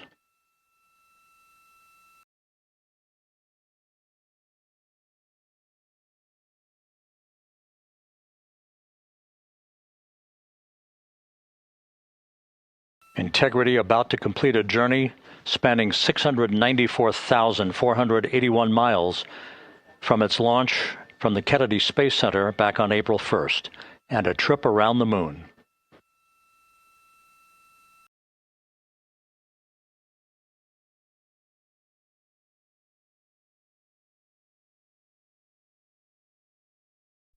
All right, I think that deserves a cheers. Cheers, cheers. Here's to everybody. Welcome home, guys and lady. Welcome home. Welcome back. Welcome back, Orion. Oh, I can't wait to hear hear what they have to say. All right, so now the Navy needs to get out to them. Passing through 1,000 feet. Got to get the Navy out there. Got to go get them. We still probably have like another hour or two before they can actually get back to. It's going to take them a while, so we're not done yet. So definitely hang with us. Hang with us. Cheers, everybody. Good job, NASA. Good job, crew.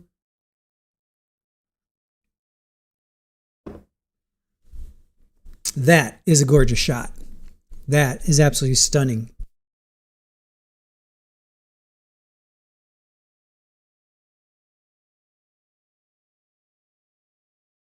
Houston Integrity, Splashdown, sending post-landing command now. Splashdown confirmed. Copy Splashdown, waiting on VLDR. Splashdown confirmed at 7:07 p.m. Central Time, 5:07 p.m. Pacific Time. From the pages of Jules Verne to a modern-day mission to the moon, a new chapter of the exploration of our celestial neighbor is complete.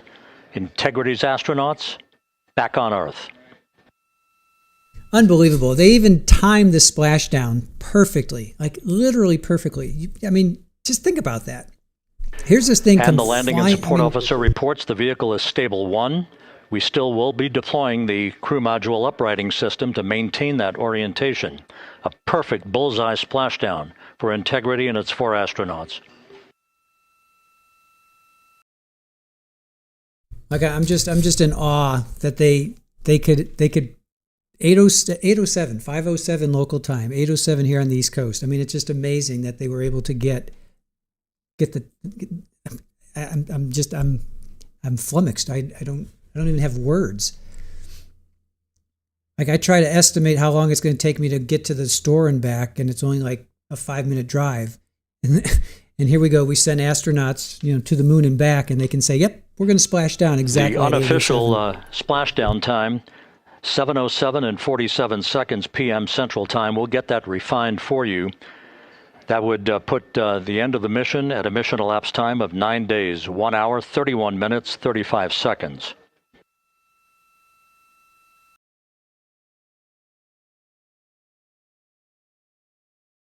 And we're configuring for very low data rate.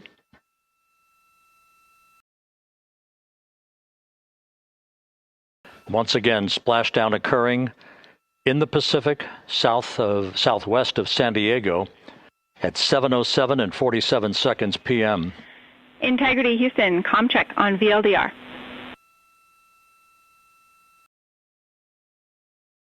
Houston, we have you loud and clear on VLDR. How else? We have you the same. We'll meet you over in post-landing. Perfect communications established. A journey. We are stable 1, 4 green crew members. Houston copies all. Reed Wiseman reporting 4 green crew members. That is not their complexion. That is the fact that they're in great condition. That's what that means. So stable 1, upright. The crew module uprighting system is being deployed. The 5 airbags being inflated through helium to maintain the upright configuration for the vehicle. This was a textbook entry and a textbook touchdown for Integrity. Reed Wiseman, Victor Glover, Christina Cook, and Jeremy Hansen back on Earth after a journey around the moon.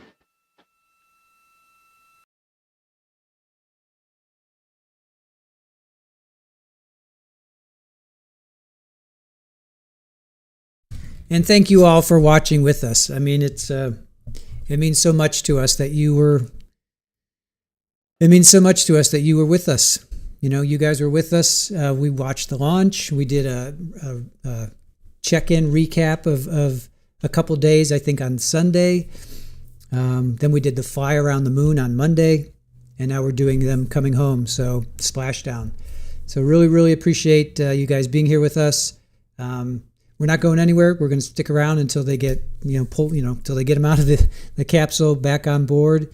So we'll be here for another hour, however long it takes. We will be here. And just want to say thank you guys for being with us during this truly, truly historic moment. And just take in how much effort it took from people, you're right, people around the world. This isn't just one group, you know. Canadians were involved, European Space Agency was involved. It's just amazing what we can accomplish when we work together. It's just a beautiful thing. So again, just wanted to thank you guys for watching this with us.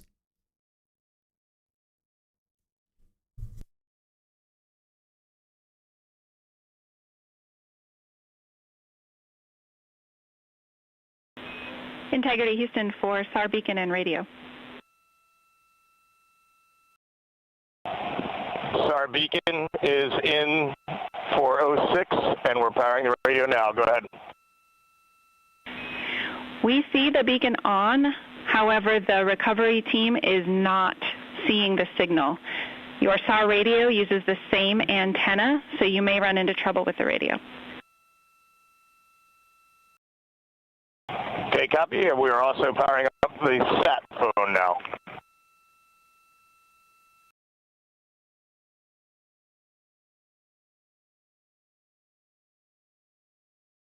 So Integrity is in great shape, and as the crew continues its post-splashdown timelined activities on board, Reed Wiseman once again reporting that all 4 crew members are in excellent shape. And we have 5 inflated airbags to maintain an upright configuration so that the recovery team can now begin a slow approach to the vehicle. Meanwhile, here in the flight control room, Entry Flight Director Rick Henfling is polling his team of flight controllers for the start of powering down the vehicle after a thorough systems check. We have no toxic gases to be concerned about, so the recovery personnel can approach the vehicle, but not until we have powered down the spacecraft. That's expected to take a few more minutes.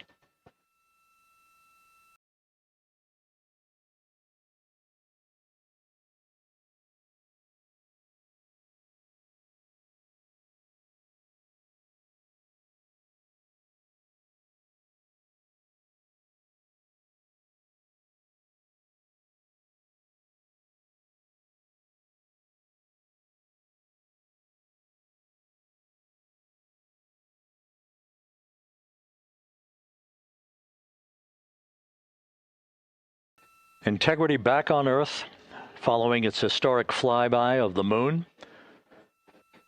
It was, for all intents and purposes, a textbook mission. On 2828, but I'll remain on this frequency. We copy.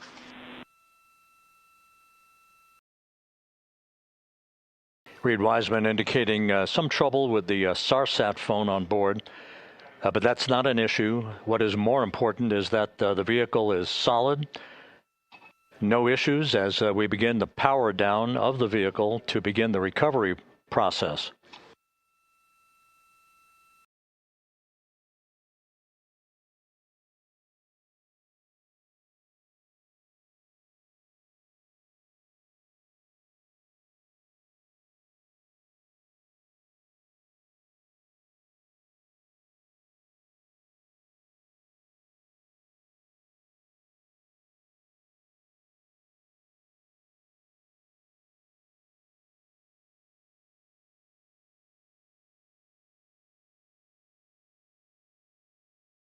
The propulsion officer here in Mission Control reports that we have safed the prop system on Integrity. Can you say again? That was very weak and broken. Integrity, Houston did not call.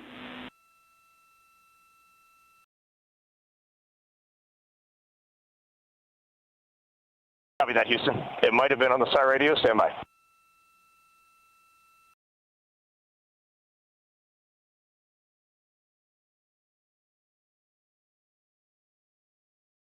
All of the milestones were executed in perfect fashion. Integrity entering the Earth's atmosphere right on time, reaching its peak speed shortly after a blackout period began. We emerged from the blackout period, but the recovery imagery airborne assets were able to pick up Integrity's descent almost immediately through entry interface, tracking the vehicle all the way down. And finally, you saw the sequence of chute deployments. First, the forward bay cover being pulled off the top of the vehicle by a series of 3 parachutes. Then the drogue chutes were deployed, followed by the 3 main chutes that slowed the splashdown velocity of Integrity to just 19 miles an hour.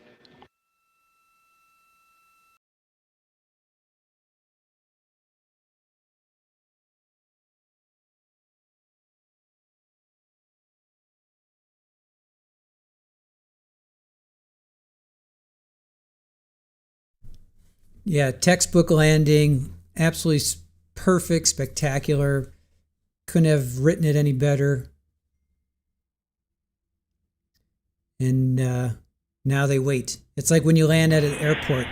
Integrity, Houston, with no joy on SAR and SAT phone, we'd like you to command an additional 15 minutes for a total of 30-minute power down delay.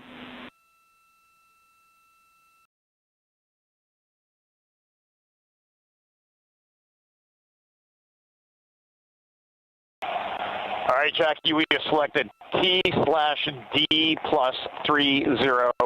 No joy on SAR radio or sat phone.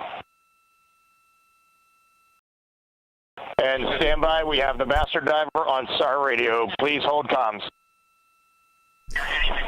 Hey, Lily. Excuse me. Hey, Jackie, we just got the master diver on SAR.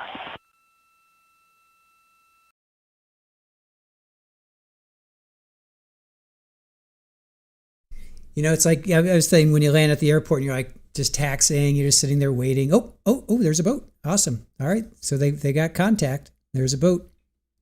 All right. They got there pretty fast. A good view of one of the fast boats. Integrity, Houston, if you are happy with your comm with Master Diver, you can go back to the 15-minute power down. Okay, stand by. Yeah, we'll confirm here in a second. The crew on board Integrity coordinating with the flight control team in Houston here in Mission Control on the timing of the power down of the vehicle, which will be the precursor to the recovery teams approaching the spacecraft. There are no issues with Integrity. We've had a bit of broken capability in establishing a SARSAT or satellite phone communications capability between the crew on board Integrity and the recovery team. That will get sorted out here shortly. There's plenty of cooling on board Integrity, so there's no rush to begin the power down. I'm trying to call you on the sat phone and not getting an answer there either. Concur. We haven't had anything come through.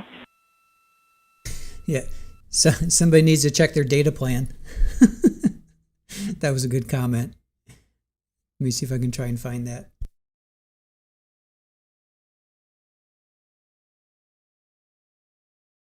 And Houston, if you could relay to recovery that we hear them, but it does not appear as though they are hearing us.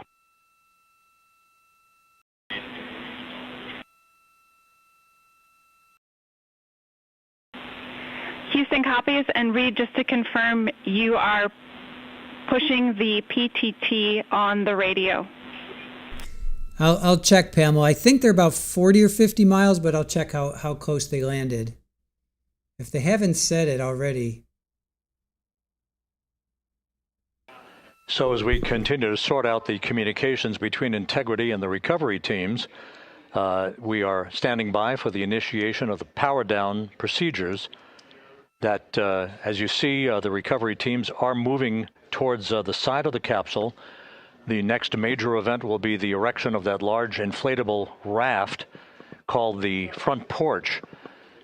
That will be the port of call for the crew as they're being extracted one by one from the vehicle.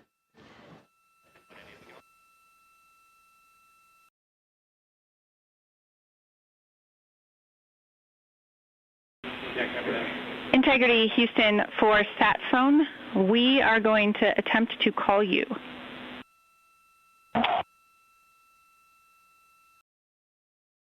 Good idea, standing by. So they're about 50 or 60 miles. I'm not quite sure. Hopefully they'll say. We are pushing the push to talk, the two buttons on the left side of the radio below the up-down arrows. We are utilizing them. I'm rebooting the radio to see if we get good comms. Okay, we copy all, and just to confirm, you are seeing that you are touchdown plus 3030 for power, correct? That's affirmative.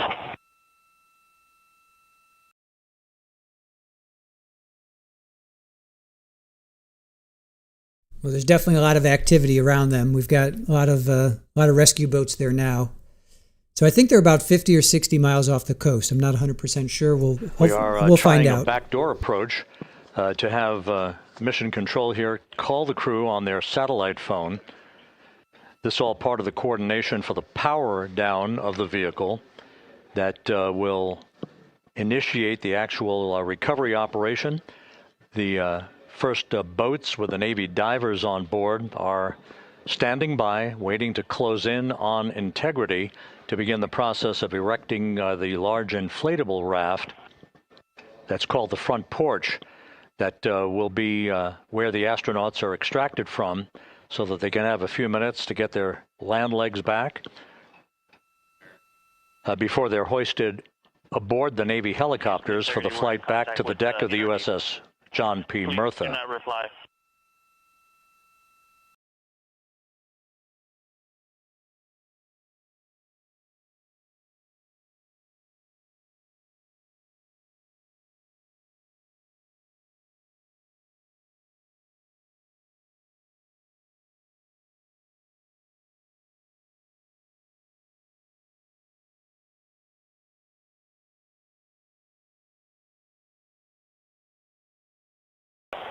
And Houston, please don't reply. NRD, very weak,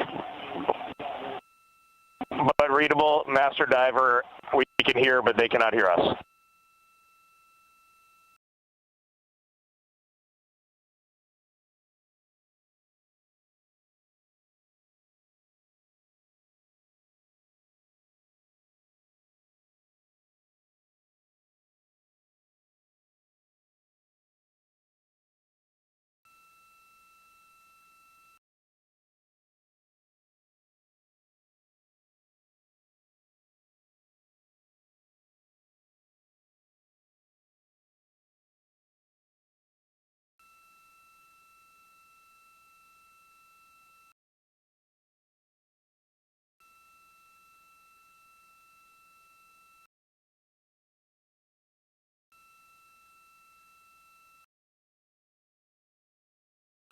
And Houston on OE1, is there any chance to tie us into NRD?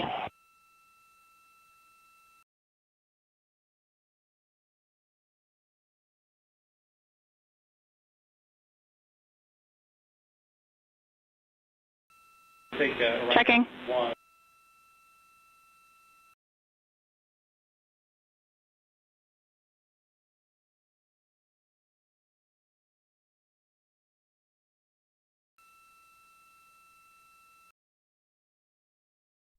Yeah, once they get extracted, it's only going to take them a couple hours to get home. While we stand by for the establishment of communications between Integrity and the recovery team that is basically standing by very close to the spacecraft, we're going to go to the deck of the USS John P. Murtha, where Megan Cruz is standing by with Administrator Jared Isaacman.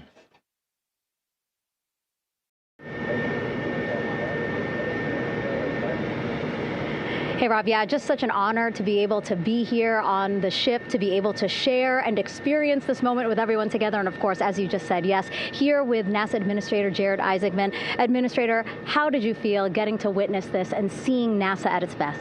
Oh, I mean, I'm honestly, I'm still at a loss for words. I mean, you know, like the childhood Jared right now can't believe what I just saw. I mean, almost been waiting my whole lifetime to see this, and then as NASA administrator, I just couldn't be more proud of the entire workforce, the years, the effort, the late nights, all the hard work from across the country that contributed to this incredible moment right now.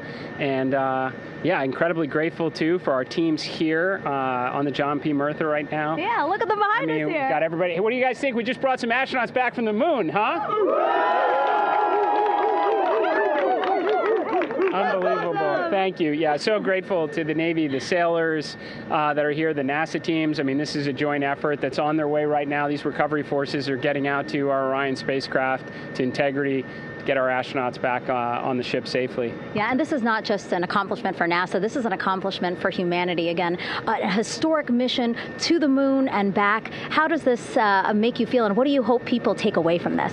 Well, I'll tell you, I think about the crew members that we've all had an opportunity to observe over the last 10 days, right? I mean, they're absolutely professional astronauts. I mean, wonderful communicators, almost poets. But then I think these were the ambassadors from humanity to the stars that we sent out there right now. And I can't imagine a better crew than the Artemis II crew that just completed a perfect mission right now. So yes, it's a huge moment for everybody, right? I mean, we are back in the business of sending astronauts to the moon, bringing them back safely, and to set up for a series more. I mean, this is not a once in a lifetime, which you hear sometimes around here. It's like, this was a once in a lifetime. No, it's not. This is just the beginning. We are going to get back into doing this with frequency, sending missions to the moon until we land on it in 2028 and start building our base. Yeah, are we going to build on the momentum for Artemis III? I mean, it's just around the corner. Absolutely. So, I mean, that's, part of me too. Like, I can't wait to get the crew off of Integrity right now, but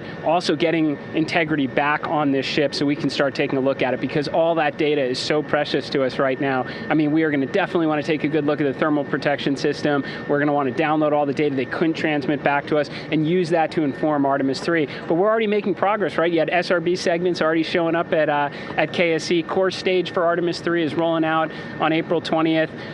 We're getting Mobile Launcher 1 back in vehicle assembly building. So yes, there is a lot to celebrate right now on a mission well accomplished for Artemis II, and at the same time, we got to start getting ready for 3. Amazing. And last question, for people who joined us for all 10 days to see what we can accomplish together with our international partners, what do you think about the fact that we're going to keep doing this more and more and more?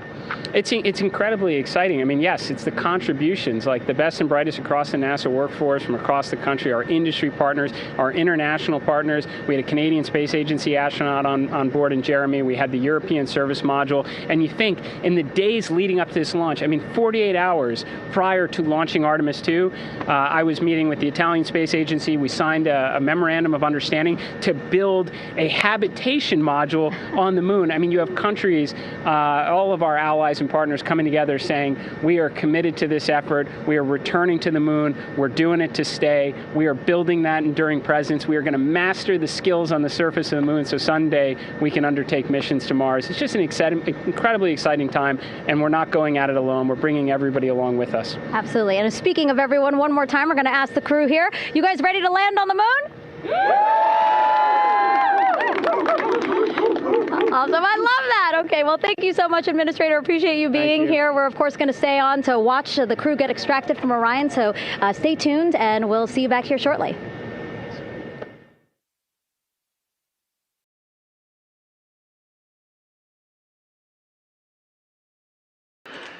Thank you, Megan, and thank you, Administrator Isaacman.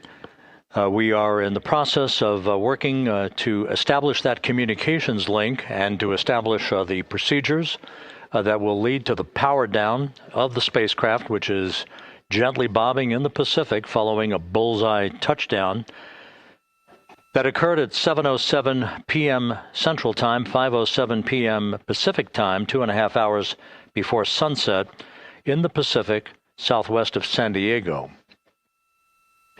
We have once again heard from the crew during that interview opportunity with the administrator, and we have 4 healthy crew members on board.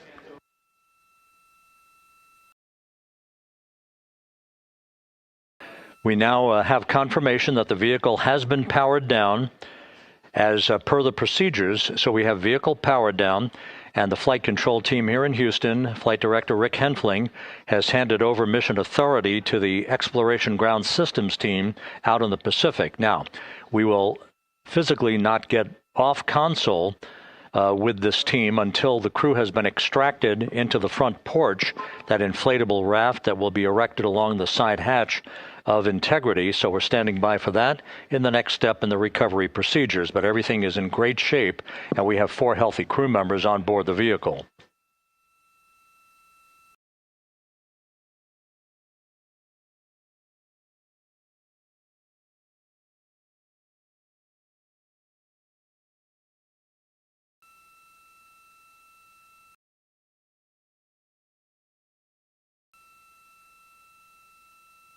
All of the entry events went by the book, no issues, perfect trajectory for Integrity that was culminated with one final raise burn to improve the angle of attack for the vehicle as it entered the Earth's atmosphere. All of that flight dynamics computation worked like a charm.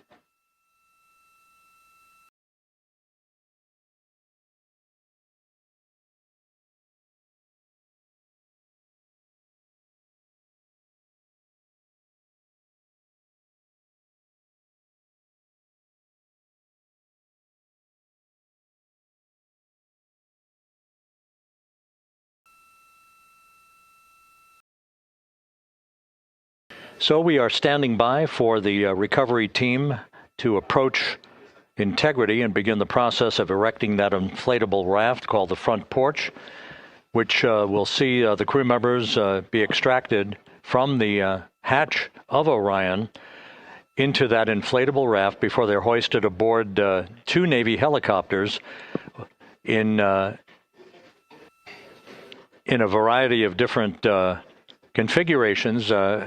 Each crew member will be hoisted in sequential fashion, in alternating fashion, 2 crew members for each helicopter before they turn around to head back to the John P. Murtha.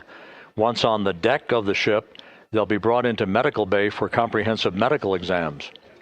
But Reed Wiseman has reported several times that the crew is in excellent shape.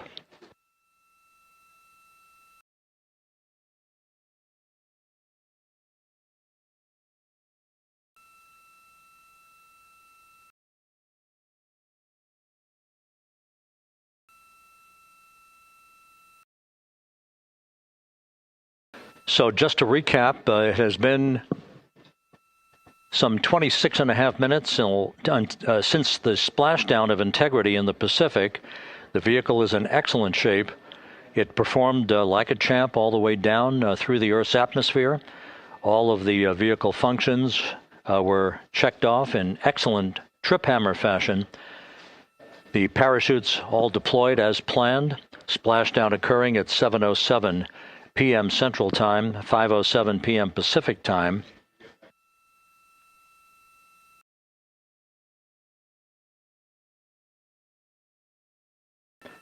And after a bit of a tussle to try to establish a communications link with the recovery team, we were finally able to run through the procedures for the powering down of the vehicle.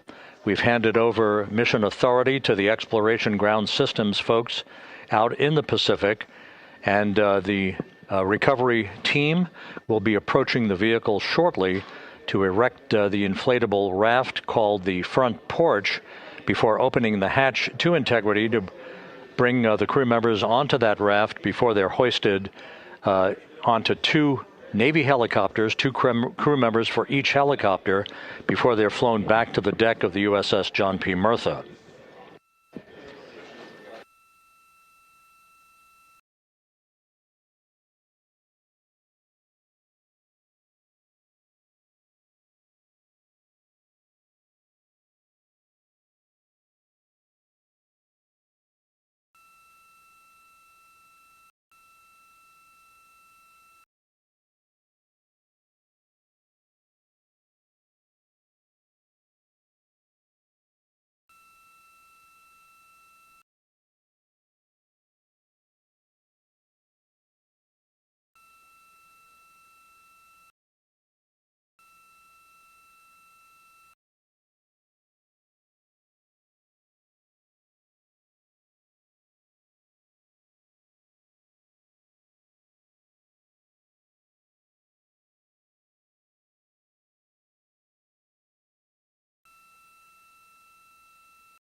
All right, well, crew is back. Crew's down. We're just waiting for them to come out of the capsule. You got to deploy this front, what do they call it, the front porch, which is a big inflatable raft, if you will. And the crew gets transported back 2 helicopters at a time, or two and they get separated, so it's 2 and 2 in a helicopter, and then the boats tow that back. They tow the capsule back. Debbie, I bet they just went out and breath of fresh air. I'm sure. Yeah, I'm sure. Absolutely. Jennifer King, incredible how far there is to travel to get them. Yeah, I know. They've traveled so far already, and yet they're like so close. They're so close to being out of there and back on land. It's like you're so close. They're like steps away, and they traveled so far. This is Mission Control Houston. After talking to the flight dynamics folks, we have a bit of a refinement on the splashdown time for you. Their computation shows a splashdown time of 7:07 and 27 seconds p.m. Central Time, 7:07 and 27 seconds p.m. Central Time.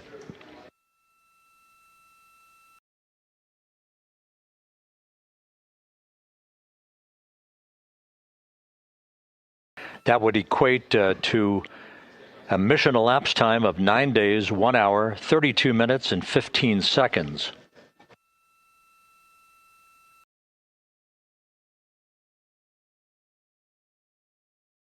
Once again, from Flight Dynamics, a splashdown time of 7:07 and 27 seconds p.m. Central Time. That would equate to a mission elapsed time of 9 days, 1 hour, 32 minutes, and 15 seconds.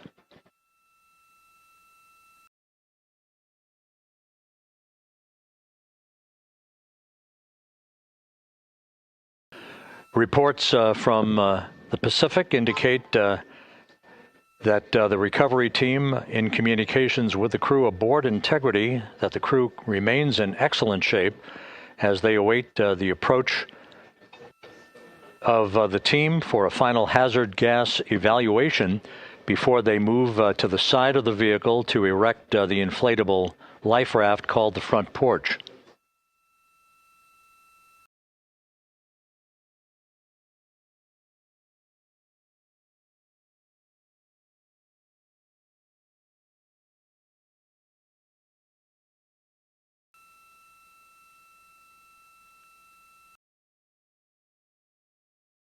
Again, no issues with Integrity. The vehicle is powered down. All of its systems are now safed. We have handed over mission authority to the Exploration Ground Systems folks in the Pacific, but we will not stand down and have the entry flight control team depart its positions until that inflatable raft, the front porch, is erected, the hatch open, and the crew having exited the vehicle. So that's the next step in the recovery process that will lead to the hoisting of the crew members. For 2 crew members for each helicopter, they'll be hoisted to a pair of Navy helicopters that will then fly a short distance back to the USS John P. Murtha. What you're looking at is one of the fast boats circling the vehicle to make a hazard assessment.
Jill, knock, knock, Avon's calling. No, it's more like, who is it?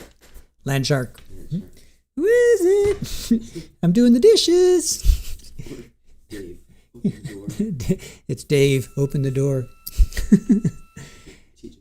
Yeah, they think they're. Well, I guess the hazardous gases. They're making sure that they have evaporated, which I think they have. But now it's just a matter of knock, knock, knock. Who is it? Doing the dishes. Do they have to go into a hyperbaric chamber? That's a great question, Sherry. I don't know. This is Mission Control Houston. Once again, you're watching the initiation of the recovery of the Artemis crew aboard Integrity. All of the Navy divers and the fast boats are now approaching the spacecraft after conducting a hazard assessment. The vehicle has been powered down. Entry Flight Director Rick Henfling now waiting for the life raft, the front porch, to be erected along the side of the vehicle so that the hatch can be opened and the crew members extracted from Integrity, soon to be hoisted one by one into a pair of Navy helicopters for a short flight back to the deck of the USS John P. Murtha. If you missed it earlier, we talked to Flight Dynamics and received a more official touchdown time or splashdown time, as it were, of 7:07 and 27 seconds p.m. Central Time, 5:07 and 27 seconds p.m. Pacific Time. That would equate to a mission elapsed time of 9 days, 1 hour, 32 minutes, and 15 seconds.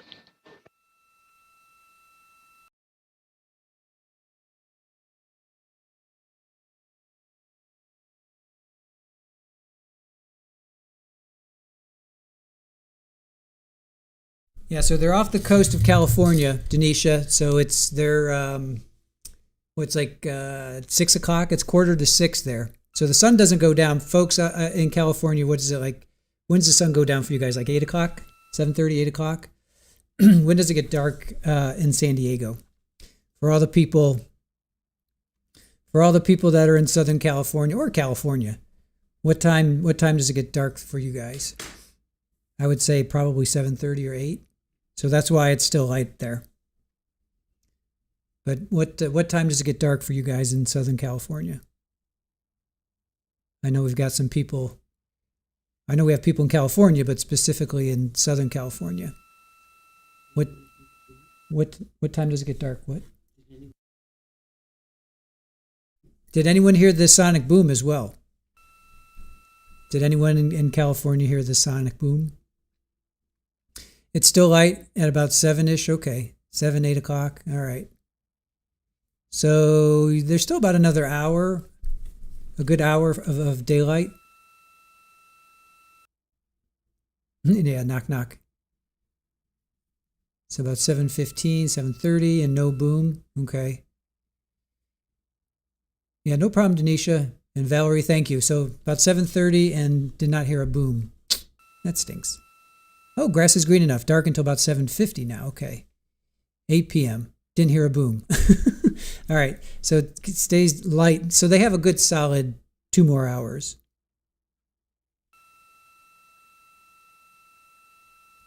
They have about 2 more hours of sunlight. I don't know, Anna Marie. Why is it taking so long? They're being careful. They're being careful. They had to let noxious gases escape, and then they were having some issues with their communication. I think the crew could hear them, but they couldn't hear the crew. So we still have a good 2 hours of daylight.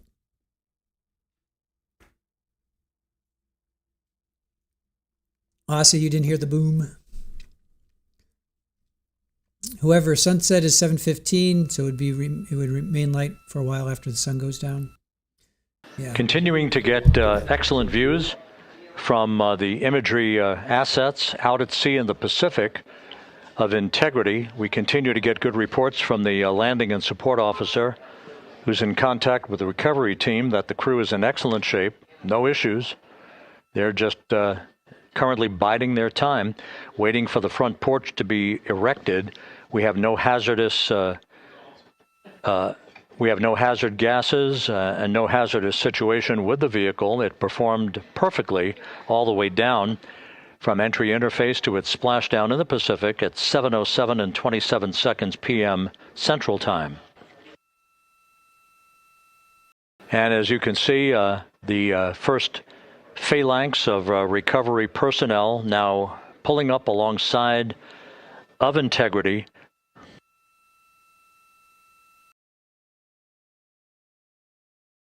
This includes Navy divers, a Navy flight surgeon, and other recovery personnel who have trained for several years for this recovery process.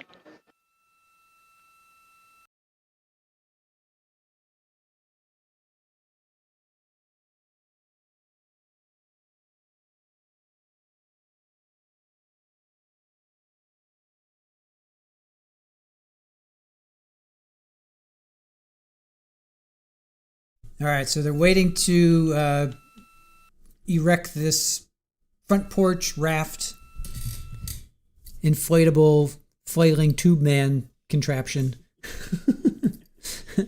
So once they do at that, this hour, some 41 minutes following splashdown, the vehicle has been powered down. There's no hazardous gas emanating from the vehicle. That's why the first team of recovery personnel has been able to pull alongside Integrity, and the reports continue to come in that the 4 astronauts are in excellent shape.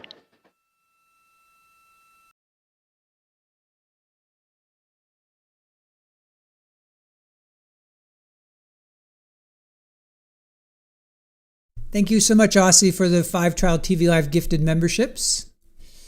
Awesome. Welcome in, new members. Welcome in.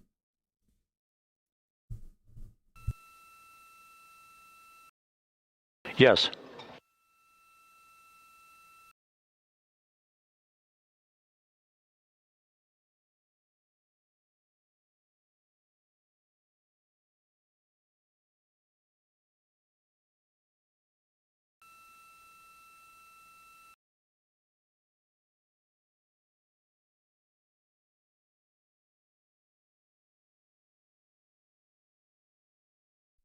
Michael, that's really funny that you say that. If 4 or 8 people get out of the capsule, have you seen the memes going around? Hold on a sec. Let me see if I can find. I'll find the meme.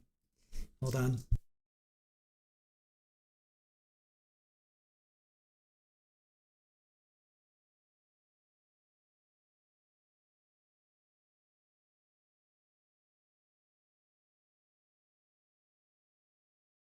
I'm sure you guys have seen them, but let me see. Let me try and grab it real quick here.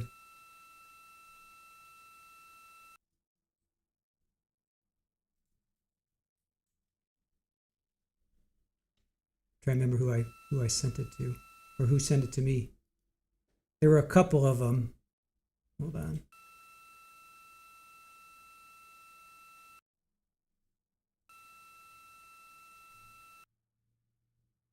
This is Mission Control Houston, continuing to watch the initiation of the recovery of Integrity's astronauts.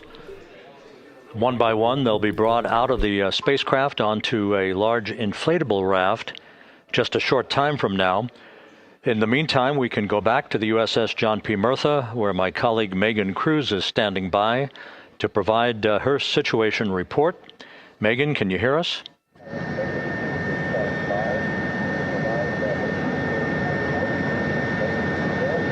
Hey, Rob. Yes, I can hear you. Thank you. Yeah, we're back here on the bow of the recovery ship.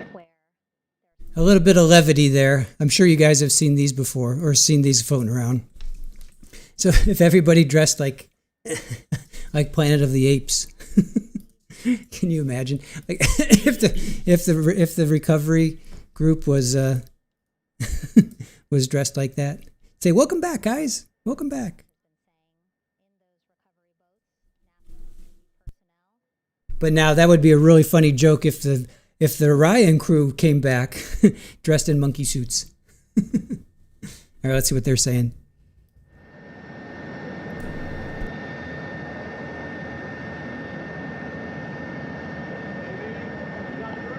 some of our wide shots, you can probably see that there are 6 boats out in the water.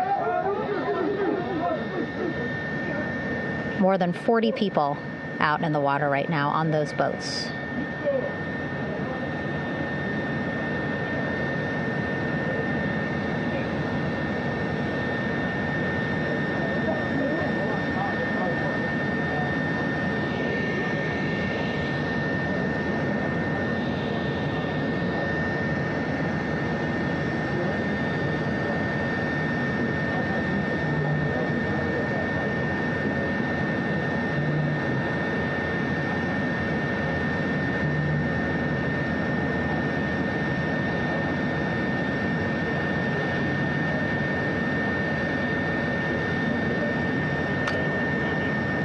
First order of business is to set up the front porch and the stabilization collar.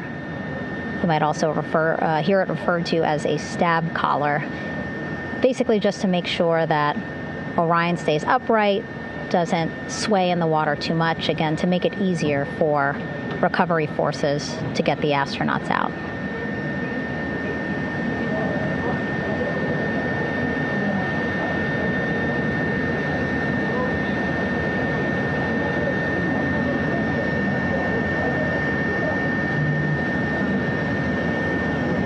Again, we splashed down in the Pacific Ocean just after 5 p.m. Pacific time here.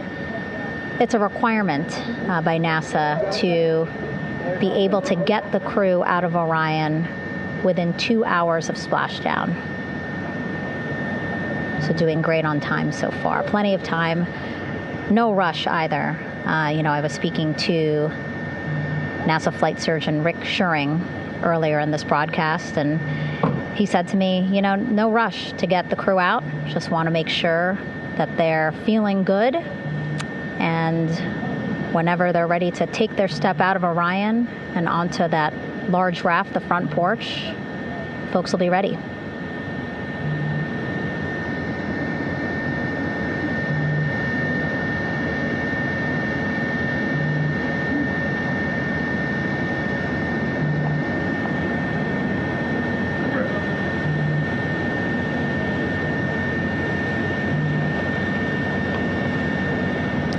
And as there are mission audio loops in Mission Control in Houston, there is a mission audio loop here on the ship, and it was just reported out that the side hatch is open. Side hatch of Integrity is open. The hatch is open. All right, the hatch is open. You're getting these beautiful shots from our aerial assets. The ship itself, where I'm on, just 3,000 yards away. Again, plenty of people on the boat here, glued to the side closest to where they can see all this action. And again, with just 3,000 yards separating us, great views from the bow here. You can see now that side hatch is open. One of the Navy personnel is about to get inside there.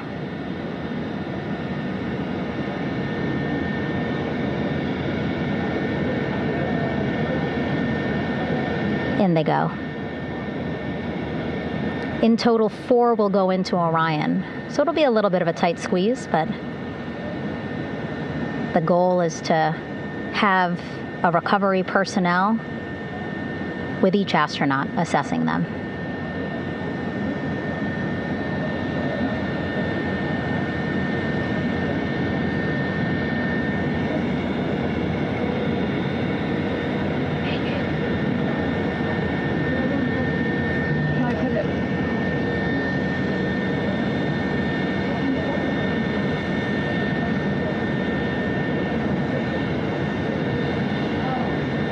I wish they'd have a camera on one of those getting boats. Closer now. Again, that one that's right up against Orion, those are the divers that will go in to the spacecraft to check on each of the astronauts.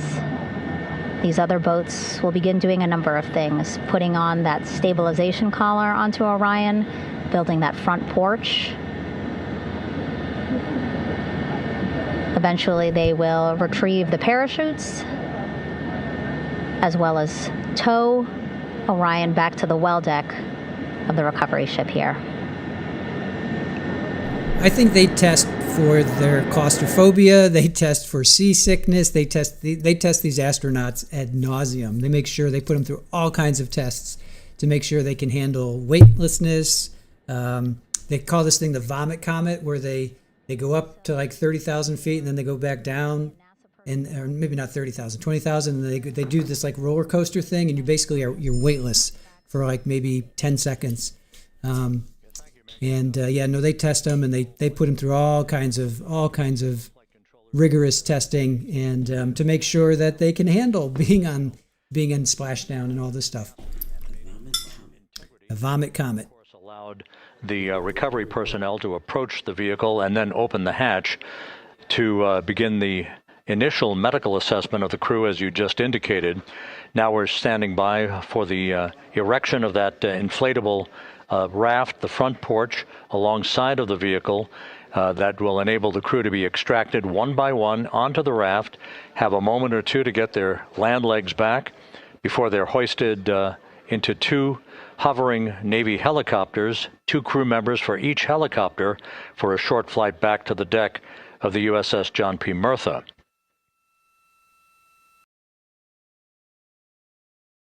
All of Integrity's systems operated flawlessly throughout the course of the approach to the Earth, the entry into the Earth's atmosphere, and all of the key milestones that followed in this high-speed return to Earth for Integrity, a mission that spanned more than 694,000 miles from the vehicle's launch from the Kennedy Space Center atop the Space Launch System back on April 1st.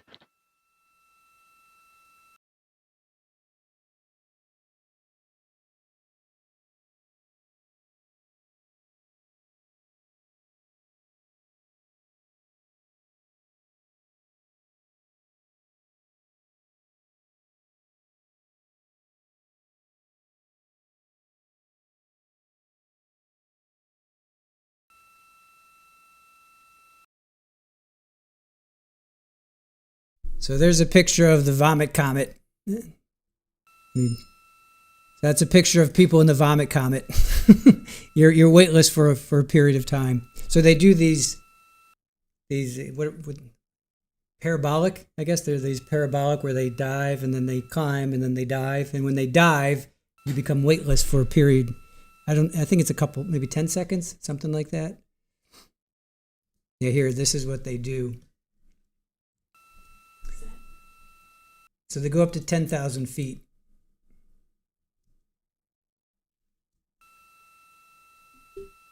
Let me show you what they do. Are they out yet? They're still not out. All right. So here's as we mentioned at the top of the broadcast, the last time that the Apollo program saw a splashdown in the Pacific was Apollo 17 back on December 19th, 1972.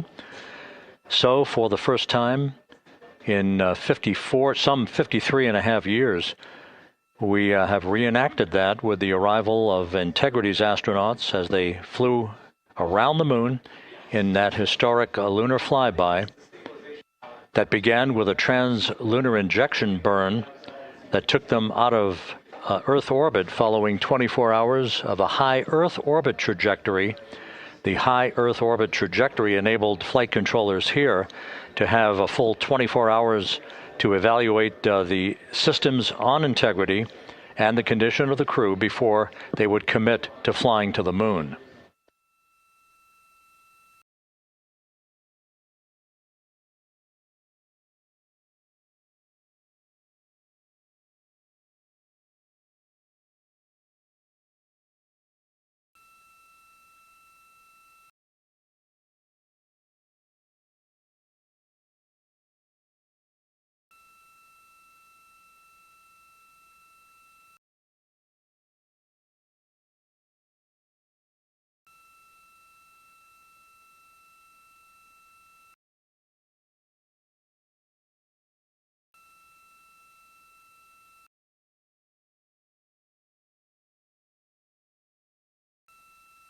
Just want to thank everybody for watching, and just take a moment and hit the like button if you don't mind. We have 3,300 people watching and 1,600 likes. So just take a moment, show YouTube that you're not a bot. Let us know you're out there, and really appreciate you watching history with us. It really means a lot. So appreciate you guys, and we're going to be here until they get the crew out, get them back on the Navy ship, maybe even back to land. We'll see how long they go. But they said the ship was about 9,000 yards, right? Is it 9,000 yards? Is that what they said? 3,000 yards. 3,000 yards, which would be 900 feet. So it's a little bit over. It's like almost 2 miles. So the rescue ship, this Navy ship, is about 1.5 miles away. So they're gonna, once they get them out, they said they're gonna put them, 2 astronauts in 2 different helicopters, and then they tow. Then they're gonna tow one of those boats, or a couple of those boats are gonna connect, and then they're gonna tow Orion back to, I guess it's a cruiser. I think they said it was a cruiser, and it's like 1.5 miles away. So 9,000 feet. So mile and about 1.5 miles. So.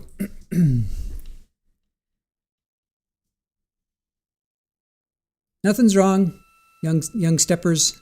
Nothing wrong. They went in. There's nothing wrong.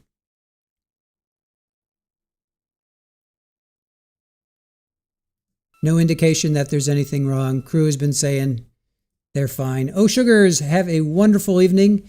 Watching on your phone in bed. Cool. Have a great night.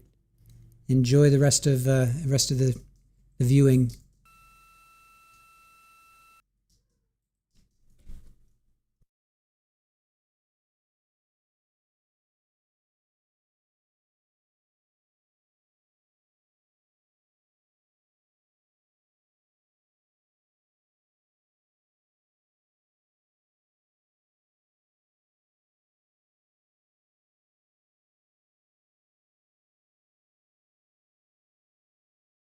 Hey, Hugo. Well, right now the hatch is open.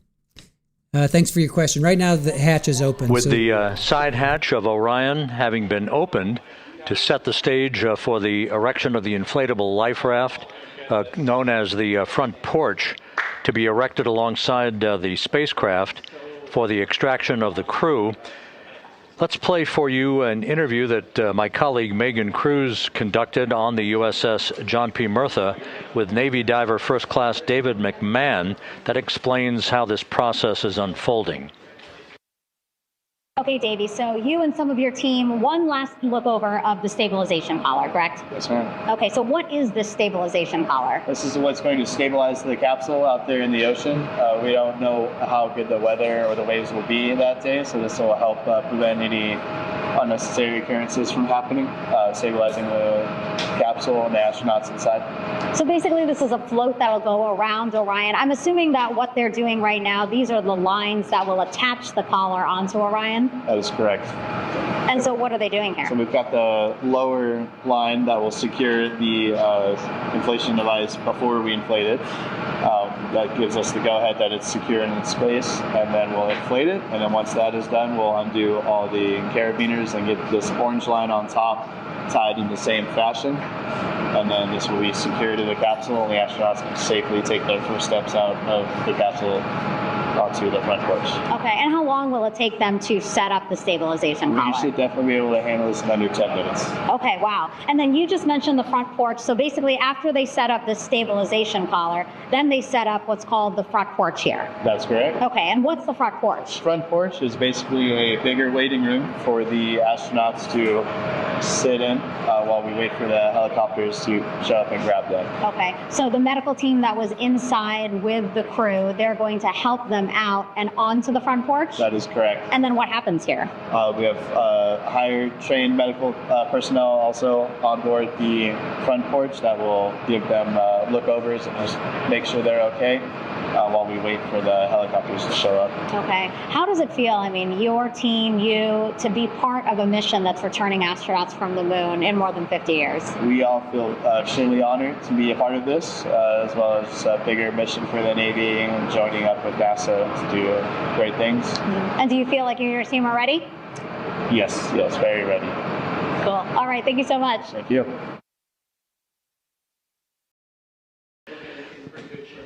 Once again, the recovery operations are continuing out in the Pacific. We shortly should see that life raft, the front porch, erected alongside the side hatch of the vehicle.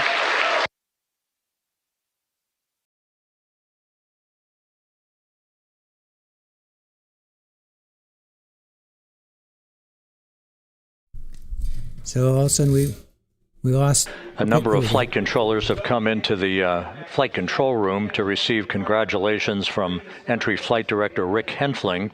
But we're going to stick with our operations out in the Pacific as we await the extraction of the 4 crew members who are reported to be in excellent condition.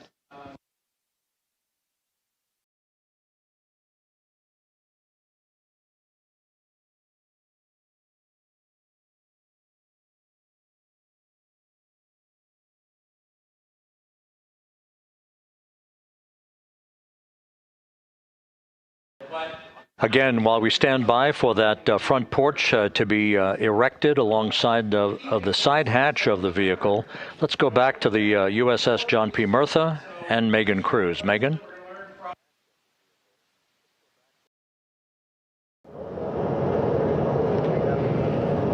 Hey, Rob. Pausing now to listen to some internal audio loops. Again, the operations team here on the ship communicating with everyone out on the water. It seems like currents are hindering them a little bit from unfurling and inflating the stabilization collar as well as the front porch. But again, the requirement to get the crew out within 2 hours of splashdown, plenty of time. So no concerns just yet. But as calm as the water looks, yeah, it looks like it's hindering the teams just a tad.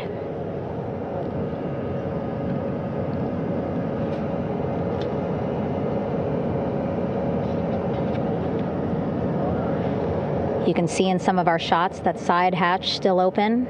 Again, inside there are now 8 people inside. 4 divers, Navy divers, all with medical training, each assigned to an astronaut each. Making sure that they're comfortable, feeling good.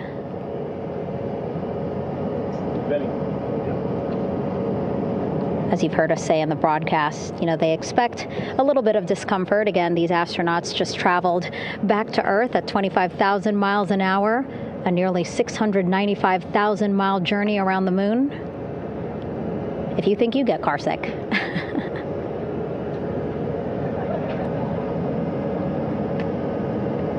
Again, 6 boats out there, lots of gear with them, just in case, right? As we said, the crew reported feeling great. But again, all those folks out there in case they weren't, right? NASA is all about making sure we think about every situation that can happen. And so, of course, wanted to be ready in case any of our astronauts needed more medical attention while out there in the water.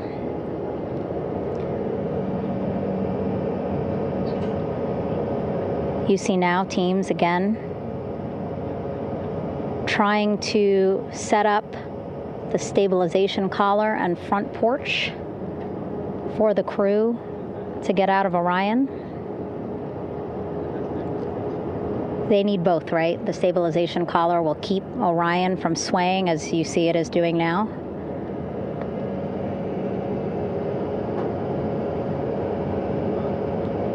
And then they will connect the front porch to the stabilization collar so that the crew can take 2 steps and they will be in the front porch. Yeah, no rush. They have 2 hours to get them, I think, even get the capsule open, and the capsule's open, so there's no rush. They landed at 8:07, it's 9:13. So just take your time. They got to take their time. No reason to rush right now. It's just our impatience that we want them out. But yeah, there's no reason to rush right now. Crew's fine, crew's safe. They're all healthy. Again, things proceeding pretty nominally, even if they're fighting some currents out there on the Pacific Ocean.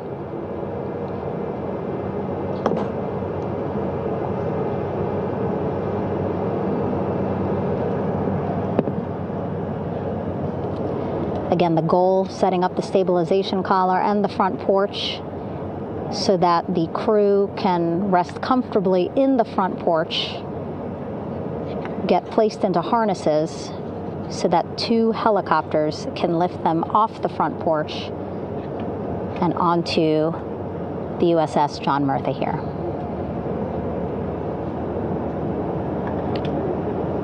The helicopters are going to take turns picking up an astronaut. So again, Helo 1 and Helo 2.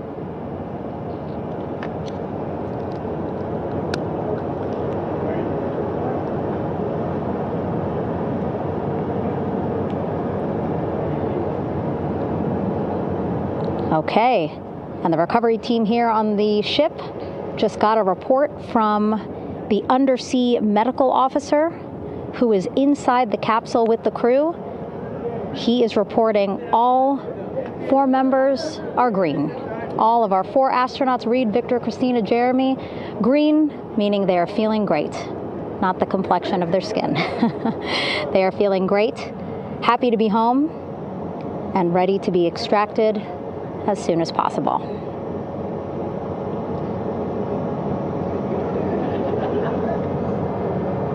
And so, as I was saying, we have 2 helicopters circling the activity you're seeing on the water right now. Each will take turns picking up an astronaut. So Helo 1 will come on in, hover above the front porch, about 40 feet above the front porch. A Navy recovery specialist will be hoisted down into the front porch. The restricted maneuvering doctrine is in effect. We'll connect to the first astronaut, which we're expecting to be Christina. And then Helo 2 comes around, picks up Jeremy, while Helo 1 stays above head. And then Helo 1 will come back in for another astronaut, and then Helo 2 for the last astronaut, and then back to the flight deck here on the recovery ship.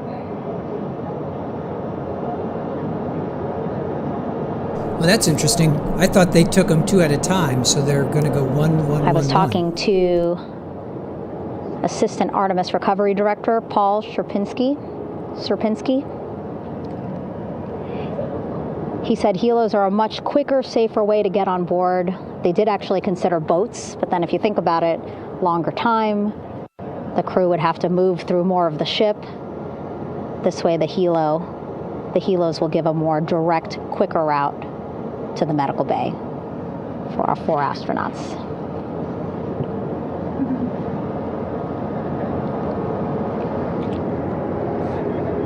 Thank you, Pammy. Beautiful Appreciate shots from our that. Thanks for aerial and spending imagery this event with us. Really appreciate that. Thanks. Clouds have dissipated for a clear view from the bow of the recovery ship here.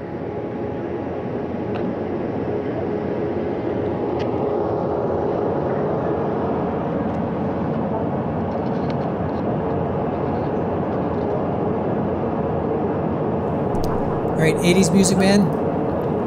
Don't slip, or you're gonna fall into the ocean. No, that's the last thing we need right now. You can still see divers in the water there.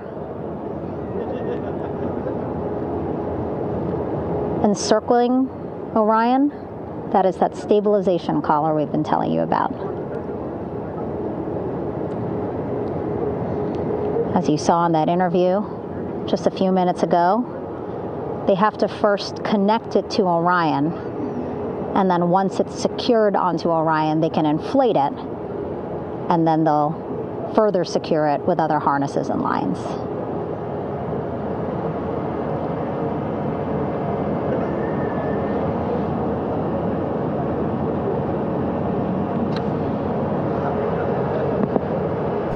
It will get towed, so they're going to tow this to this recovery ship, which is about 1.5 miles away, and then recovery ship goes into San Diego, docks in San Diego. and then it gets probably airlifted, well, then flown back to or driven back to Florida. I think ultimately it heads back to Florida, I believe.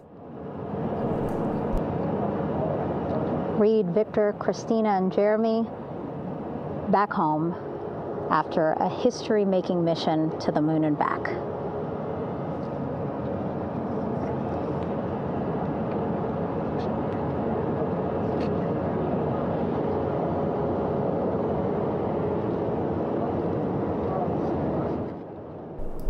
So they have to stabilize it first, right? Because think about it. Just think about getting off of a ride. You're woozy, you know, you're like this. So they have to stabilize this first. Then they get them out of the capsule, airlift them over to the recovery boat. Then they hook up, they tow the Orion to the recovery boat. Then that docks in San Diego, goes to San Diego. And then from there it's shipped to, I'm not quite sure where it's shipped to, for testing and analyzation. So that's kind of the process.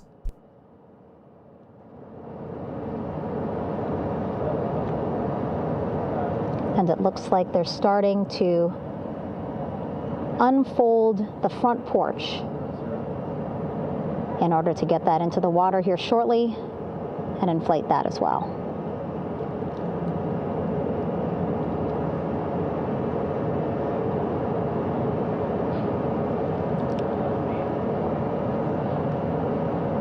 Again, more than 40 people out in the water right now.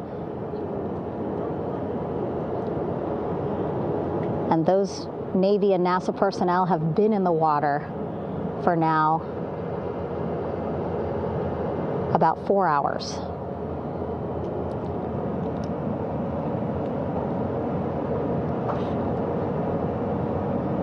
Yeah, I'm not sure if they drive it or if they fly it.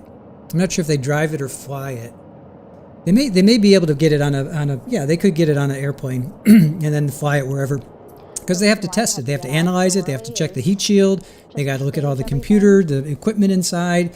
They got to make sure. So I'm not sure where they take it. If maybe California. Maybe they just leave it in California. Maybe they leave it in California and do all their analysis there. Maybe I'm not sure. Or they take it to Houston. I'm not sure about where it goes. Let me ask. Let me ask. I'll be back with the answer. They wanted to get the boats in the water to make sure that they have all the time they needed for the flight ops. And then the same crew here out in the water, they will stay out in the water for a number of hours after we recover the crew and get them back on the ship, because then they have to recover Orion.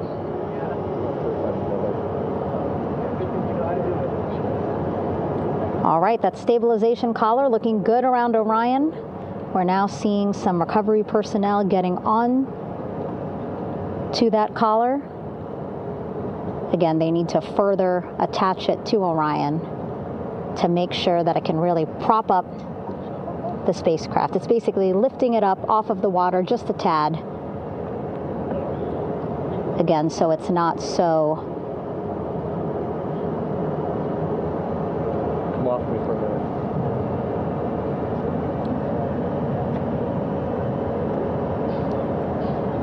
So it doesn't sway so much in the water there.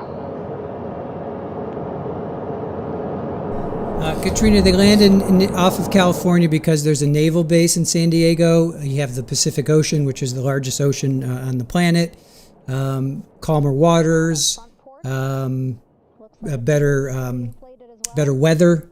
So it just makes sense to land close to California and San Diego specifically, because you have a naval base there. You have a huge support system in San Diego. So that's why they land. That's why they land here.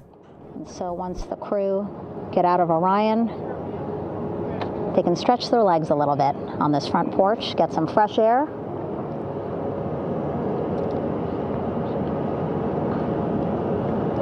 And enjoy this beautiful day here on their home planet.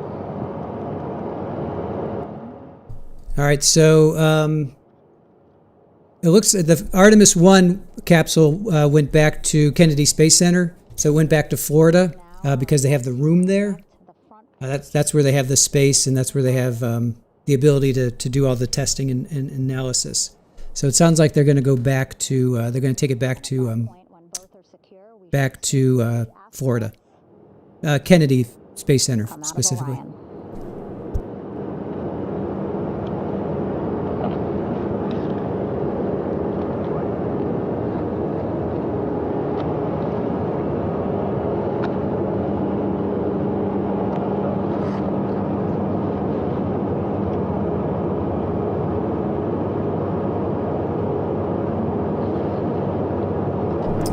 You're welcome, Katrina. No worries. Yeah, if you guys have any questions, just ask away. We'll see if we can answer them or not. If you have any questions, go ahead and ask us. All these views you see also being fed to the Landing Force Operations Center here on the ship.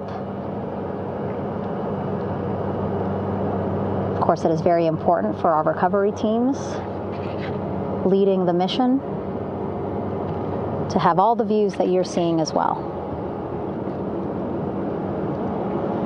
Again, listening to their communication loop here on the ship. Very quiet, which is a good thing. It means things are going pretty nominally, meaning as expected.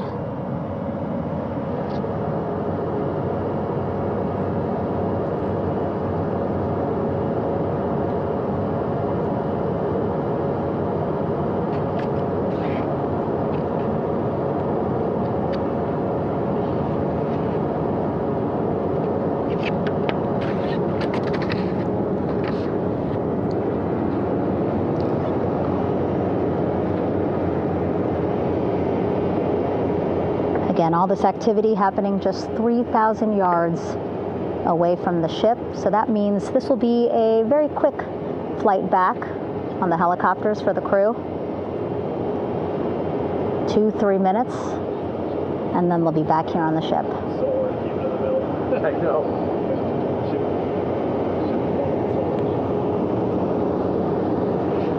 Okay, saw a thumbs up from one of the personnel on the front porch.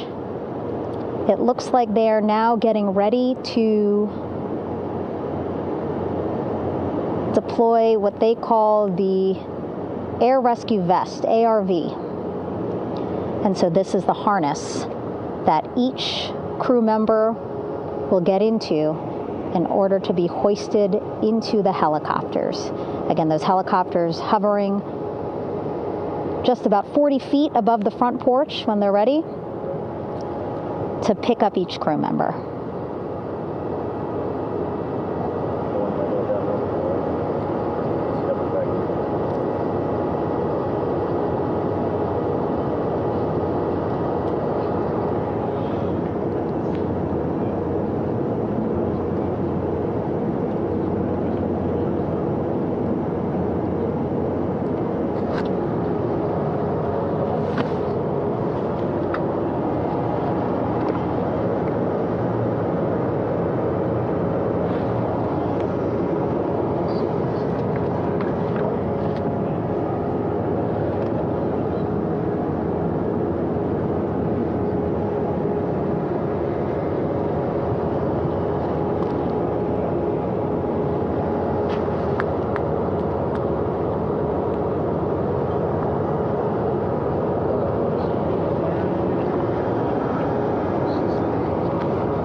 This is Mission Control Houston.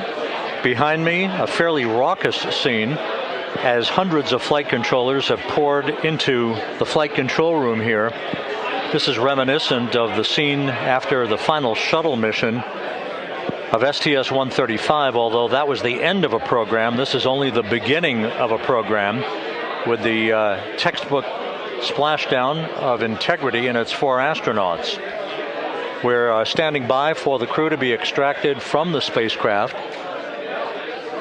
Entry Flight Director Rick Henfling invited all of these flight controllers who have contributed to this mission to enter the flight control room to have an opportunity to receive well wishes and to share the mutual glow that exists in the wake of a textbook mission for integrity. On the front screen here in Mission Control, a sign that says "Welcome Home Integrity," taking humanity back to the moon, going further, and returning safely to Earth. So all of that jubilation, part of the post-splashdown activities, even as we await the crew being extracted from the vehicle to be hoisted onto Navy helicopters for the trip back to the USS John P. Murtha.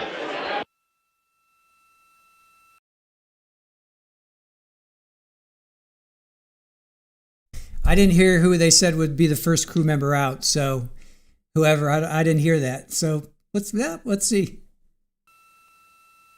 I didn't hear who they said, so I missed that.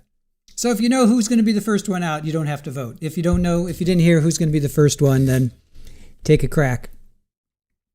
I hope ain't fair. Everyone in Houston's getting tipsy tonight.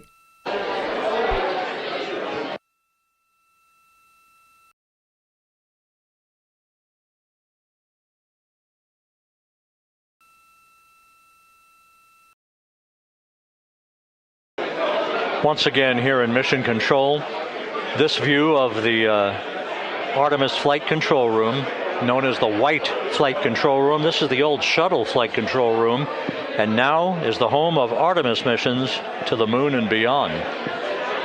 Once again, quite a few flight controllers were invited in by Entry Flight Director Rick Henfling to share in the jubilation following the successful splashdown of Integrity. That splashdown occurring an hour and 22 minutes ago, as we stand by for the completion of the extraction of the crew, and ultimately they're hoisting onto Navy helicopters for a short flight back to the USS John P. Murtha. Splashdown occurred at 7:07 and 27 seconds p.m. Central Time. I had an opportunity to talk to the head of flight dynamics, Jeff Birch, a moment or two ago. He said the trajectory of Integrity coming through the Earth's atmosphere was so precise, they've never seen anything line up on a ground track like today's entry by Integrity for its splashdown southwest of San Diego.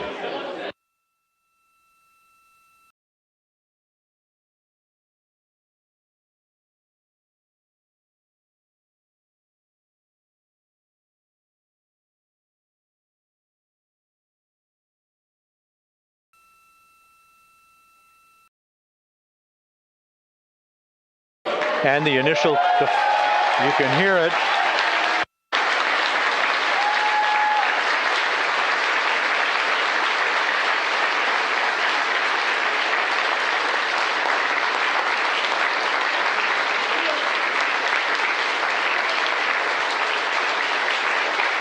Jubilation here in the flight control room. The first crew member is out of Integrity. But who was it? Who was it? It did seem like it was Christina. I think it was Christina, but we'll see. So first crew member is out, and off they go. Off they pop. Off you pop. We are expecting the other crew members momentarily to be extracted. There's the next one. Crew member number 2.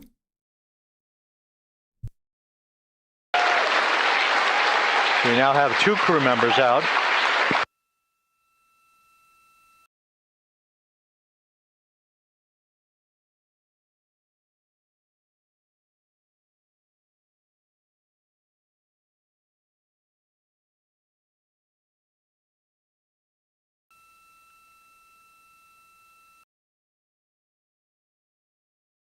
Two crew members out, 2 to go.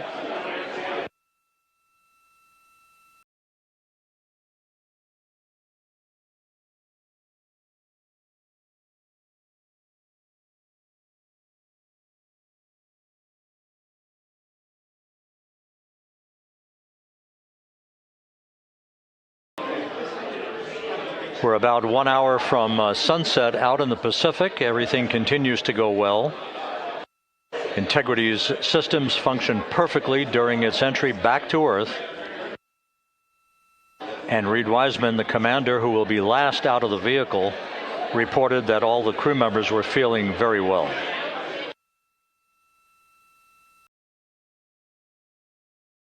I would only go with the first was Christina because she looked short. That person looks short compared to this person. All right, here comes the third one. Yeah, see, that's a guy. I look at the height. I think the first one was Christina. Three now out.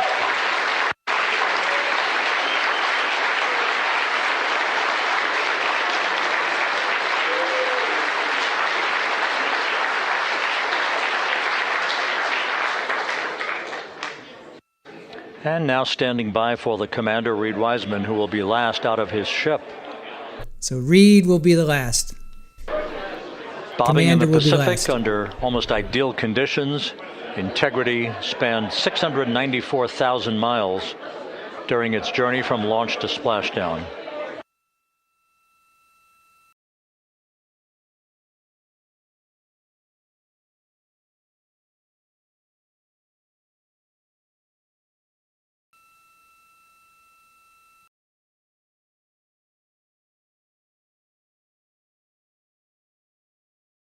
Good night, Nick. Thanks for joining us. Appreciate it. Have a good night's sleep.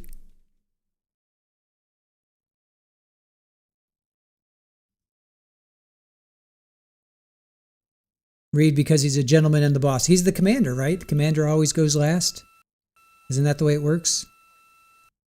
Commander always goes last. And we now have Reed Wiseman out of the vehicle. All 4 crew members now out of Integrity.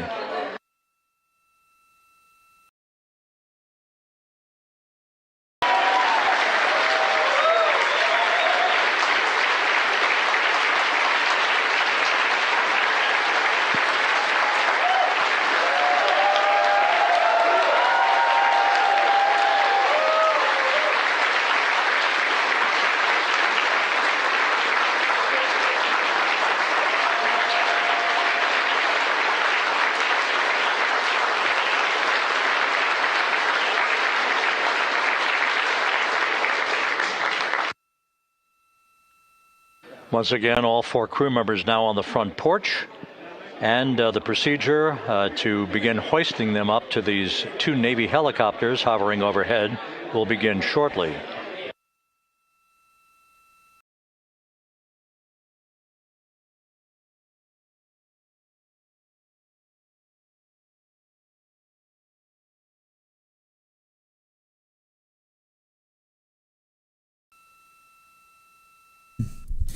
Yeah, what a great experience. Great experience. So glad that we're watching this together, you guys. This is I will remember this moment forever. I remember watching Artemis 1. This was before we had our YouTube channel. Aaron and I watched all of this for Artemis 1, and now I'm happy that we have our YouTube channel and we can share this with you guys. So again, appreciate spending these moments with you. This is historical and awe-inspiring and humbling, all the alls. So just really glad that we're experiencing this together. They all look okay. They look okay. Everybody looks all right. They're all sitting there like little peas in a pod. What's the chance of getting an interview with them? Oh, I would love that. Are you kidding? That'd be awesome. Michelle, thank you for covering this. I usually lurk. In my life, this is the second Splashdown you've watched. Awesome. Awesome. Jennifer, thank you for watching, getting the community together. I9, what are the chances of getting an interview with them? This is Mission Control Houston. The mission is over, but the melody lingers on as jubilation continues here in the flight control room. We should be expecting NASA's Associate Administrator, Amit Kshatriya, to be joining us shortly for a short interview while the recovery operations continue out in the Pacific. So we'll stand by for that. And then we'll turn it back over to Megan Cruz aboard the USS John P. Murtha.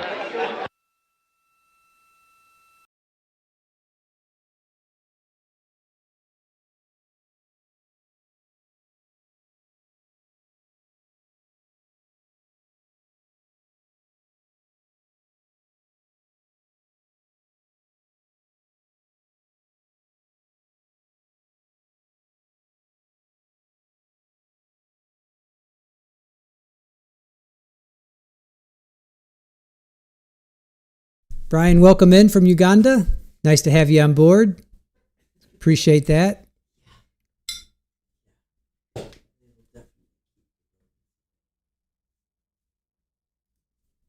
Thank you, Green-Eyed Cat. Love you as well. Miss Bree, glad to have watched it with you. Awesome. Wolf, yes, Captain is the last to leave.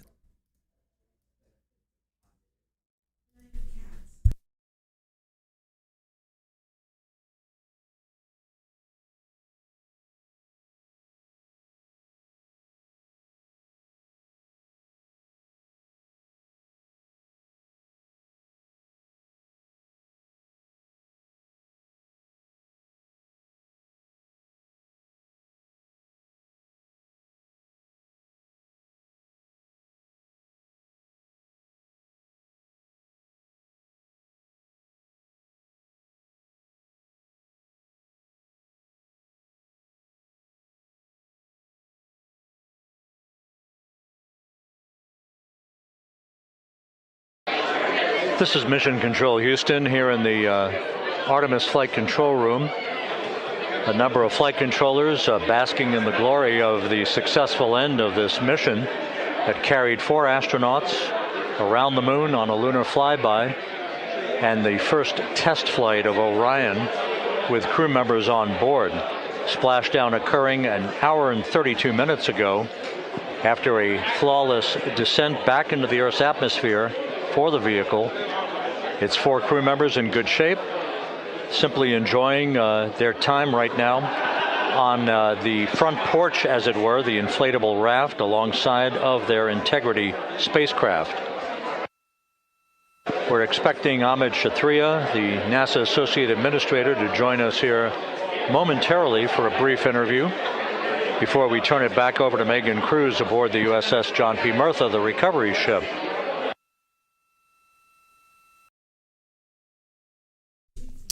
Thanks, guys. All the new people coming in too. Really appreciate you watching with us. You found our channel, and yeah, come back if you guys like. If you guys like trials in the U.S., come back and check it out. We'd love to have you for that. And anything space related like this, we will definitely cover moving forward as well. So we're not going anywhere. We'll stick around. Meeting tonight, we'll stay here until they get them back on the ship, until they get Orion back on the ship. We will stay here and we'll cover it. So hang out if you want. It's Friday night. It's Friday night. It's 9:40 on a Friday night here in Florida. So we're hanging. We're hanging. All right, Mayor, have a good one. Thank you for joining us. Appreciate it. Yeah, 2,000 likes. Thank you, guys. Really appreciate that.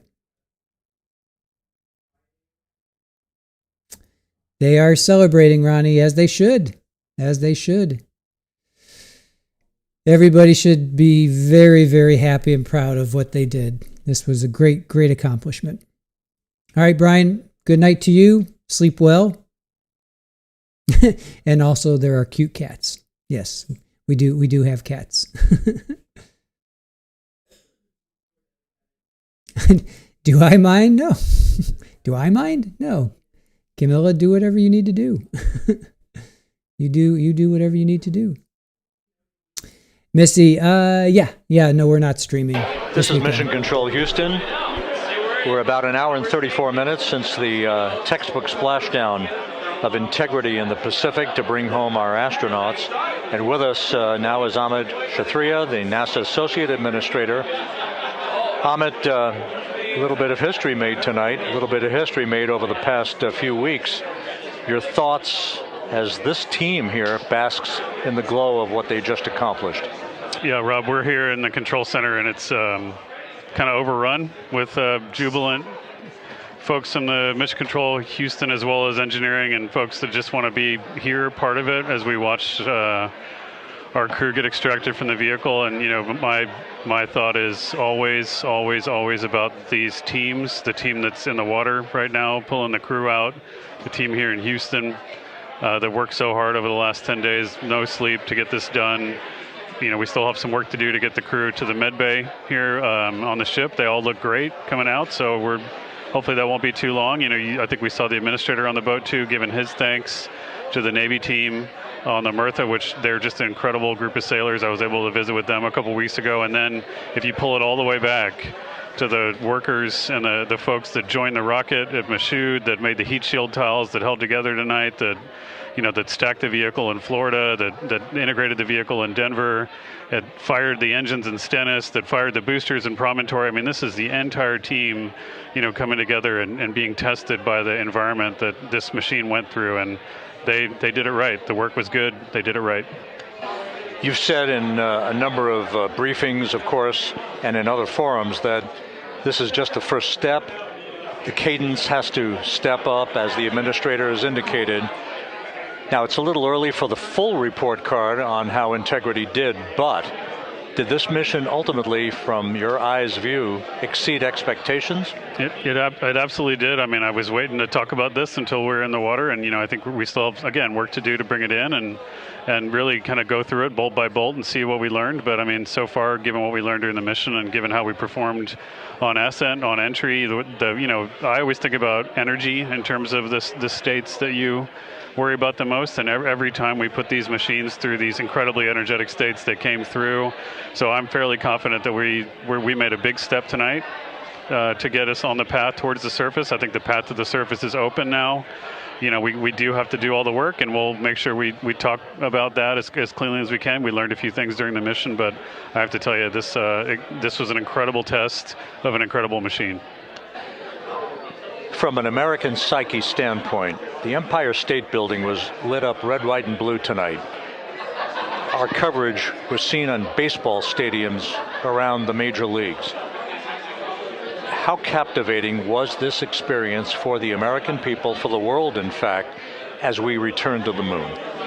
I have not been able to watch a lot of the coverage as we've progressed through the mission. I will tell you, just from my witness in Florida before launch, and then seeing the people's faces here, and then reading where I can about how things are going. I think this has been a gift to the world from NASA. NASA has given the world a gift, proving to folks all over the place, especially young people, and that to me is what this is really about. Young people, when they see what we can do when we work together, when we have teams that collaborate, that it doesn't matter how hard the problems are, we can solve them. I'm hopeful that Artemis II, as folks witness what we were able to do with this incredible crew, this incredible team that we've birthed into the world, scientists and engineers and artists that have been inspired by this. And even if they don't come work in the program, which separately they should come work in the program because Lord knows we need the help, but even if they don't want to come work in the program, hopefully they grow up to recognize they can do amazing things when they work together and contribute to society and be good citizens and really change the way, the challenges that are coming in the world are overcomable if we work together like this. And one final question. Flying to the moon, we did it. We've done it again this past week and a half or so. But the engineering that went behind the design of this mission and the precision, the pinpoint precision of this vehicle entering that entry corridor, it's almost mind-boggling. Yeah, it is incredible when you think about the energies involved and the uncertainties involved. That when we inserted the vehicle into orbit, it was 99.2% down the middle. When we dropped the vehicle right on top of the fleet here, our guys knew exactly where to go, but the guidance was perfect. And it's interesting. I've got this question a lot over the last few weeks about, we did this before 53 years ago, and that. It is a reasonable thing to contemplate, like what's gone on since then. And what I'd tell you is, when we did Apollo, which again, the more we learn about what they did, the more magical it seems what they were able to accomplish given the technology and the learnings that they had. But when we did Apollo, the architects of Apollo, Gilbert, Seaman, von Braun, Mueller, what they really, really wanted to do, as they were contemplating what it meant to expand our range of action to the lunar surface, what they wanted to do was learn how to live and work in space for a long time. They wanted to do that first before they were confident they could expand their range of action to the moon. Now, of course, the politics of the time and the mission at the time was different, and so they had to go straight to the moon and bring people home. And then after that, the program kind of lost its momentum. But after that, NASA kept moving along those paths, right? So we recognized during Apollo that reusability was going to be important. We spent a lot of money on those machines, and we spent a lot of money on these machines here, even though, but we recognized that reusability was important, which is why we built a winged space plane called Space Shuttle. Good Lord, I hope they don't drown them with this chopper, with this. I'm assuming they go through this as part of their training as well, but holy smokes, that's like some serious chop going on there. Missy, have a great evening. Have a great evening. See you later. Hopefully you can retire this weekend. Get some rest, get some sleep. Pleased here tonight, and we really thank you for joining us, Amit. Amit Kshatriya, NASA's Associate Administrator, as we begin to hoist the crew onto the helicopters to head back to the recovery ship. Thank you very much. Thank you, Congratulations, Amit.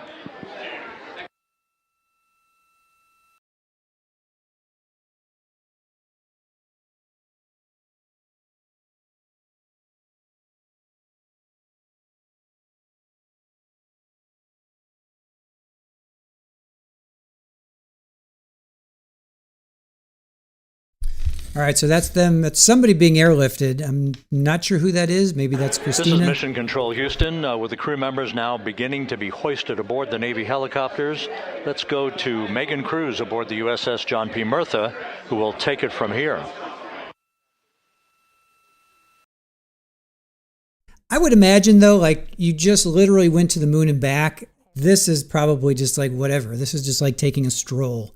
This little excursion here is like, yeah, I just went through Earth's atmosphere going 24,000 miles an hour. This is like nothing. Kilo 2 now, hovering just 40 feet above the front porch, lowering a recovery specialist out of the helicopter. That person will touch down in the front porch just there.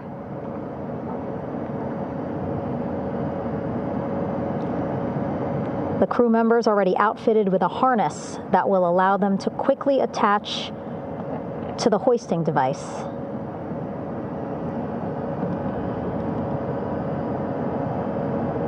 Look at the power of those blades throwing water out at the center there, the front porch, with now 3 astronauts and the recovery specialists.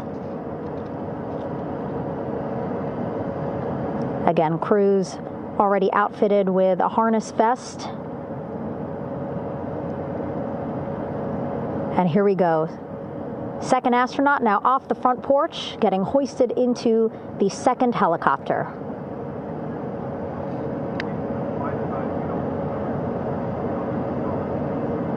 What's really interesting, though, is that front porch that they keep talking about, that thing is not moving. So that front porch is like seriously anchored in place. Pick up the third astronaut. All right, so I get the operation now. So by the time it takes them to deliver, take one astronaut, they come back and pick up the next one. The President of the United States called our NASA administrator today while he was on the ship. But look at, yeah, that front porch is not moving. Like that thing is anchored. I can't imagine they threw an anchor over, but it's amazing that thing is not. I wonder what's keeping that in place. What is keeping that front porch in place and not interesting? 40 feet over the front porch. We will soon see another recovery specialist getting lowered onto the front porch. Wow, imagine sitting on that front porch, the wind, the water. But again, the recovery team determines that a helicopter flight back to the ship here would be safer, faster, and more comfortable for our crew who just completed a 10-day mission around the moon. Third astronaut in the air, getting hoisted quickly back into the first helicopter now. Yeah, pylons, sharks. What's keeping that in place? What witchery is this? What is keeping that in place? I wonder what's keeping that in place. A few minutes. Again, all this action happening just 3,000 yards away from us, so a very quick flight back to the flight deck. And now the only person left on the front porch, Commander Reed Wiseman. That second helicopter now making its way back over to the front porch. Here it comes. A sail anchor? I'm not familiar with what that is, Seashell, but whatever it is, that thing's not moving. That front porch is not moving. Making its final approach here. Gubby sharks. There's something underneath. You can kind of see something underneath. Maybe it's weighted. Oh, maybe it's weights underneath. Could be weights underneath. Might be weights underneath.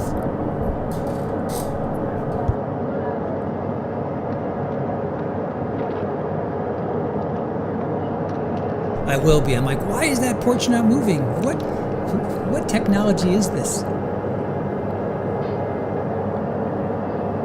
The last astronaut, Commander Reed Wiseman, now off the front porch and almost into the second helicopter. Yeah, there was like Both things now underneath. On their way I back saw to the things ship, underneath. Where we are, the USS. That's like, I was wondering, maybe there's weights. Maybe it's like weighted underneath, which is weird. You have weights to keep it still, and then it's a flotation device on top.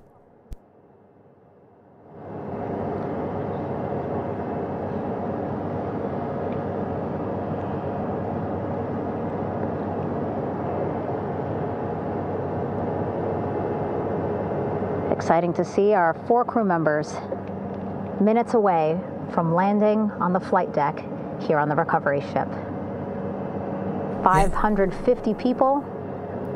Yeah, that's what I'm thinking. Yeah, it's got to be water-filled ballast or something that's keeping it in place. Forward to welcoming this crew aboard.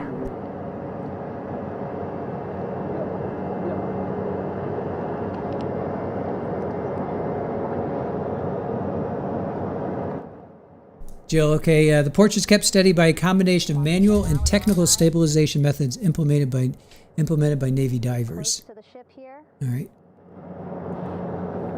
Hearing them begin to hover on the flight deck, which is just across from us, here on the bow.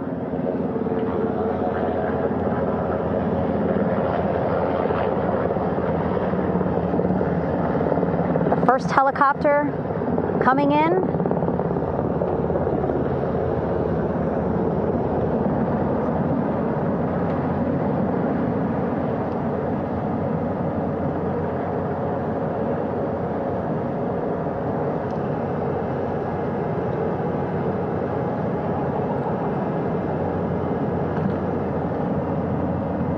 And wheels down.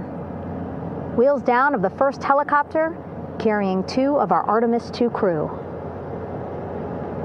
Pilot Victor Glover and mission specialist Christina Cook.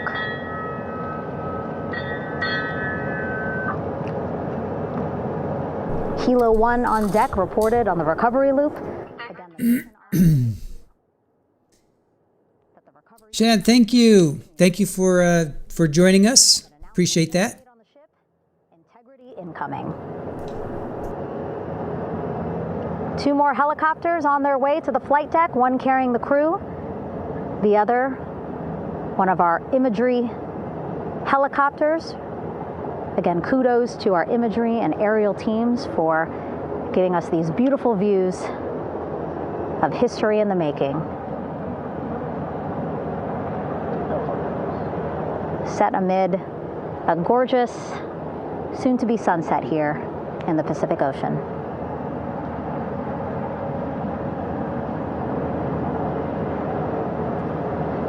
Second helicopter.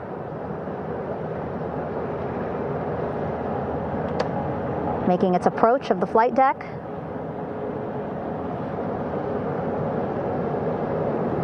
Plenty of people here on the bow with their cell phones out, filming this moment.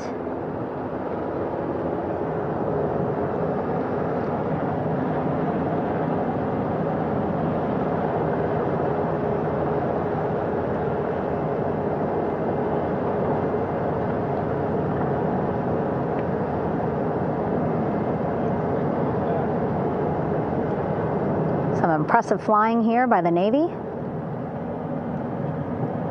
as we are seconds away from wheels down. And there you go. We now have all 4 Artemis II crew members on the USS John P. Murtha.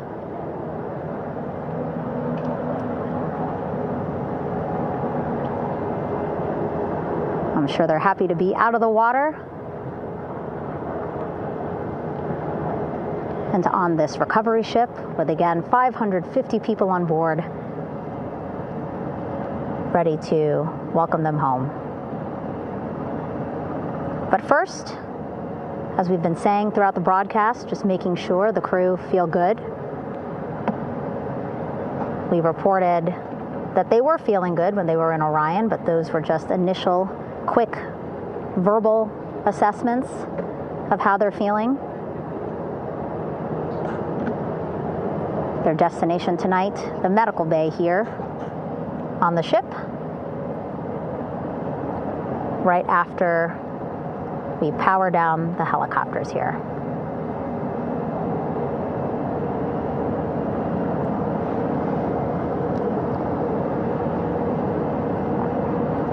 The team on the flight deck working quickly but methodically.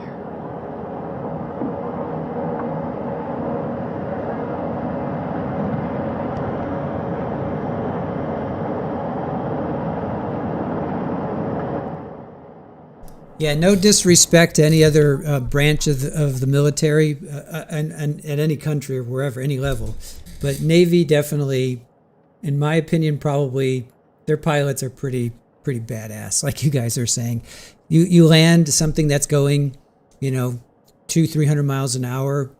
You land a jet on a boat that's doing one of these. Air Force, they land on the land. Navy has to land on a boat that's doing one of these, doing that. Navy pilots they are some of the best in the world, that is for sure. Again, no disrespect to any other branch of the military, but at least that's my opinion. The ship is at flight quarters.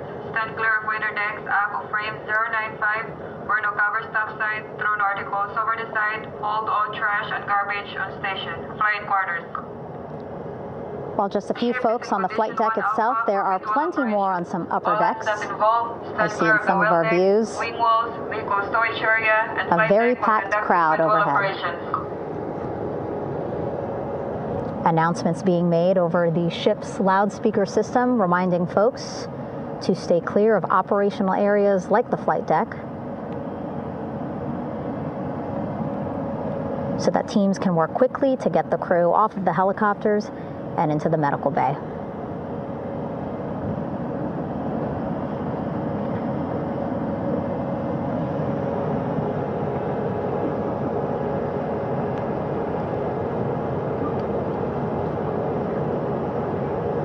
Splashdown today, 5:06 p.m. Pacific time. We are within 2 hours of that splashdown time, and already we have all 4 crew members on the flight deck of the USS John P. Murtha.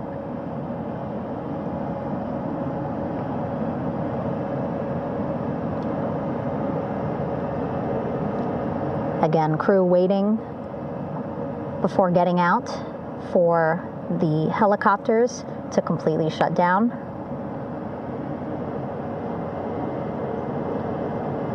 Safety, of course, very important to NASA and the U.S. military.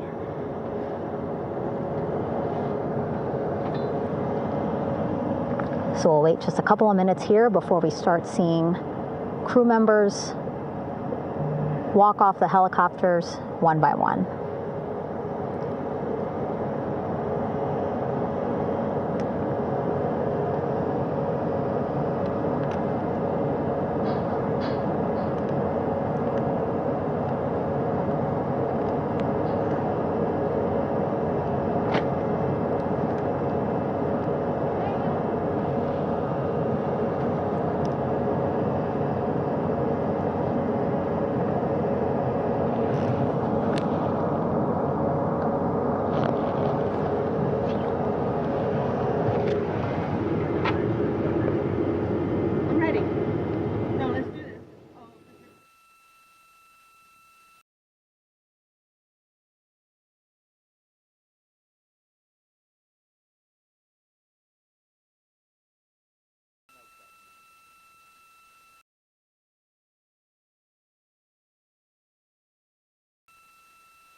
All right, yeah, we'll stay here.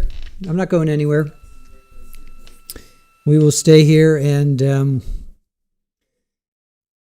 I want to see the capsule return. They're going to tow the capsule to this boat. Well, actually, the ship is the rescue ship is probably going. Well, how's this work? I'm trying to think. From Artemis 1, they towed it to the recovery ship. So I don't know if they're going to the. I hope that they're going to the capsule. They're definitely traveling. So I hope they go to the capsule, and then they tow it onto this recovery All right, boat. and now here we see pilot Victor Glover and mission specialist Christina Cook sitting on the edge of one of the helicopters, looking in great spirits. That familiar smile and laugh from Victor, I can see it from here. Christina, I'm sure, feeling the same way, just blocked a little bit by our camera here, but we'll see her here shortly. A photographer taking their pictures.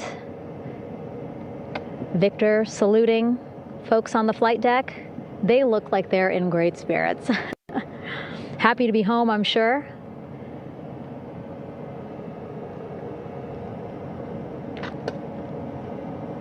If you're sitting at home, I hope you too are wondering, what would you want to ask them if you got a chance to talk to them? Because that is what I'm thinking about.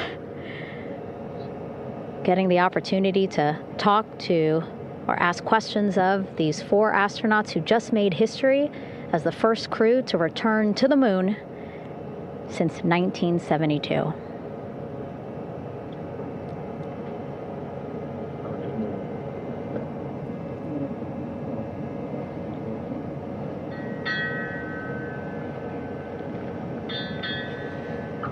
Oh, there we see Christina there, also smiling, finally peering out, waving at the cameras. Hello to you too, Christina, yes. Welcome back. Welcome home. We get to wave back. Hello, Christina. Hey, Victor. A loudspeaker announcement on the ship saying, welcome home, Integrity.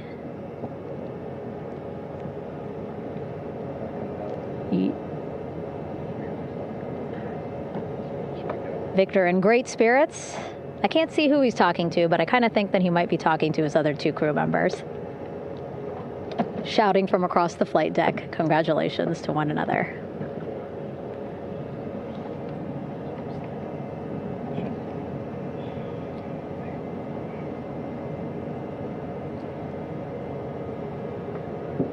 And so now we see some Navy personnel walking up to the helicopter. This is again the first helicopter carrying pilot Victor Glover and mission specialist Christina Cook. Both have taken off their helmets now.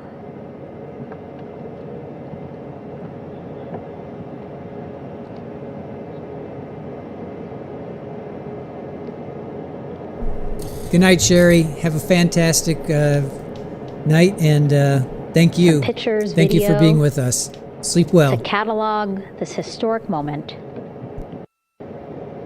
And it's not uncommon for them to go into wheelchairs, to put them in wheelchairs, wheel them, because they're still shaky. They're getting their sea legs, land legs.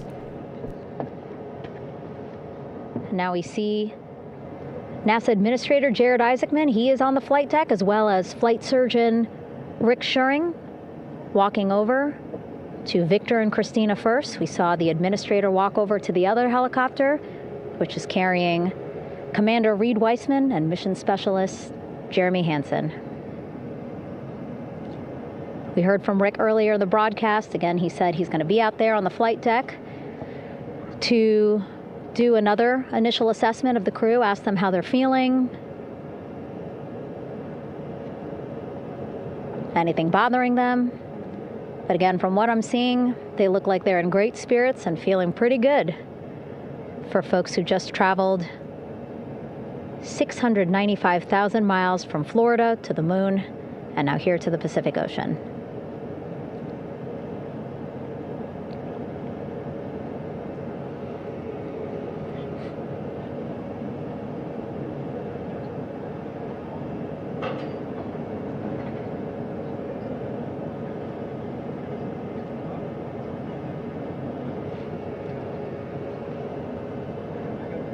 We're now seeing NASA Administrator Jared Isaacman walking across the flight deck. He had been talking to Reed and Jeremy, now approaching Victor and Christina.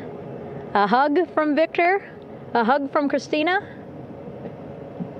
What a moment that we're getting to experience together.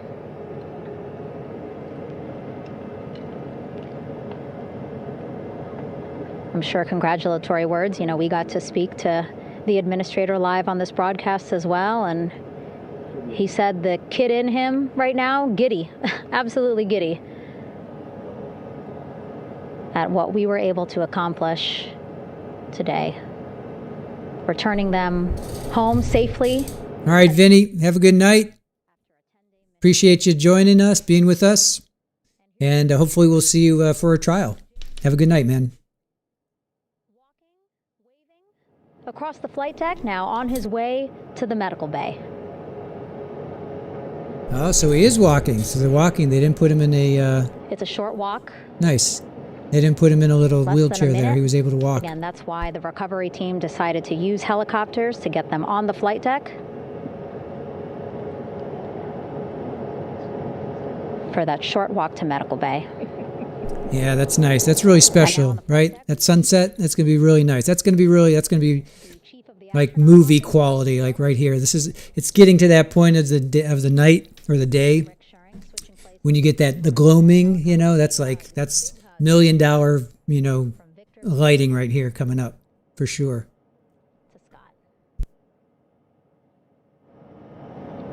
Again, a gorgeous sunset setting the stage for this recovery tonight.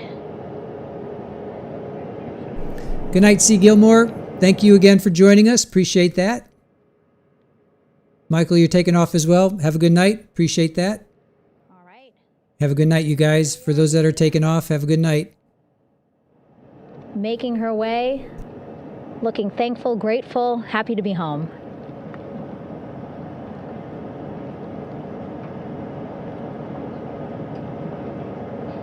You can see she's looking up. Again, lots of people, just a few levels up off the flight deck, welcoming her home.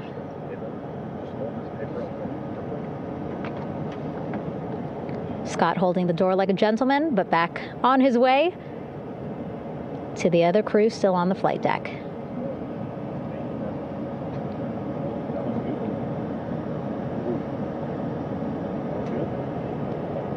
Thank you, Mel. Always nice to have you in our chat. Always appreciate you in our chat. And Reed Weissman. It looks like Victor will be the next one headed to medical bay. More hugs, more hugs. He's a hugger.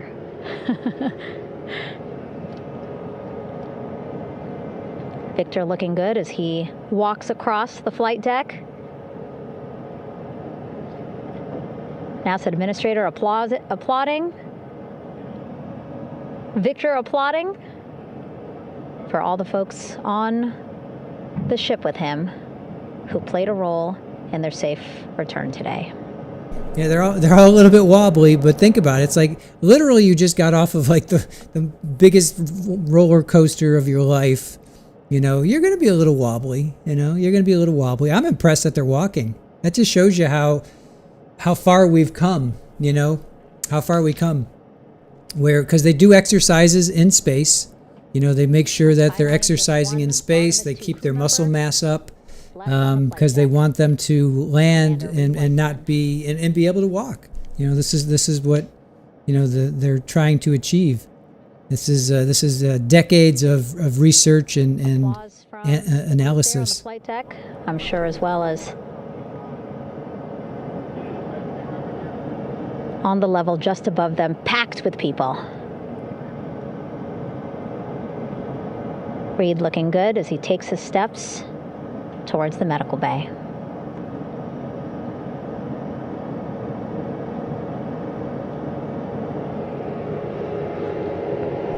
Yeah, I think because they do exercises in space, you know, when they're up there, they're doing weightlifting, they're exercising, they're doing all this stuff to keep their muscles, you know, because the muscles would atrophy. You know, it's really funny. Within 10 days, your muscles would atrophy. From both NASA as well as the Canadian Space Agency. A more in-depth assessment. When they get to medical bay, they will each have their own nurse. They will be helped out of their suits. And then again, we'll check to see that they're feeling good. Make sure it's not just adrenaline, but that they are feeling good from their long journey back from the moon. Beautiful shot of that sunset, illuminating our flight deck.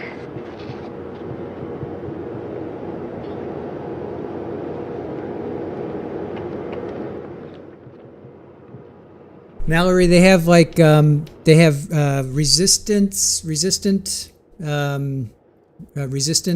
I forget what it's called, but it's like resistant.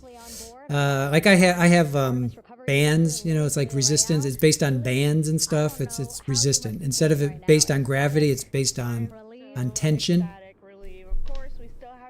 The capsule into the well deck of the ship, but this is a major milestone to have the crew here on the ship and in medbay. You know, our team has been preparing and working really hard, and I'm just so proud of them all. Everything went very well, just as planned. Our teammates in Houston, the flight control team was just amazing. We were able to have great conversations and communications about everything. And I don't know what else to say. I'm just so ecstatic. It's such a wonderful feeling to get to this point. Again, we still have to get the capsule, but this is huge for all of us in landing recovery. And I couldn't do this without my team, and of course the full support of the U.S. military. There's going to be lots of high fives when we get the capsule back in, and I'm so happy that the crew's doing well, Orion's doing well, and thank you for everybody watching. Yeah, it was great to watch the crew come back to the ship with you. How were you feeling when you were seeing them looking so happy to be home and feeling really good? The funny thing is that we had video of them from inside the Orion vehicle. They were like that from the beginning. When we opened the hatch, they were already out of their seats, having a good time, waiting for us to open the hatch. And they opened the hatch, and of course we did the first medical assessment. Everybody was doing very well, and they were just having such a great time with the medical team that was inside the capsule. I think they were all taking selfies with the phones that they have, probably talking about what they saw, and it was just smiles all around. They were having such a great time. And then we put them on the front porch when we were ready to put them on the front porch, and again you could see they were just so ecstatic to be home and talking to everybody. So we were very happy to see all of that in the control room of the LFOC. How remarkable is that? Again, if we think about their journey. So this is the recovery director. Lily Villarreal. This is the recovery director. How remarkable is that they are in such good spirits? This is an amazing crew. I think you guys have seen it for the past 10 days.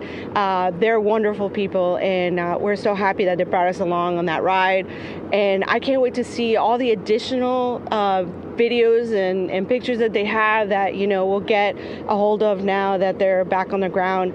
And I can't wait to hear how, a little more than what we saw on the press briefings from the crew about what they saw. It's just fantastic. Some of my favorite people around this 10 days was the science team and how excited they were. And so this is exactly how we feel in the landing recovery team when the science team went, oh my goodness, when they heard all the discussions about the moon. This is exactly how we feel now in the landing recovery team. We're so ecstatic. Yeah. Again, we have to recover the capsule. I want to make sure we don't forget about our Orion. Lily's all about business. She's thinking about what's next. But yeah, speaking of these 10 days, we have been along for the journey with them, live with them 24/7 for 10 days, and just really seeing the engagement that we've gotten from around the world. What do you hope people take away from this mission? mission? I think that's fantastic. So, my story was that I went to the Kennedy Space Center. I was born in Colombia. I was 10 years old when we moved to the United States, but when I was 7, my family took me to the visitor center, and that's when I learned about Apollo. And we went to the moon, and I learned about astronauts, and that story was what really fueled me to want to do STEM and want to be an astronaut. And I think that this Artemis program is going to do exactly what, what girls, my age back then is 7, young people right now, girls and even like young men, obviously. But we want to empower people to know that you can do this, right? If you want to come and work for NASA, if I did it, they can do it. And Artemis program is just going to inspire everybody. And I'm so happy about that. Yeah. Like Apollo inspired me. Thank you so much, Lily. Really appreciate you being here. As you said, still a lot of work to do, 5 to 6 more hours to recover Orion that's still out in the water. So I'll let you get back to it. But you had beautiful words to say again. We hope that this inspires people. We hope that you come and join us at NASA and accomplish great things with us in the future. Back to you, Rob. Thank you, Megan, and safe sailing out there in the Pacific. Here in Mission Control, it is now all quiet. The team of flight controllers and all their support personnel have left the room to enjoy the aftermath of a textbook touchdown by Integrity that splashed down in the Pacific right on target to complete this historic flyby of the moon, the Artemis II mission. With that, we'll wrap up our coverage for the night and point you to a post-Splashdown news conference in 15 minutes at 9:35 p.m. Central Time, 10:35 p.m. Eastern Time, where managers will discuss the return of the Integrity spacecraft and the completion of the Artemis II mission. With that, we'll wrap up our coverage for this evening and historic mission in the history books. This is Mission Control Houston. That's pretty cool. All right, so there's still like 4 or 5 hours before they recover the capsule. And we have 3 good main shoots. Houston Integrity, Splashdown, sending post-landing command now. Splashdown confirmed. Copy Splashdown, waiting on VLDR. Splashdown confirmed at 7:07 p.m. Central Time, 5:07 p.m. Pacific Time.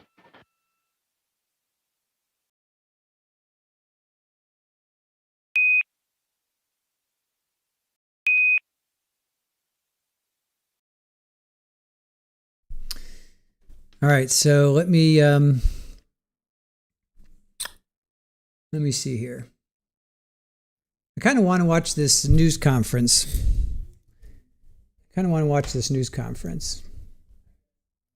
But we have to wait. All right, let's check out this news conference. So it's going to be 15 minutes, they said. 15 minutes for this news conference. Let me see what we can find here.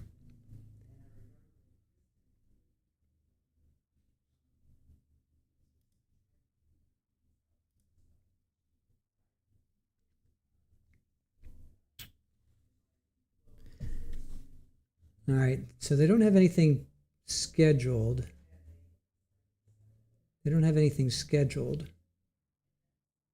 Where did he say that we could watch this news conference? Where was this going to be? Let me see. Artemis II mission, 10:35 p.m. Eastern Time, where to enjoy the aftermath of a textbook touchdown by Integrity that splashed down in the Pacific right on target to complete this historic flyby of the moon, the Artemis II mission. With that, we'll wrap up our coverage for the night and point you to a post-Splashdown news conference in 15 minutes at 9:35 p.m. Central Time, 10:35 p.m. Eastern Time, where managers will discuss the return of the Integrity spacecraft and the completion of the Artemis II mission. With that, we'll wrap up our... Well, he doesn't say where they're going to do it. they don't have anything scheduled right now. So, all right. Maybe we'll wrap it up. We can wrap it up here too. All right, we'll wrap it up here too.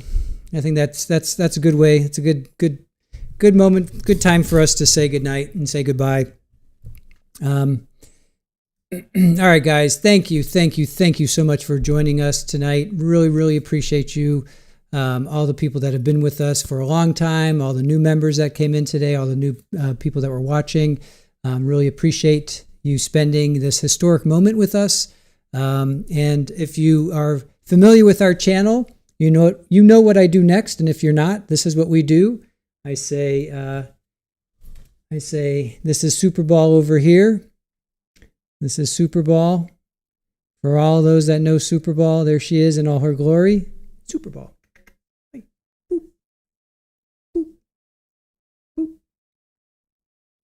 That's our little Super Ball. So everybody else is kind of scattered around. She's our mascot. Exactly. All right, you guys, that does it. That wraps it up. Thank you so much for watching. Thank you for just being a part of history, watching with us. I'm so happy that I could bring this to you guys, and I'm glad that you joined us. So with that, thank you to our mods. Thank you to Aaron. Have a fantastic evening. Have a fantastic weekend. We have a weekend coming up, and we will be watching trials on Monday. So join us then if you don't mind. If you're into trials, like I know most of you are, come join us. And we will definitely be covering more space stuff. So if you're into just space, definitely check back in with us. We will definitely be covering more space-oriented stories. So with that, have a fantastic evening. I'll see you guys on Monday. Bye.